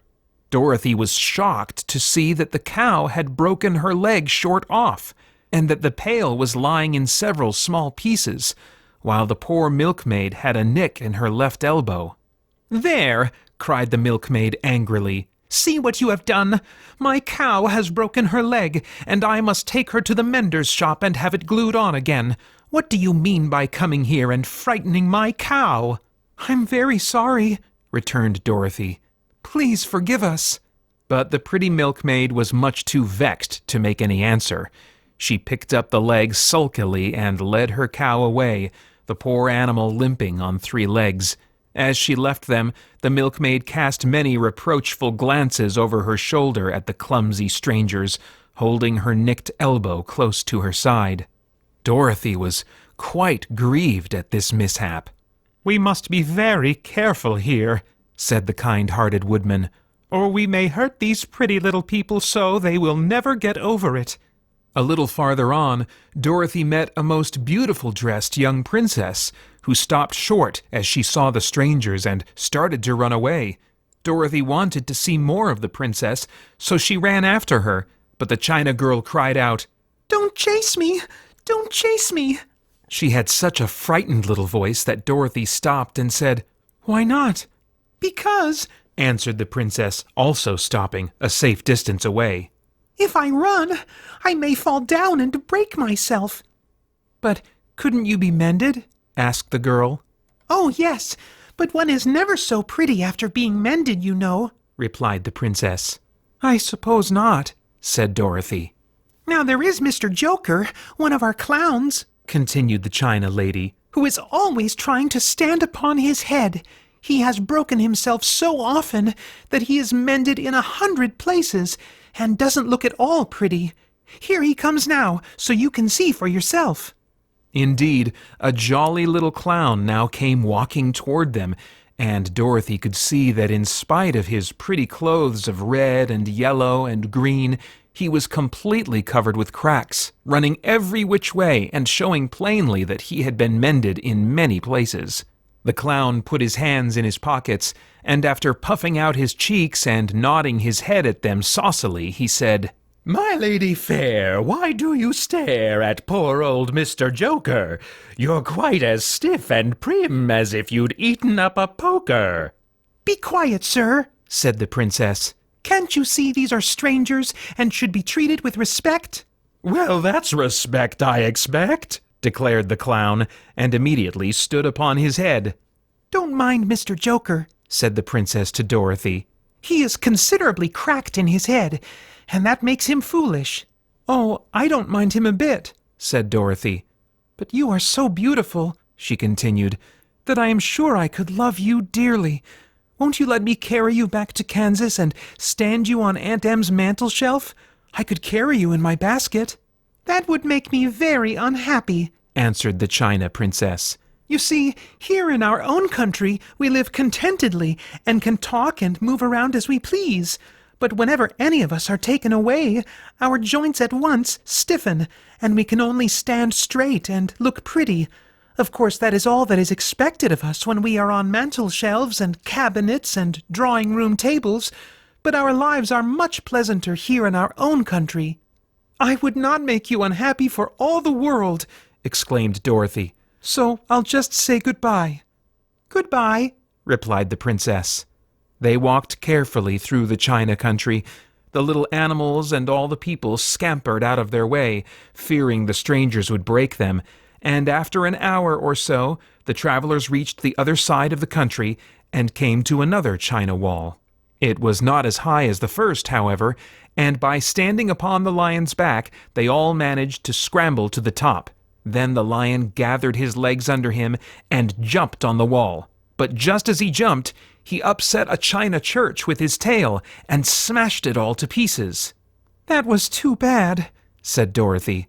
"But I really think we were lucky in not doing these little people more harm than breaking a cow's leg and a church. They are all so brittle." "They are indeed," said the Scarecrow. "And I am thankful I am made of straw and cannot be easily damaged. There are worse things in the world than being a scarecrow." Chapter 21. The Lion Becomes the King of Beasts. After climbing down from the China Wall, the travelers found themselves in a disagreeable country, full of bogs and marshes and covered with tall, rank grass.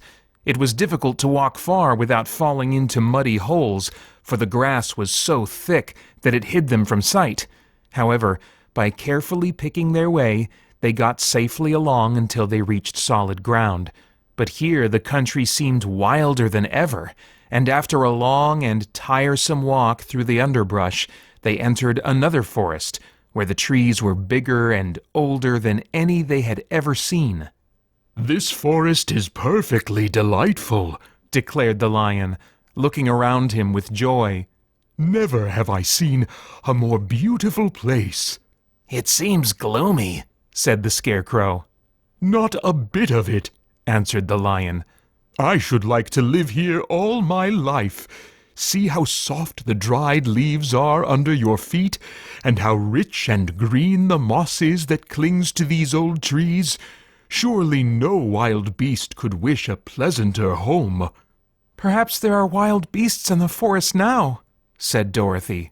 "I suppose there are," returned the lion, "but I do not see any of them about."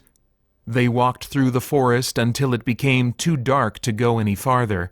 Dorothy and Toto and the lion lay down to sleep, while the woodman and the Scarecrow kept watch over them as usual. When morning came, they started again. Before they had gone far, they heard a low rumble, as of the growling of many wild animals. Toto whimpered a little, but none of the others was frightened, and they kept along the well-trodden path until they came to an opening in the wood, in which were gathered hundreds of beasts of every variety. There were tigers and elephants and bears and wolves and foxes and all the others in the natural history, and for a moment Dorothy was afraid.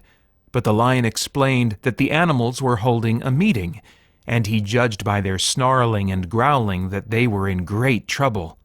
As he spoke, several of the beasts caught sight of him, and at once the great assemblage hushed, as if by magic. The biggest of the tigers came up to the lion and bowed, saying, "Welcome, O King of Beasts.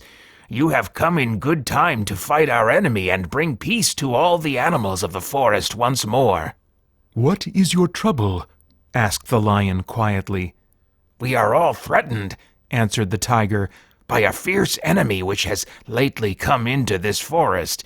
It is a most tremendous monster, like a great spider, with a body as big as an elephant and legs as long as a tree trunk. It has 8 of these long legs, and as the monster crawls through the forest, he seizes an animal with a leg and drags it to his mouth, where he eats it as a spider does a fly. Not one of us is safe while this fierce creature is alive, and we had called a meeting to decide how to take care of ourselves when you came among us." The lion thought for a moment. "Are there any other lions in this forest?" he asked. "No, there were some, but the monster has eaten them all. And besides, they were none of them nearly so large and brave as you." "If I put an end to your enemy, will you bow down to me and obey me as king of the forest?" inquired the lion. "We will do that gladly," returned the tiger, and all the other beasts roared with a mighty roar, "We will!" "Where is this great spider of yours now?" asked the lion. "Yonder, among the oak trees," said the tiger, pointing with his forefoot. "Take good care of these friends of mine," said the lion, "and I will go at once to fight the monster." He bade his comrades goodbye and marched proudly away to do battle with the enemy. The great spider was lying asleep when the lion found him, and it looked so ugly that its foe turned up his nose in disgust. Its legs were quite as long as the tiger had said, and its body covered with coarse black hair.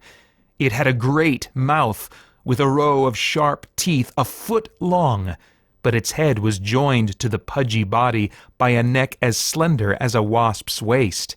This gave the lion a hint of the best way to attack the creature, and as he knew it was easier to fight it asleep than awake, he gave a great spring and landed directly upon the monster's back. Then, with one blow of his heavy paw, all armed with sharp claws, he knocked the spider's head from its body. Jumping down, he watched it until the long legs stopped wiggling, when he knew it was quite dead. The lion went back to the opening where the beasts of the forest were waiting for him and said proudly, "You need fear your enemy no longer." Then the beasts bowed down to the lion as their king, and he promised to come back and rule over them as soon as Dorothy was safely on her way to Kansas. Chapter 22. The Country of the Quadlings. The four travelers passed through the rest of the forest in safety, and when they came out from its gloom saw before them a steep hill, covered from top to bottom with great pieces of rock. "That will be a hard climb," said the scarecrow, "but we must get over the hill nevertheless." So he led the way, and the others followed. They had nearly reached the first rock when they heard a rough voice cry out, "Keep back!" "Who are you?" asked the scarecrow. Then a head showed itself over the rock, and the same voice said, "This hill belongs to us, and we don't allow anyone to cross it." "But we must cross it," said the scarecrow. "We're going to the country of the Quadlings." "But you shall not," replied the voice, and there stepped from behind the rock the strangest man the travelers had ever seen. He was quite short and stout and had a big head, which was flat at the top and supported by a thick neck full of wrinkles. But he had no arms at all, and seeing this, the scarecrow did not fear that so helpless a creature could prevent them from climbing the hill. So he said, "I'm sorry not to do as you wish, but we must pass over your hill whether you like it or not." And he walked boldly forward. As quick as lightning, the man's head shot forward, and his neck stretched out until the top of the head, where it was flat, struck the scarecrow in the middle and sent him tumbling over and over down the hill. Almost as quickly as it came, the head went back to the body, and the man laughed harshly as he said, "It isn't as easy as you think." A chorus of boisterous laughter came from the other rocks, and Dorothy saw hundreds of the armless hammerheads upon the hillside, one behind every rock. The lion became quite angry at the laughter caused by the scarecrow's mishap, and giving a loud roar that echoed like thunder, he dashed up the hill. Again a head shot swiftly out, and the great lion went rolling down the hill as if he had been struck by a cannonball.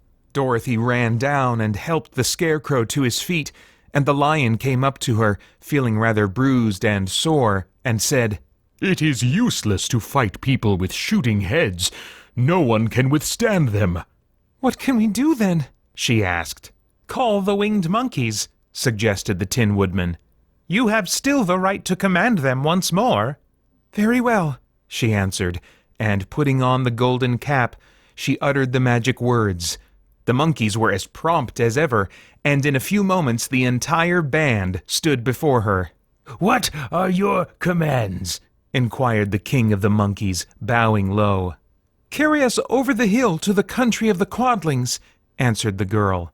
"It shall be done," said the king, and at once the winged monkeys caught the 4 travelers and Toto up in their arms and flew away with them. As they passed over the hill, the hammerheads yelled with vexation and shot their heads high in the air, but they could not reach the winged monkeys, which carried Dorothy and her comrades safely over the hill and set them down in the beautiful country of the Quadlings. "This is the last time you can summon us," said the leader to Dorothy. "So goodbye and good luck to you." "Goodbye, and thank you very much," returned the girl, and the monkeys rose into the air and were out of sight in a twinkling. The country of the Quadlings seemed rich and happy. There was field upon field of ripening grain, with well-paved roads running between, and pretty rippling brooks with strong bridges across them. The fences and houses and bridges were all painted bright red, just as they had been painted yellow in the country of the Winkies and blue in the country of the Munchkins. The Quadlings themselves, who were short and fat and looked chubby and good-natured, were dressed all in red, which showed bright against the green grass and the yellowing grain. The monkeys had set them down near a farmhouse, and the 4 travelers walked up to it and knocked at the door. It was opened by the farmer's wife, and when Dorothy asked for something to eat, the woman gave them all a good dinner, with 3 kinds of cake and 4 kinds of cookies, and a bowl of milk for Toto. "How far is it to the castle of Glinda?" asked the child. "It's not a great way," answered the farmer's wife. "Take the road to the south, and you will soon reach it." Thanking the good woman, they started afresh and walked by the fields and across the pretty bridges until they saw before them a very beautiful castle. Before the gates were 3 young girls, dressed in handsome red uniforms trimmed with gold braid, and as Dorothy approached, one of them said to her, "Why have you come to the South Country?" "To see the good witch who rules here," she answered. "Will you take me to her?" "Let me have your name, and I will ask Glinda if she will receive you." They told who they were, and the girl soldier went into the castle. After a few moments, she came back to say that Dorothy and the others were to be admitted at once. Chapter 23. The Good Witch Grants Dorothy's Wish. Before they went to see Glinda, however, they were taken to a room of the castle where Dorothy washed her face and combed her hair, and the lion shook the dust out of his mane, and the scarecrow patted himself into his best shape, and the woodman polished his tin and oiled his joints. When they were all quite presentable, they followed the soldier girl into a big room where the witch Glinda sat upon a throne of rubies. She was both beautiful and young to their eyes. Her hair was a rich red in color and fell in flowing ringlets over her shoulders. Her dress was pure white, but her eyes were blue, and they looked kindly upon the little girl. "What can I do for you, my child?" she asked. Dorothy told the witch all her story, how the cyclone had brought her to the land of Oz, how she had found her companions, and of the wonderful adventures they had met with. "My greatest wish now," she added, "is to get back to Kansas, for Aunt Em will surely think something dreadful has happened to me, and that will make her put on mourning. And unless the crops are better this year than they were last, I am sure Uncle Henry cannot afford it." Glinda leaned forward and kissed the sweet, upturned face of the loving little girl. "Bless your heart, dear," she said. "I am sure I can tell you of a way to get back to Kansas." Then she added, "But if I do, you must give me the golden cap." "Willingly," exclaimed Dorothy. "Indeed, it is of no use to me now, and when you have it, you can command the winged monkeys 3 times." "And I think I shall need their service just those 3 times," answered Glinda, smiling. Dorothy then gave her the golden cap, and the witch said to the scarecrow, "What will you do when Dorothy has left us?" "I will return to the Emerald City," he replied, "for Oz has made me its ruler, and the people like me. The only thing that worries me is how to cross the Hill of the Hammerheads." "By means of the golden cap, I shall command the winged monkeys to carry you to the gates of the Emerald City," said Glinda. for it would be a shame to deprive the people of so wonderful a ruler." Am I really wonderful? asked the Scarecrow. "You are unusual," replied Glinda. Turning to the Tin Woodman, she asked, "What will become of you when Dorothy leaves this country?" He leaned on his axe and thought a moment. Then he said, "The Winkies were very kind to me, and wanted me to rule over them after the Wicked Witch died. I am fond of the Winkies, and if I could get back again to the country of the West, I should like nothing better than to rule over them forever." "My second command to the winged monkeys," said Glinda, "will be that they carry you safely to the land of the Winkies. Your brains may not be so large to look at as those of the Scarecrow, but you are really brighter than he is when you are well polished, and I am sure you will rule the Winkies wisely and well." Then the witch looked at the big, shaggy lion and asked, "When Dorothy has returned to her own home, what will become of you?" "Over the hill of the Hammerheads," he answered, "lies a grand old forest, and all the beasts that live there have made me their king. If I could only get back to this forest, I would pass my life very happily there." "My third command to the winged monkeys," said Glinda, "shall be to carry you to your forest. Then, having used up the powers of the golden cap, I shall give it to the king of the monkeys, that he and his band may thereafter be free forevermore." The Scarecrow and the Tin Woodman and the Lion now thanked the Good Witch earnestly for her kindness, and Dorothy exclaimed, "You are certainly as good as you are beautiful, but you have not yet told me how to get back to Kansas." "Your silver shoes will carry you over the desert," replied Glinda. "If you had known their power, you could have gone back to your Aunt Em the very first day you came to this country." But then I should not have had my wonderful brains, cried the Scarecrow. I might have passed my whole life in the farmer's cornfield. "And I should not have had my lovely heart," said the Tin Woodman. "I might have stood and rusted in the forest till the end of the world." "And I should have lived a coward forever," declared the Lion. "And no beast in the forest would have had a good word to say to me." "This is all true," said Dorothy, "and I am glad I was of use to these good friends. But now that each of them has had what he most desired, and each is happy in having a kingdom to rule beside, I think I should like to go back to Kansas." "The silver shoes," said the Good Witch, "have wonderful powers, and one of the most curious things about them is that they can carry you to any place in the world in 3 steps, and each step will be made in the wink of an eye. All you have to do is knock the heels together 3 times and command the shoes to carry you wherever you wish to go." "If that is so," said the child joyfully, "I will ask them to carry me back to Kansas at once." She threw her arms around the lion's neck and kissed him, patting his big head tenderly. Then she kissed the Tin Woodman, who was weeping in a way most dangerous to his joints, but she hugged the soft, stuffed body of the Scarecrow in her arms instead of kissing his painted face, and found she was crying herself at this sorrowful parting from her loving comrades. Glinda the Good stepped down from her ruby throne to give the little girl a goodbye kiss, and Dorothy thanked her for all the kindness she had shown to her friends and herself. Dorothy now took Toto up solemnly in her arms, and having said one last goodbye, she clapped the heels of her shoes together 3 times, saying, "Take me home to Aunt Em." Instantly, she was whirling through the air so swiftly that all she could see or feel was the wind whistling past her ears. The silver shoes took but 3 steps, and then she stopped so suddenly that she rolled over upon the grass several times before she knew where she was.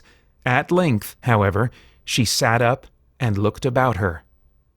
"Good gracious!" she cried, for she was sitting on the broad Kansas prairie, and just before her was the new farmhouse Uncle Henry built after the cyclone had carried away the old one. Uncle Henry was milking the cows in the barnyard, and Toto had jumped out of her arms and was running toward the barn, barking joyously.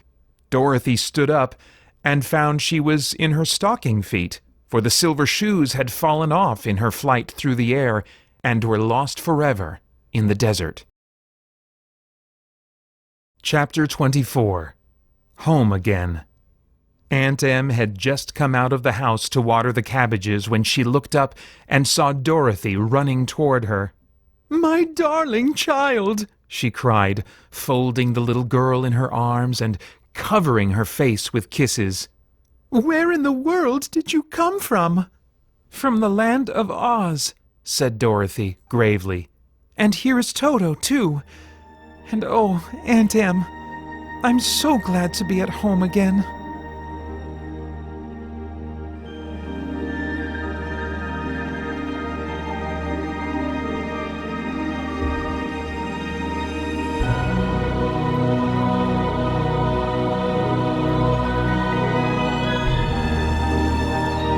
You've been listening to The Wonderful Wizard of Oz, written by L. Frank Baum. Performed and produced by Paeter Frandsen as an exploratory project of Spirit Blade Productions, with music by John Adamich. For more information about potential future versions of this project, including enhanced iterations with more music, vocal effects, and sound effects, stay tuned after the credits or look in the description below. Thank you for listening.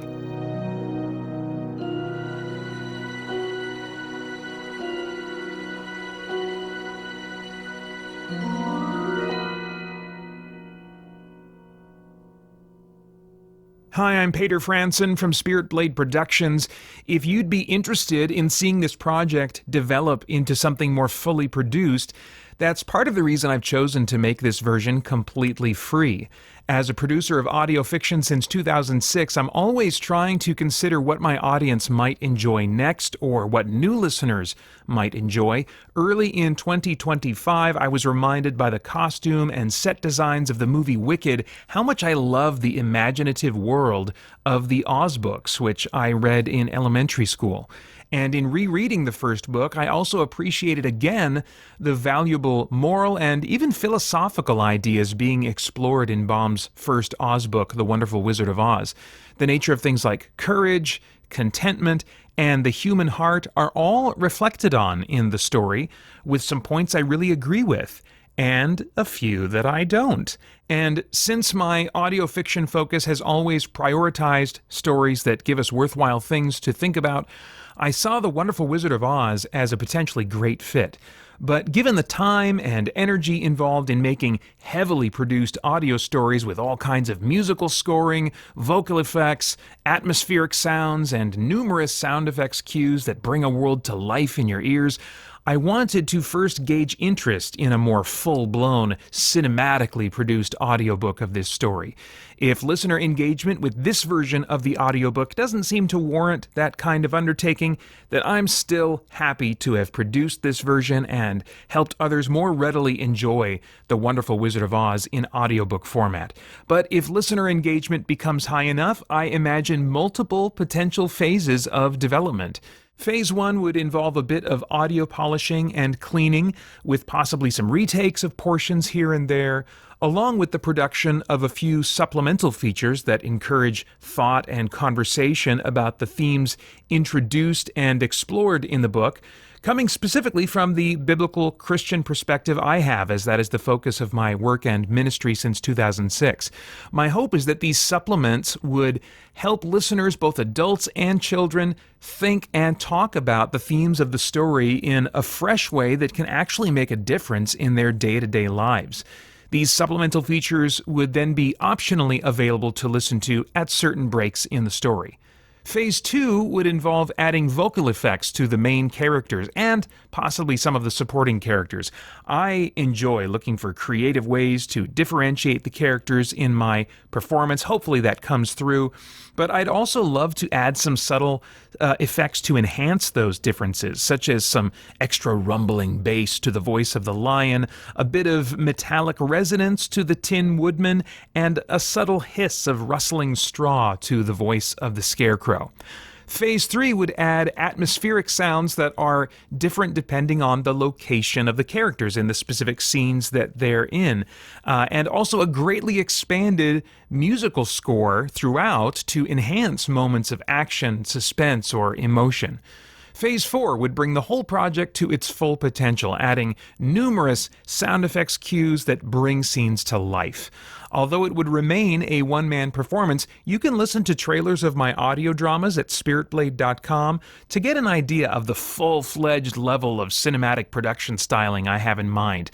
The flapping wings of the flying monkeys, the gentle tinkling and clattering of the china people, even the powerful swings and impacts of the woodman's axe as he chops down trees or dangerous enemies. Yeah, at this point, the story would definitely get some edginess to it, pun intended, and also better reflect some of the surprising edginess the original story has that is easy to forget when we haven't read it in a while.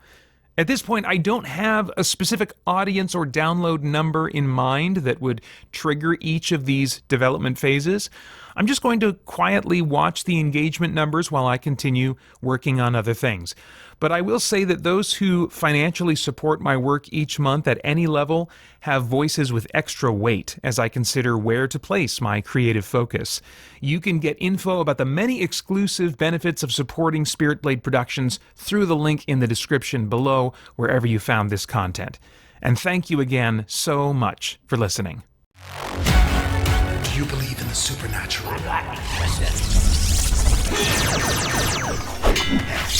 Download the Legacy Edition of Spirit Blade, a full past audio drama, for free at spiritblade.com. ChristianGeekCentral.com